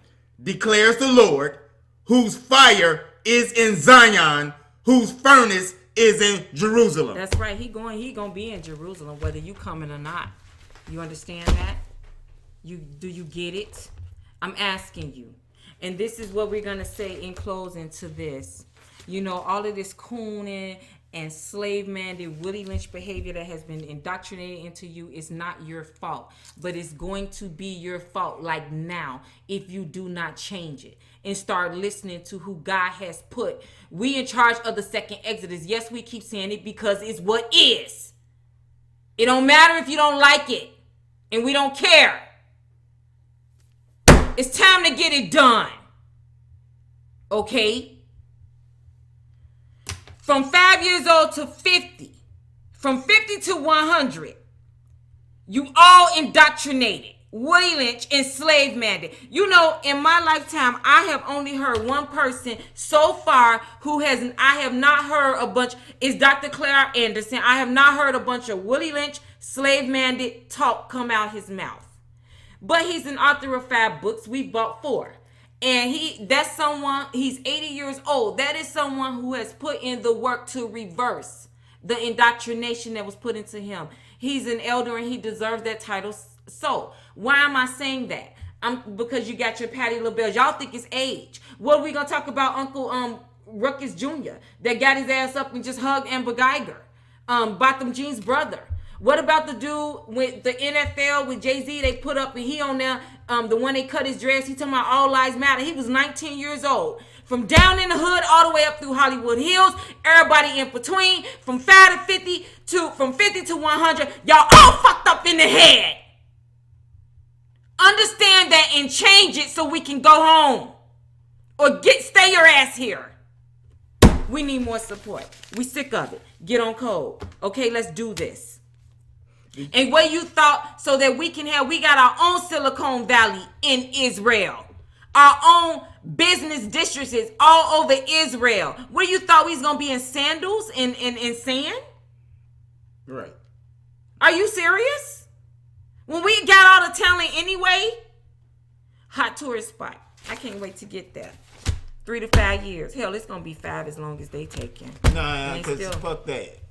I'm the servant of the Lord. I can make that shit happen in the next 9 months if I fucking feel like, if I petition it. Not saying that he will grant that petition. If I was to just be like, look, Lord, they're not really doing nothing. Let's just go ahead and just end it, and then everybody just up for judgment. What did he honor Moses' prayer? He honored Abraham's prayer. He honored the prayers of his prophets. But you got me on the stand saying, wait a minute, baby, they Willie Lynch, they slave man. They hold up. And truth be told, I'm just doing what I was ordered. That's why I would never do that. I would never ask him to cut the time short because he said 3 to 5 years. That was he told me that. Yeah. So I'm just saying, but I am his son. I can petition him. We getting tired. That's why it took us a whole week to get through this one video. And then I just want to touch on this. And then some of you, your egos. Yeah. The celebrities. Yeah. Again, it goes back to y'all expect me to call you. And I'm hearing money bag. I'm about my money bag. That's what I'm hearing in the spirit. Is that what the fuck y'all saying? That greed is disgusting. That's one of the 7 sins. Deadly sins. And what you don't understand, you rather die. What part of we're quadrillions in gold don't you get? If you let me. If they don't roll with their people. This is the thing. We're the servant of the Lord, his wife. We're work. Wait, I'm just saying because obviously y'all don't want to take part in it. Yeah. We're worth quadrillion. It's even more than that. The Israelites. The Israelites are worth that much. Y'all don't want to take part in it. That's fine with us. Stay over here with the fake paper money. That shit gonna crash anyway. Okay. You rather die. Period. Okay, nobody playing with y'all. Once again, we gonna end this video just like we did the last part. Get y'all asses on code. And this is most likely the last code message. Yeah, we need more support. God does not need you. He'd love to have you, but he does not need you. Get on code. It should not be this hard. It's not rocket science. Second Exodus, back to Israel. Solomon's gold. Shalom. Shalom. Shalom, my Hebrew nation. I want to thank you for listening to the video. And as always, I urge you to share it on all your social media platforms with all Hebrews. You can also visit our website at www.thiro.org to learn more about our mission and to donate towards the fulfillment of God's agenda. What is the agenda?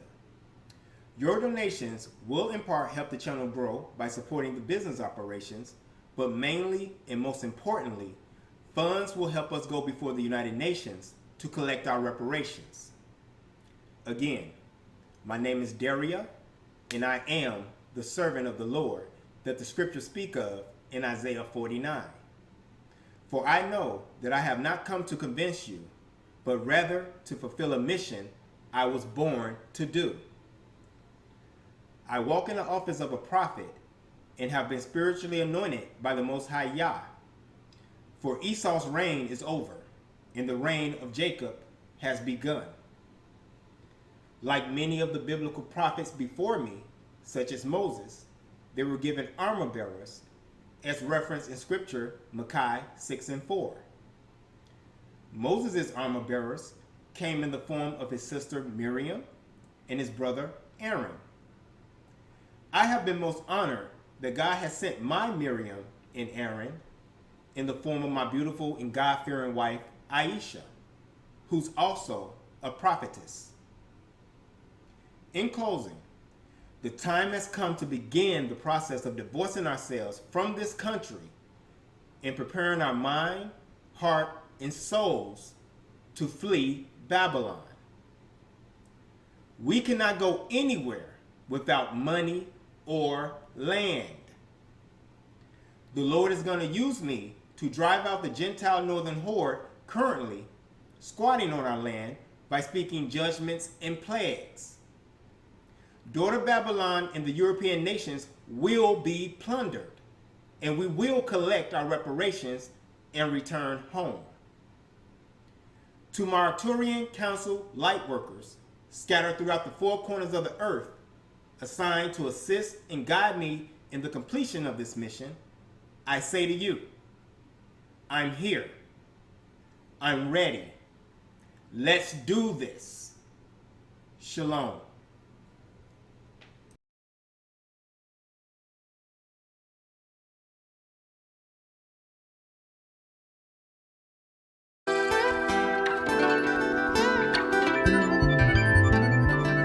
Hi, the yellow one. Nice to meet you. The yellow one? No, I'm the only one. Oh, not anymore. Yeah, we just opened up a new candy shop next door. Next door to who? Oh, Sweeties. We're called Sweeter Than Sweeties. Nah, there's only one Sweeties, man. Sweeties in your mouth since 69.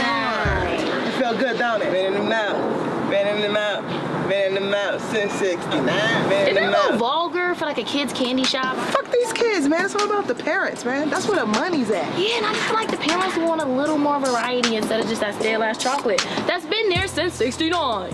We like what we like. We got what we got. All y'all got is chocolate. Okay, y'all don't got nothing chewy.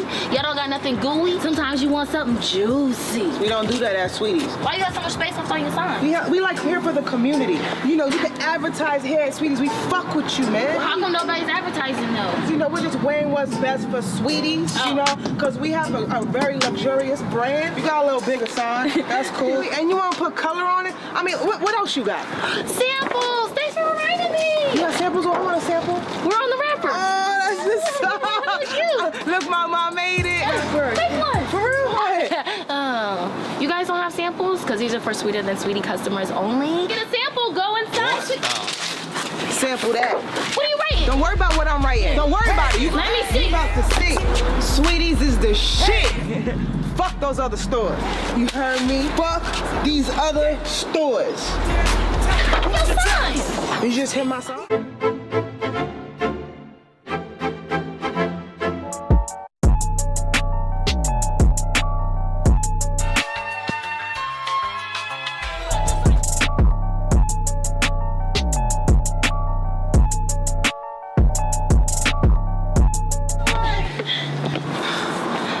Doing this shit. I'm tired. I did legs at the gym today.